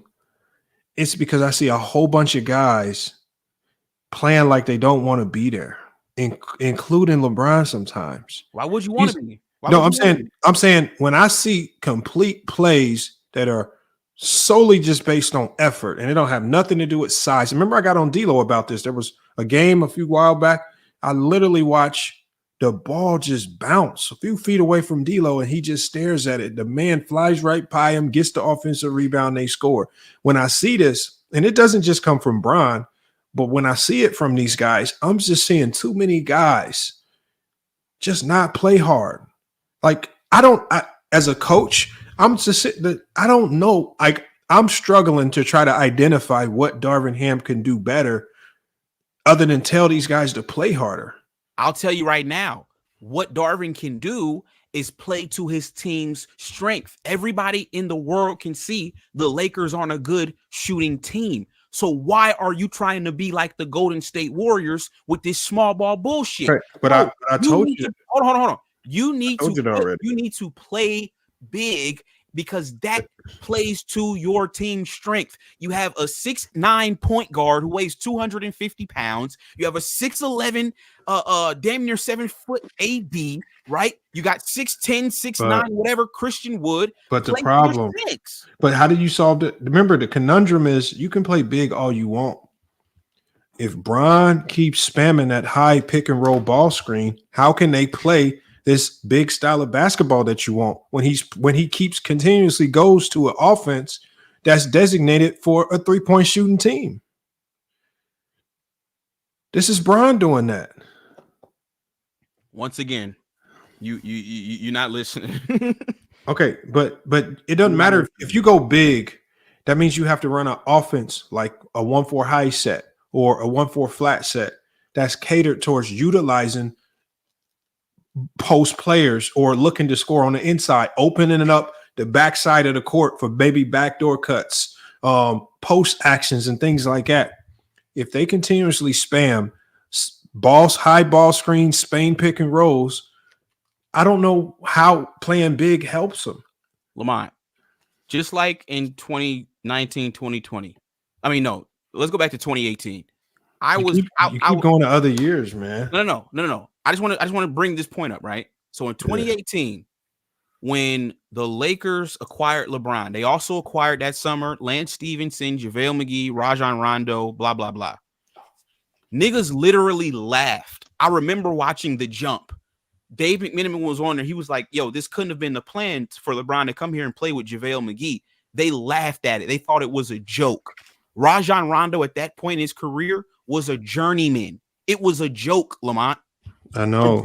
Until they actually got out on the court and we start to see some good things, right? So then Frank What Vogel, offense did they run under Vogel? Lamont, let me finish my point. So like I said, back to 2019.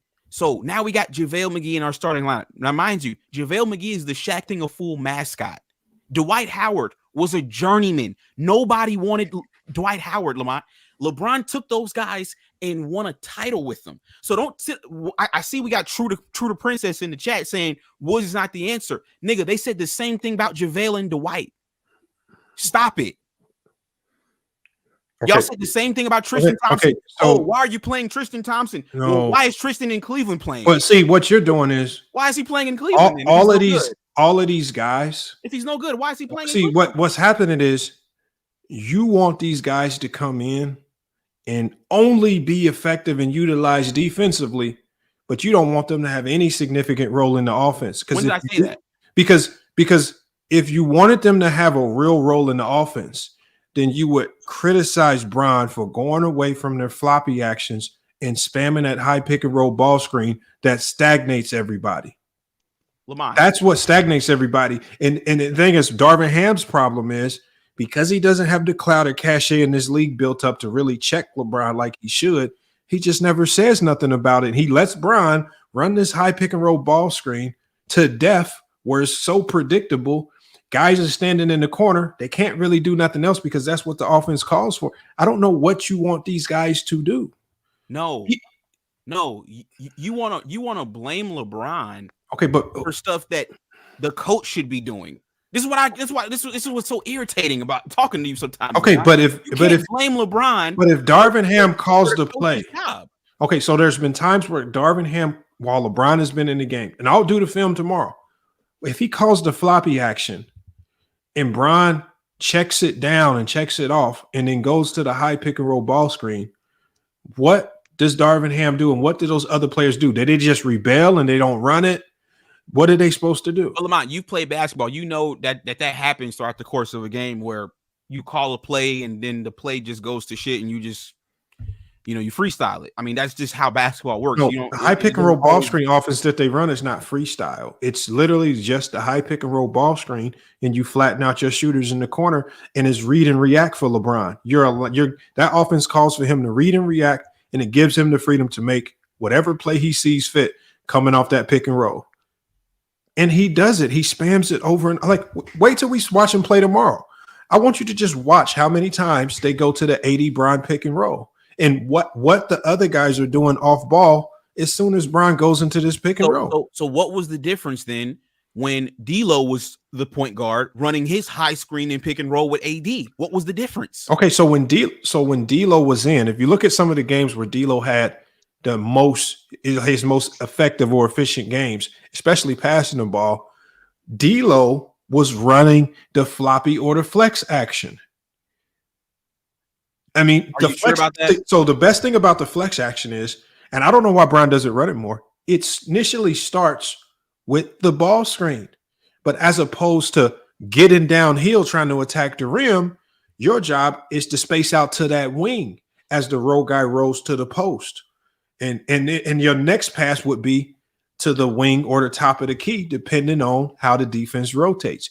But they never can run that, one, if they're taking the ball out of D'Lo's hands and they want him. And if the ball's not in his hands, and let's say the ball's in Bron's hand, Bron is always going to spam that same play.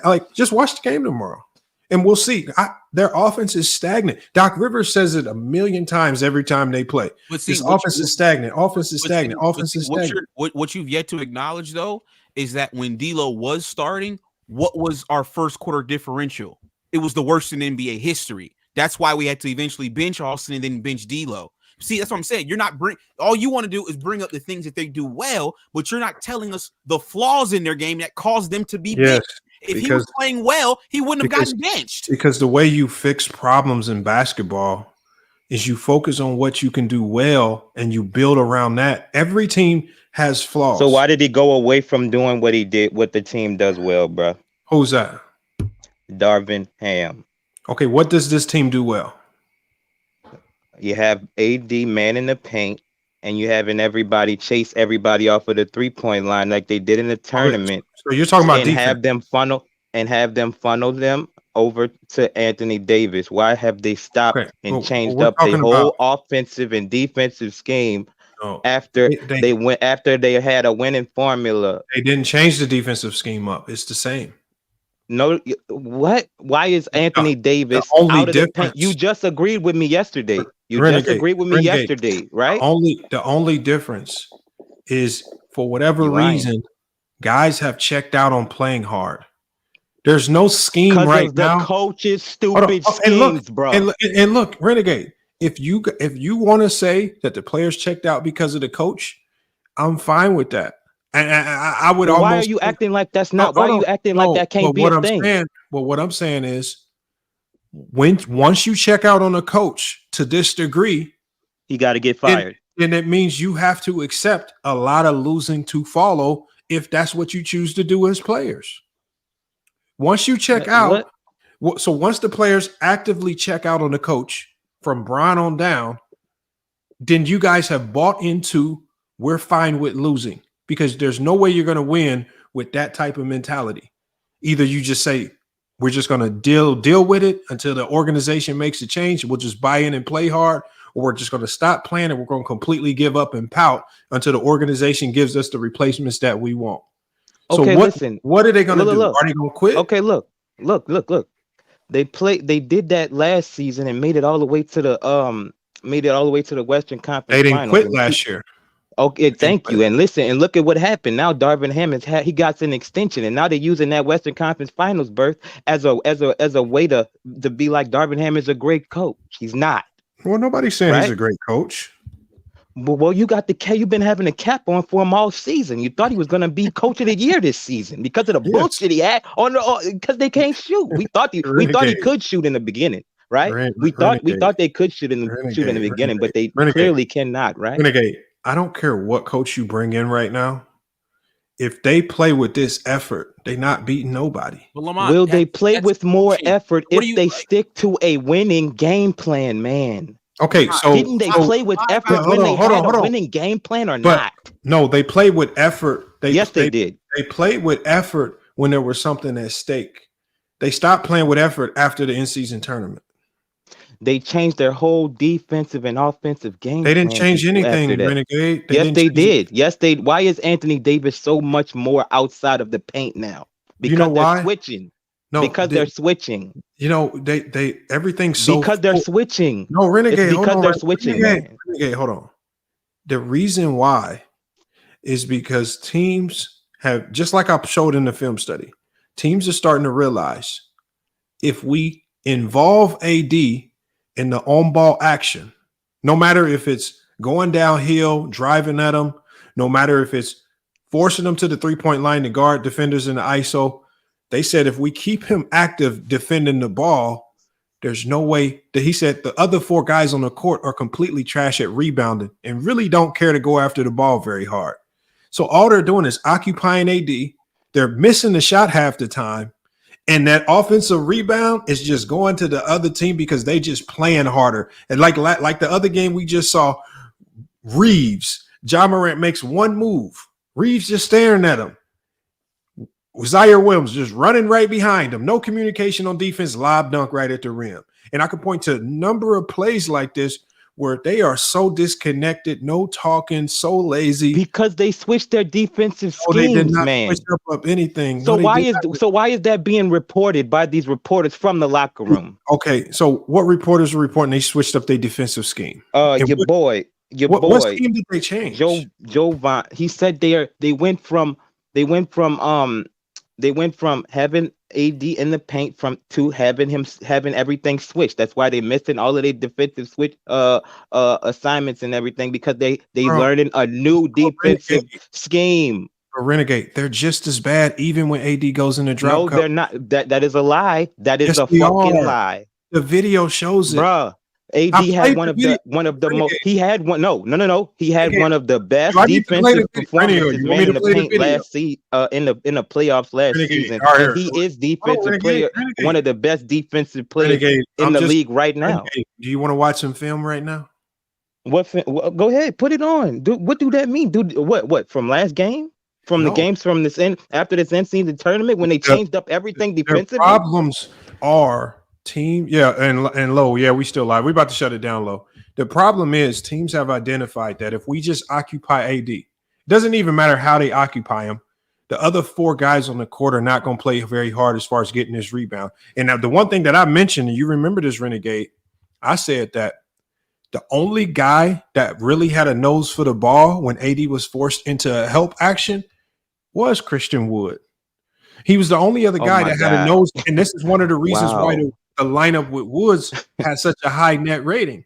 So I'm not saying so. But you got the cape on for Darvin Ham when locker room said that he's not starting him. You acted like that was a good decision. One thing that I said to locker room, I said this a week ago. I said him not playing Christian Woods is one of his mistakes. Oh my God! But why you capping? Why you was capping when he just brought it up like it was like it wasn't that bad of a decision? No, I'm saying right now, outside of Christian Wood, they just don't have much talent on this roster. Okay, so why are you not starting Christian Wood? Even if you start him, you're still not a very good team right now. Based on what? You've never done it. You've never done it. Hey, Lamont, you've been very patient, Lamont. Man, you've been explaining the same shit for like 30 minutes straight. Hold on, Young Africa. Did you see the 3 subs that you guys? You come back from fucking exile and shit? What are you talking about, guys? Africa. Do you see the subs that you guys had against the 3? Because you only played 8 guys.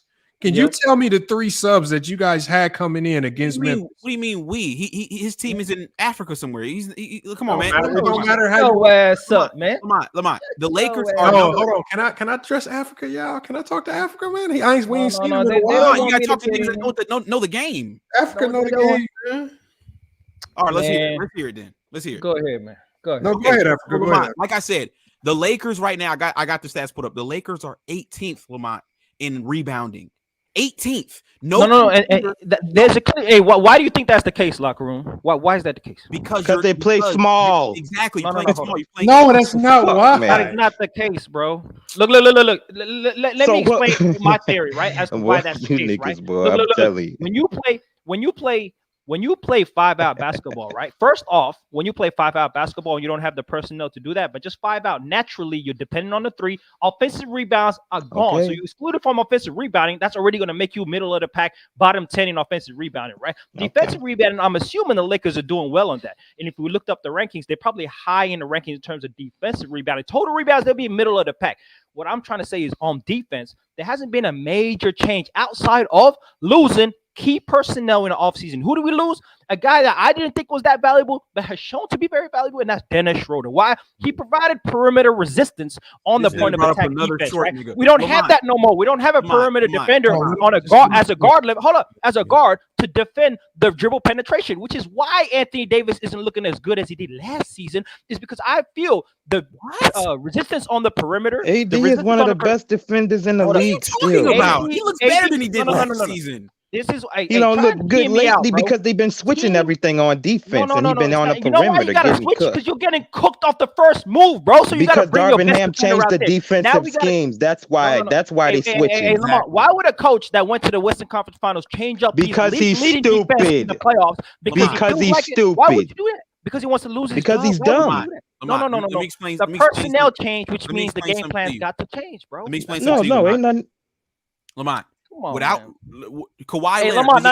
I want to ask you a question as a coach, Lamont. Hold on, Africa, hold on. No. You've been asking questions though. Let me ask him a question. Hold on, let me hear his one question. I'm gonna come right back to you. All right, go ahead, Lamont.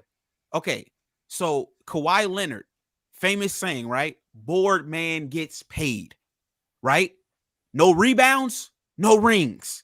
You know who's number 1 in rebounding right now? The team that I think has the best starting unit in the NBA.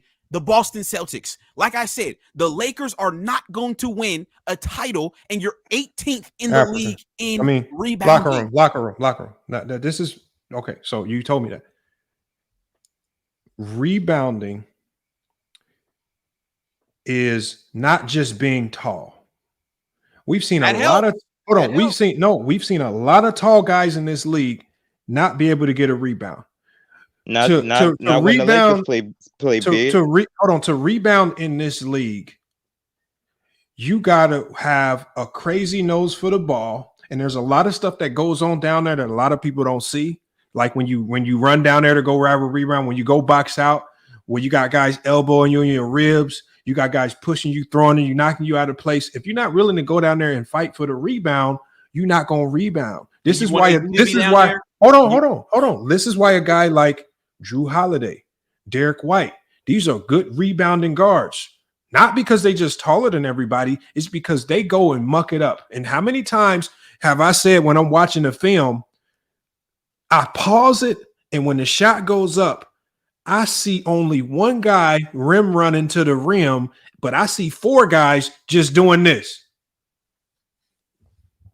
Just doing that same action, doing what me and you was doing, watching the shot go up and not reacting to the shot. So it's a natural proclivity. It's a skill set that you gotta have. You gotta have a nose for the ball. You gotta really want to go fight and get in there. Reeves is not doing that. D'Lo's not doing it. Even Bron is not doing that. And so when you got a whole bunch of guys that just mentioned 3 perimeter players. Hold on. It doesn't matter. You got to rebound as a team. You rebound as a team. You got to rebound with 5 guys. Coaches will tell you, rebound, go get, and then you go as a team in transition. But how many times do we see the shot go up and Bron or some of these other guys just immediately take off? The rebound ain't even secure yet. Y'all running. No, that's the makeup for losing basketball. You got to rebound first, and then you got to go. Lamont, if you don't have, if the team does not have a big in the game, you played the footage yourself. When if the opposing team drives, one of the players drive to the rim, and AD comes to help, if he misses that shot, there's nobody on the Lakers that is going to get that rebound. What does that do? That means the other team is going to get a putback layup. That's not how it works, though. Or you literally just played the clip locker room. When AD goes to help, you know what the dive man has to do? All the dive man has to do, and we see small guards like Kyle Lowry do this all the time. Box out. Just go in and get into somebody's legs and box out. That's it. You don't have to be the biggest. And this is why I use Kyle Lowry, because all of us who watch the Miami Heat can picture Kyle Lowry diving in, getting into some of these bigs' legs, and boxing out. And the Miami Heat have the 26th ranked. It's a pro 26th ranked in rebound. No, but it's a proclivity to have a nose for the ball. You got to, and they shoot way better. Mont, hold up, bro. Why is we playing? Hold up. Why is we playing? Hold up, Mont. Why is the Lakers? Hold up. Listen. Hold up, Mont. Why is the Lakers playing small ball when them boys can't shoot? Small ball. Yes, bro, you're lying. Why are you lying? All of their small players are hurt right now, and y'all still saying they playing small ball. Hold up. When small players was all healthy, he sat Christian Wood and Jackson Hayes in the same game. Hold on. All of the small players. No. Acknowledge what I said. Are they still losing? Hold up. Their best lineup is when they play big. Darvin Ham's philosophy is to play small, even though them boys can't shoot. What type of lineup is that going to breed? Losing or winning? Okay, what type of lineup did they play last game? A small lineup? No. Answer my question, man. When I remember vividly. Answer my question. Hold up. I remember vividly when Darvin Ham switched the lineup and went with the big lineup. And I remember vividly y'all still losing, and then y'all getting mad. No, you don't remember vividly shit because he never did that. Yes, y'all did, bro. You saw that starting lineup. No. Oh, we never played big. He ain't never started Christian Wood, bro. What game was it then, Lamont? What game was it? All right, I'm gonna tell you. I had it on my community post when I posted the new starting lineup. Name the game where AD started at the 4. Name the game. I'm about to show. Hold on, they don't have a center to start. AD always is gonna have to be the 5. So okay. All right, so why you go get Jackson Hayes? No, what I'm saying is that means you're not playing big with AD at the 5, bro. So you telling me you guys would get off to a much better start if you start Jackson Hayes at the 5?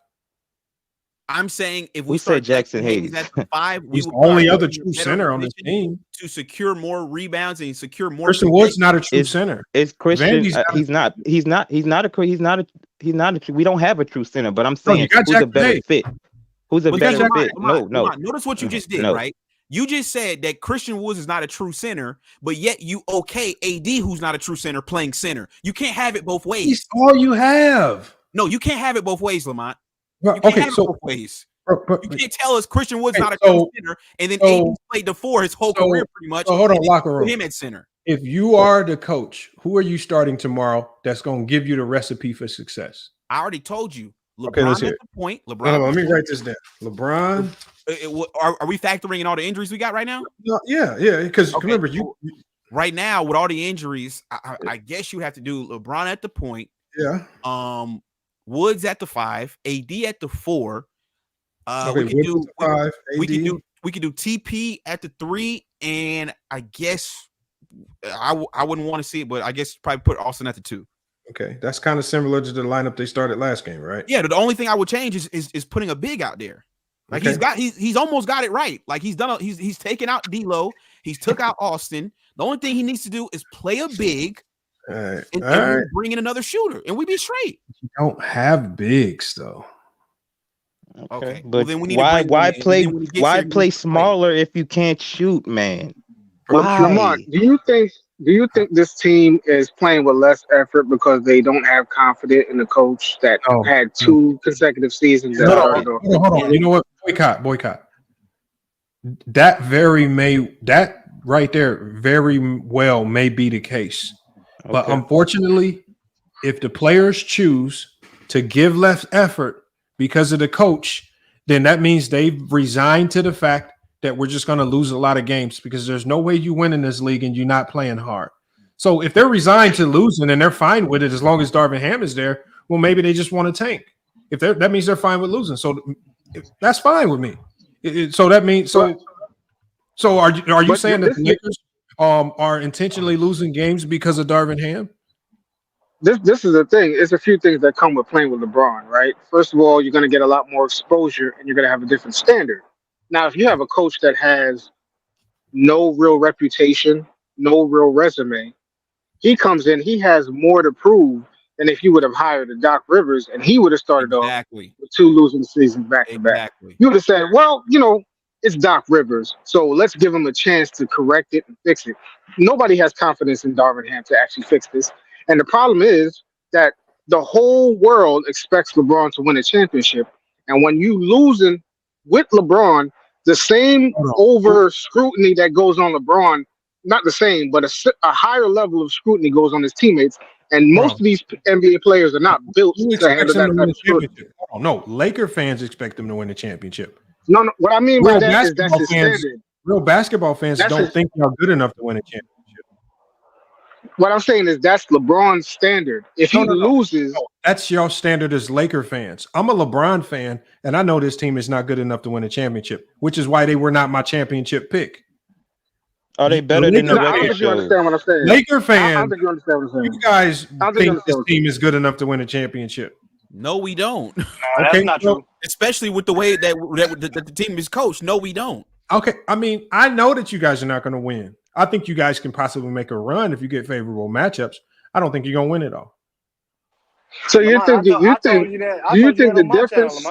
That is true. You telling me the difference is effort? That what's keeping them from a championship? Is boycott. When I look at the film, and I watch a lot of film, and I've done probably 100, 200 film breakdowns on this video. It's very few film breakdowns that I've done. Even when I did the video about Kawhi Leonard's horrible off-ball defense, there's very few videos where I look at the film and my conclusion is that it looks like these guys stopped playing. It looks like for whatever reason they're not connected in the locker room or as a team on the court. The reason, man. And so, look, at the end of the day, it doesn't necessarily matter what the reason is. Yes, it does, because they quit on them. Hold on 1 second. What I'm saying is, all I'm saying is, it's not my job to care about the reason why it's happening. It's my job during film study. It's my job during film study to identify what's happening. When I watch the film, I'm just identifying, okay, what went wrong on this play? Why did this team get this offensive rebound on this play? And when I see, okay, when I slow it down and I'm looking at, okay, this is ball watching here. Damn, this is Brian helping off strong side.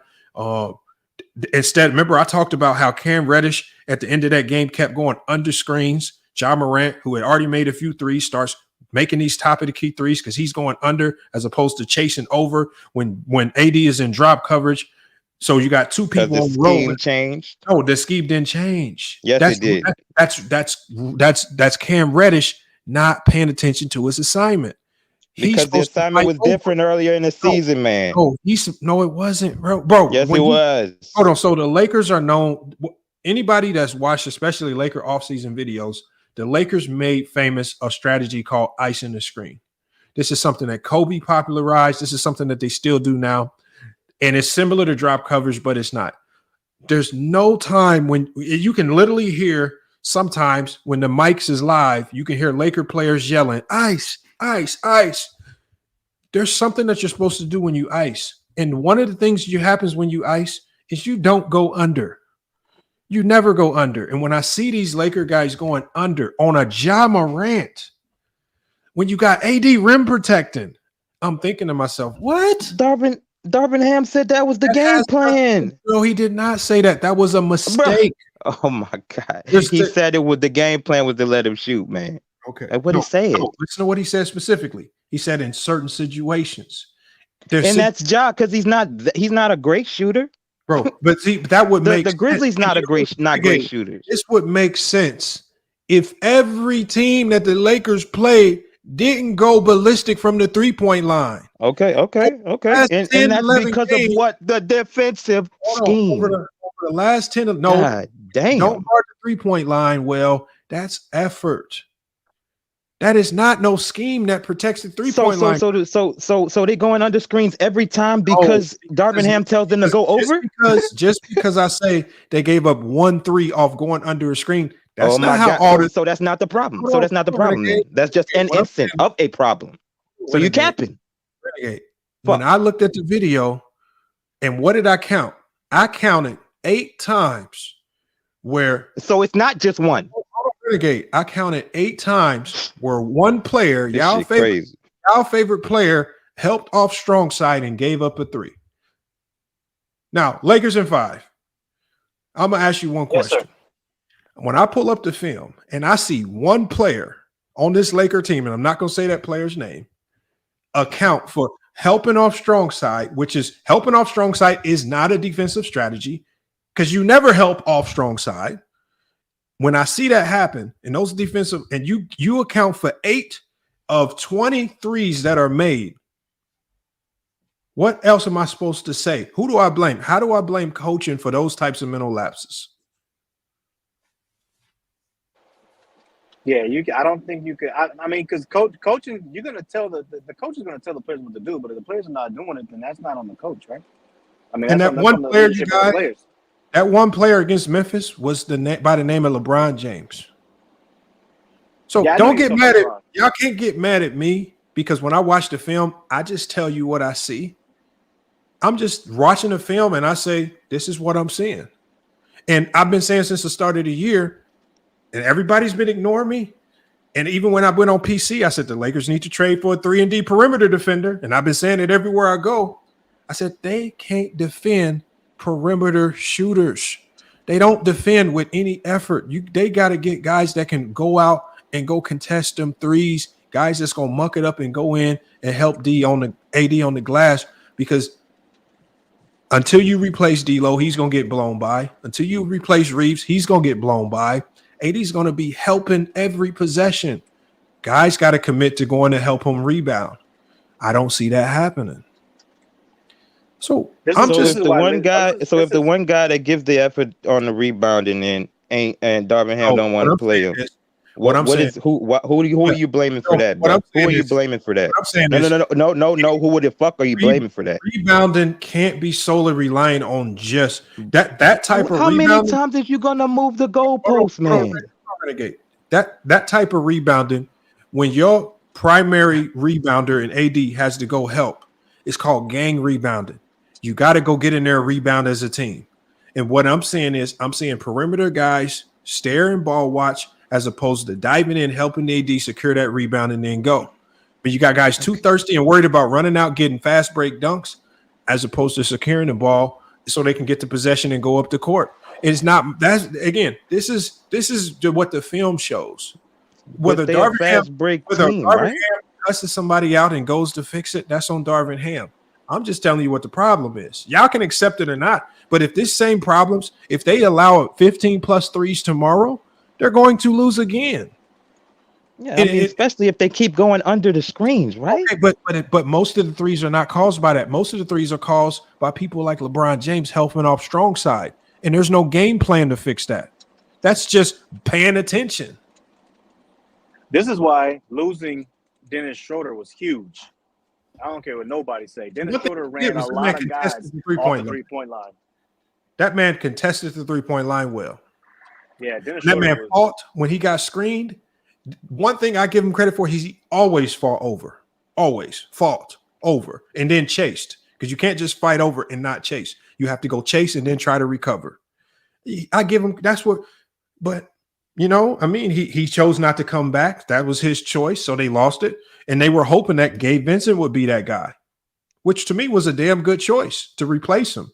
Unfortunately, he's not been there. He's not healthy.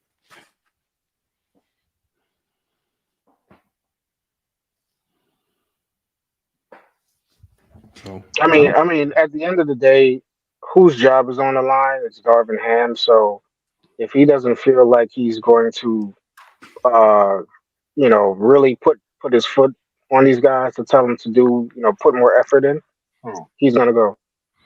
And you're right, boycott activity. It just really worries me that on a LeBron James led team that the coach has to do that.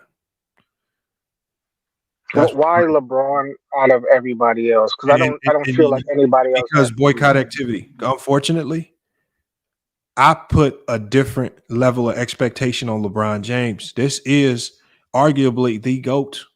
This is arguably one of the best leaders in NBA history. And so when I see these things happening, y'all can't get mad at me because I'm saying I expect more out of LeBron as a leader to kick some fire into this team, as opposed to a second-year coach who's still wet behind the ears. He kicking fire on Darvin Ham duck ass. Yeah, he is. Lineup. No, and you know what? The rest of the team is following lead. Everybody else is now moping and crying about Darvin Ham, and we see what direction the team is going in. Deservedly so, because why would you play a small ball lineup when you can't shoot, man? And Renegade. I'm fine with the players and LeBron moping about Darvin Ham, but as long as they do that, they're going to lose basketball games. Okay. Body language and all this stuff matters. I'm fine. Okay, and so does coaching, don't it? And look, y'all. I mean, would I be mad at anybody if they went out and put a whole life savings on the Clippers tomorrow? Hell no. Because based on what I've seen from this team, they pick and choose when to play hard. Let me ask you a question. Go ahead. Let me ask you a question, Lamar. If you were in Ham's shoes, right, and let's say your theory was the team isn't playing hard enough, and you knew your job was on the line, would you at least use deductive reasoning to say, okay, my theory is that they're not playing hard enough, but let me put Woods in at the 4 or the 5 to see what's happening before I get fired? My solution, because at this point in time, he's a dead man walking, right? So, drastic times take drastic measures. You know what I'm doing? Okay. First time I see my leader drive to the basket, potentially get fouled, mope to the ref, and don't get back on defense, you know what I'm doing? I'm yanking them and I'm sitting them out the whole half. And you got to start sending a message, because that lazy type of mentality is trickling down to the players that you need most. And you can't have your leaders and your role players and all your bench guys. I mean, you know how crazy it was for me to see Christian Wood turn to the ref and hold his hands up and not get back on defense? Christian Wood, you ain't that good yet. But they follow the lead of their best player. And when LeBron is moping and doing all this to the ref, now they Turn around. Now you got Austin Reeves. Turn around. Get your ass back on defense and quit fucking crying. And I'm going to send a message that this lazy, sorry mentality, crying to the refs and this whiny shit, that can't be our MO if our stamp is going to be being a tough-nosed defensive team. Because right now, teams Can your MO be a small ball team when you can't shoot if you're trying to win, man? Your MO needs to be toughness and not crying. Hold up, listen to what I'm saying, bro, and answer. When you are a small team that can't shoot and can't get rebound, bro, you're not telling the truth. No. They are a small ball team. Anthony Davis at the 5 means you're playing small ball. That's how it is. How it has been his whole career. His whole career, when Anthony Davis has ever played the 5, it's because they're playing small ball, and Anthony Davis can't even shoot anymore. So him being at the 5, you consider your Laker team a small team? I've always said this, and this is why I can't really blame Darvin Ham for some of the lineups that he puts out there, just because we don't have the personnel. Like I'm not gonna lie to you, I would start Anthony Davis at the 5 because I'm not gonna start Jackson Hayes. Jackson Hayes is a foul machine who don't get no freaking rebounds. The guy is 7 freaking foot and he averages 1.8 rebounds a game. Like what are you doing? You are 7 foot tall. How is Christian Wood averaging more rebounds than you? Like and Christian Wood play less games. Like I just don't understand. So my thing is I'm not starting Jackson Hayes. I get what you're saying, brother, but I think we need another center. Jackson Hayes is not the answer. Christian Wood, Nobody said Jackson Hayes. I'm not putting Christian Wood at the center either. He's only 6'9", 200 and freaking like 14 pounds. He's not the answer at the 5. But if you want to play Christian Wood, I would put him at the 4. I'm not putting him at the 5. Yeah, I put him at the 4. The best answer at the center right now is AD. But I'm saying you can play big with Christian Wood at the 4 and still have help on offense and defense. And Christian Wood is a better shooter than most of the players that we got. So why not? Christian Wood at the 4. I'm with you there. I'm with you. I don't know about starting though. I'm trying to. The team play the best when he's on the line, when he's in the lineup. So why not try it? He ain't never even tried it, man. Right. You know what? And you know what? God damn. You know what? So try another new starting lineup and piss him off. Try another new starting lineup. Here's the thing. And one that you have evidence and numbers that it is a better lineup throughout the season that you've had, man. And you've said that, Mike. So stop the cap, man. I'm with you with that because here's the thing. And before I would say no, just because Cam Reddish was balling for like a couple weeks ago, but Cam Reddish just went back to his old ways and he ain't balling no more. So now I think I would go ahead and implement Christian Wood probably and start lineup now. All right, y'all. Look, maybe I want to keep this going, but I got to shut it down, man. Hey, Lamar, you don't make clips, do you? You don't clip parts of your show and put. I need to, but man, it's just so time consuming, man. And I like when I get time, like I might try to do something tomorrow. Like it's just hard, man. Like and there's probably some days where I'm just trying to take time off just to do my own thing. So I probably get lazy sometimes, and I probably could be using that time to do more clips and stuff like that. So, I mean, I'm really trying to find somebody who can do it for me. That's what I'm really looking for, but I just really haven't found that person because I'm looking for somebody that's going to do it the same way I would clip it up and produce it. And then so sometimes I get these editors that just half-ass it and they, guys putting clips together that don't look right and just like, bro, I can't drop that quality, man. That's some bullshit. So, so then I got to do it myself, but it just takes time to do it the right way. So, it is what it is. Why, you an editor, Boycott? I'm a novice, so that's why I think about it, but I still need practice before I do clips. No, clips are easier than long form videos, ain't they? It's putting the right footage in the short time span that I'm still working on, because you want to put the tastiest part of your video sometimes, Yeah, you do. Like I've tried those AI things that create clips, and it's just like when you do a live like this on this platform, you got faces all over the place. It don't align it right, and everything be all off. And so those automated things are good for people that's just them on the screen the whole time, and nothing else is on the screen. But it ain't really built for platforms like this with multiple people and multiple faces. So, I'm gonna get around to one day. I might sit down and just make like 10, 15 clips. But I mean, the way it is right now, you got to be putting up 3 to 4 clips a day to really get any significant impact. So Yeah. I'm just saying that because I've seen so many channels go from small to big with clips. Well, yeah, but there's also a downside to it too. Like I tell people, there's a different algorithm for shorts. And like I said, I got some shorts on my channel that got like 25 million views. 25 million. I got one short that's responsible for 25K subs. Like you can look at these metrics in YouTube. It said this short I've gained 25,000 subs off one individual short. But those 25,000 people, for whatever reason, they don't get my live stream notifications. They don't for whatever reason. And they don't care. They don't care about the It's not that they don't care. I just think they don't see it.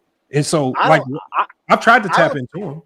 I don't think that. I think what it is, bro, for me, because I know what you're talking about. I think what it is that when whatever people watch or whatever people sub to you for, that's what they care for. They care about that content. So whatever, if they sub to you for shorts, they care about short. They don't care about your videos. They don't care about your live streams. And then the people that sub to your live streams care about your live streams. The people that sub to you for your regular videos, they care about regular videos. They don't care about nothing else. I think that's what it is, because I know what you're talking about. So so the problem is what YouTube's created multiple algorithms for different forms of content. And so it can sometimes they can make things look good. Like you do start doing these shorts, you start gaining a ton of subscribers, but just like Lakers or 5 said, you better keep doing them shorts for them, because that's what they're there for. They're there for the shorts. So, I mean, and then live streams have their own downfall and pitfalls to them as well. So like I've created a separate channel for shorts. I just haven't really posted the shorts. And, the craziest thing about it is I created my clips channel. I start doing my own clips for my own shows. Had the channel monetized. They suspended me, or they took away my monetization, and they said, we're removing your monetization because of reused content. It's my fucking content. Yeah, I hate that. I was like, how stupid are y'all? So I messaged them back saying, yeah, FYF clips is just short form content for FYF Sports. They said it ain't good enough. So it's just like, what the hell y'all want me? This is why when you see Fresh and Fit, when you see they shorts, you'll see one half their video, but the bottom half will be like a roller coaster or something silly. It'd be something that has nothing to do with the video whatsoever, because they trying to throw something in that throws off that algorithm that detects reused content. Now the new strategy is they take like clips of like Candace Owens or Joe Rogan, just like watching a video, just sitting there watching, and they'll put it on the bottom half of their clip, and it'll look like somebody reacting to their video. So they go into extreme lengths to avoid this reused content. So YouTube just has flaws in their structure. And this is why I'm trying to move over to another platform called Newsbreak, where the monetization is better. They're not petty. How much you make per video is very straightforward. You see and you make more money. And I'm just trying. I just don't see YouTube having. I don't think they'll be at the top of the mountain in 4 or 5 years. What you said it was called? It's called Newsbreak. If you want, bro, I can send you a link where you can sign up as a creator, and I can refer you as a creator. It'll guarantee you to get instant monetization when you sign up. Yeah, fucking right. Shit. So what they do is you can write articles. You can use ChatGPT to write sports articles. Or you can take your YouTube content and just start transferring it over there. Because when I first signed up with Newsbreak, they were doing a bonus. If you posted 20 videos in that month, if you posted 20 videos, you get a $2,000 bonus. And they would give you that $2,000 bonus for the first 90 days. So that's basically a free $6,000. And all I did was, I was like, I got plenty of videos for y'all. So I was just taking my content from over here, just uploading 20 of my own videos. Boom, put it over there. Free 2,000 plus the revenue from what people watched. Here, I'm gonna put that link in here for you. Stupid. So, bro, they trying to paying. get them boys on there. Huh? They paying right there. Hold on, let me I had recently started doing playback. What do you think of that? They sent me an email. I don't know. I haven't really communicated them with enough to understand what the hell they got going on over there. So Yeah. I got an email from the guy as well, Brandon. He's the marketing guy over there. So I got an email from him, and he was telling me about it. It seemed pretty legit so far. I mean, right now they like you say, they're partners with the NBA, and they're fairly new. You know what I mean? So right now it don't take a lot to get monetized. I think it only takes like 100 people, and then you get monetized by them. So, but again, you already know, the bigger they get, once they get big enough, they're gonna be like, okay, now I take 500 people, and then it's gonna take 1,000, just like YouTube, same thing. So yeah, see, All I'm right, using I'll it right now. holler at you, sis. All right, y'all. Believe it or not, I'm at work. Peace.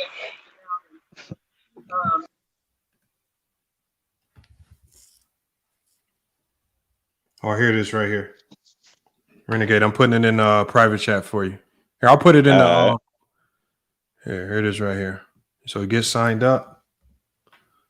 Hell yeah, man. Let's see what's happening with this shit. They pay well, man. They ain't no joke. And I'll put it in the chat for everybody, for the people that's still here. Here you go right here. Here's that link, y'all. It's news break, y'all. Y'all sign up ASAP, man. Become a creator on there. Man, shout out to Mott, man. Go ahead and put that application in for them Lakers, man. You feel me? I take it. I don't think you're gonna go against the game plan when the game plan works. You know what I'm saying, man? Bro, come on, if man. I lucked up into an opportunity like that, which I never would, bro,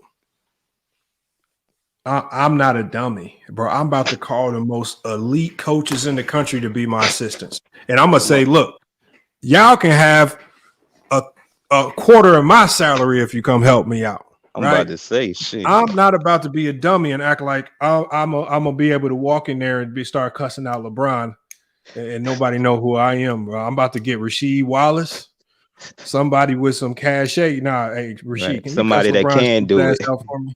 Yeah. I'm about to get somebody I can't do it, but I'm damn sure gonna get somebody that can.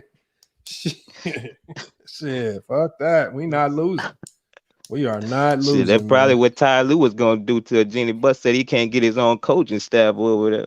Bro, that's the thing. That's what surprised me when they brought in Darvin Ham and some of the other coaches. They was talking about, this coach right here, he turned it down because he can't bring it. I was like, what? I was like, they want to control the assistants? I said, bro, crazy. That's a recipe for failure, bro. Right. Bro, assistant, man, bro. Oh my God, bro. I ain't never seen. They just a hot mess with that. That's some silliness, man. But look, Renegade, you heard what Quinn Snyder said too. Hold on, what'd you say? I said you heard what Quinn Snyder said. What'd he say? That fool, because they was talking about getting Quinn Snyder, and Quinn Snyder came out publicly and was like, "Oh hell no, I'm not trying to coach no Lakers, bro. After what they did to Frank Vogel." I was like, damn. Come on, man.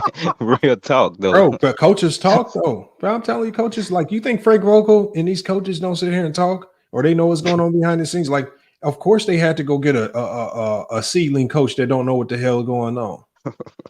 All the good coaches somebody out that's there, trying to get an opportunity. Yeah, they're talking about, like, it surprised me when they said Darvin Ham. I said, well, surprised everybody, man. A black head coach, but that's about the only thing we can be happy about. A black man getting some money. But outside of that, I said, y'all not trying to win.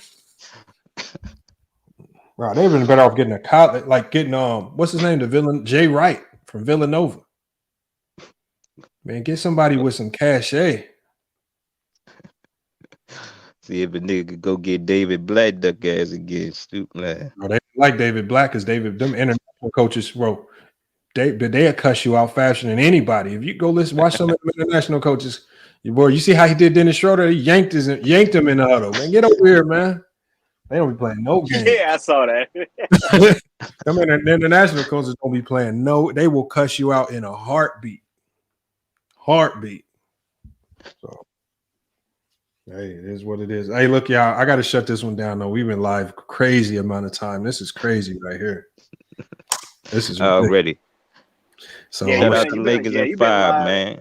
What up, homie? Appreciate Just like a GOAT mic stream. stream. 10 hours, man. I didn't been at work for like 6 hours, brother. I'm like, damn, this brother's still alive, man. Let me get him. I was supposed to shut this down after 4 hours. I was supposed to work out. I was supposed to been laying down, all types of stuff, man.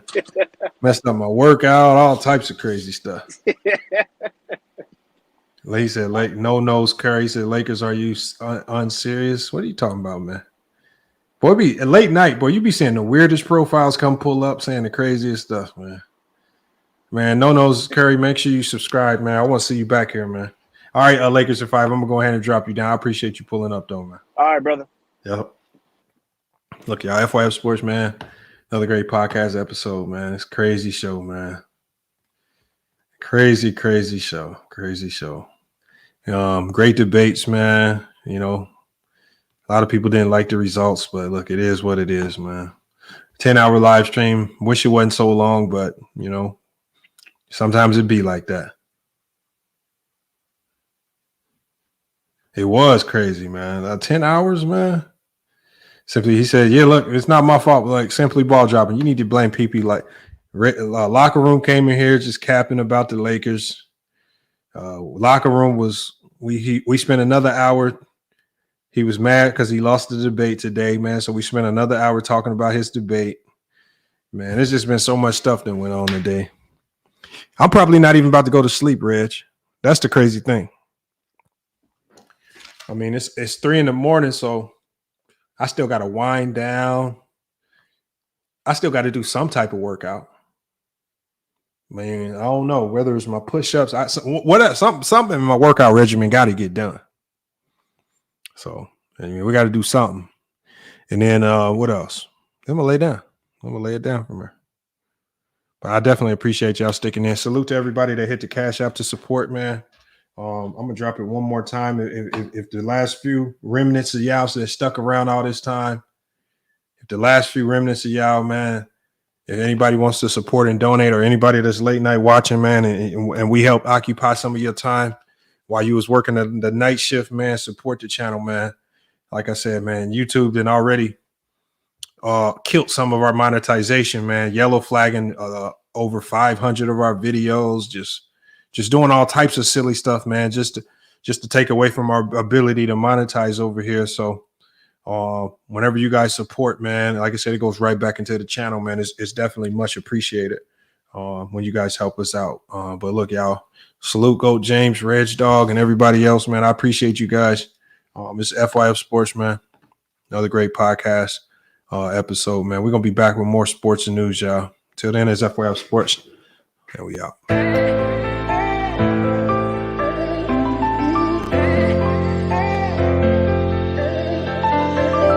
Yeah, we done came from the bottom, mad that we up, but I don't hear him talking. Started with knowledge inside of my noggin. We took a dream and then we started vlogging. Put my city on the map now. I'ma say how it is and I don't back down. On the road to 100K, we finna act out. We gon' show them that we not just in the background. We the main event, we the main show. We the one that people always gonna pay for. FYF, we the best, no debate though. Number one sports channel, every angle. I'ma show them all how we ride. Best sports talk show, we not like them guys who playing it safe while they feather the lines. We pushing the narrative all the time. Like who to go in the game is not MJ. Kobe Bryant top 10, not what we say. Hakeem Olajuwon is very overrated. Keep it real, if it ain't fact, we don't say it. Now it's stable, we won't be ignored. Missing the lake, I'm missing the draws again, a hell of pain. I got a lot to deal with in my mind, it's kinda slipping away. What's on the line, I made up my mind, so shit, I'll just taste it at great. Whatever it is, whatever it was, it's never gonna be the same. How do I explain what's been going on with me? You say that I changed, but you didn't know the old me. I think that I saved you, tell me who gon' save me. I'm way too fucked up in this club, I'm ashamed, baby. You say that I changed, but you ain't really know me. When I'm around my dogs, girl, they just can't control me. Trying to spend my time right, using every second of it. Trying to spend my time right, using every second of it. Before it's too late, girl, before it's too late. Can I speak my mind right, girl, before it's too late. I've been moving backwards, rolling up the backwards. Out of being dashed. Do you have my back, girl, before it's too late? Can I say my piece, girl? Girl, know what you mean to me. You just keep it real with me. I've been moving backwards, rolling up the backwards. Every time I'm backstep, missing the liquor, I'm missing the drugs, again, a hell of pain. I got a lot to deal with in my mind, it's kinda slipping away. What's on the line? I made up my mind, some shit I'll just taste it great. Whatever that is, whatever it was, it's never gonna be the same. Floating again, I'm running the map. They say the best defense is just to attack. Hopping through too much, it's hard to attach. All this bone on is being hard to relax. Gotta get up, gotta get it again. They ain't get the message, we spinning again. I feel my back, I'm just leaving it in. Get what they want, then they leaving again. I cannot act like this ain't nothing new. Been getting smarter with all I've been through. Nowadays, I'm more rewarding than truth. Tired of keeping energy just to lose. Let it all out when I step in the booth. We're there for some months, now it's time to recruit. Read the investments, it's time to recoup. It's time to recoup, but how do I explain what's been going on with me? You say that I changed, but you didn't know the old me. I think that I saved you. Tell me who gon' save me? I'm way too fucked up in this club. I'm ashamed, baby. You say that I changed, but you ain't really know me. When I'm around my dogs, girl, you just can't control me. Trying to spend my time right, using every second of it. Trying to spend my time right, using every second of it. Before it's too late, girl, before it's too late. Can I speak my mind right now before it's too late? I've been moving backwards, rolling up the backwards. Every time I'm backstep,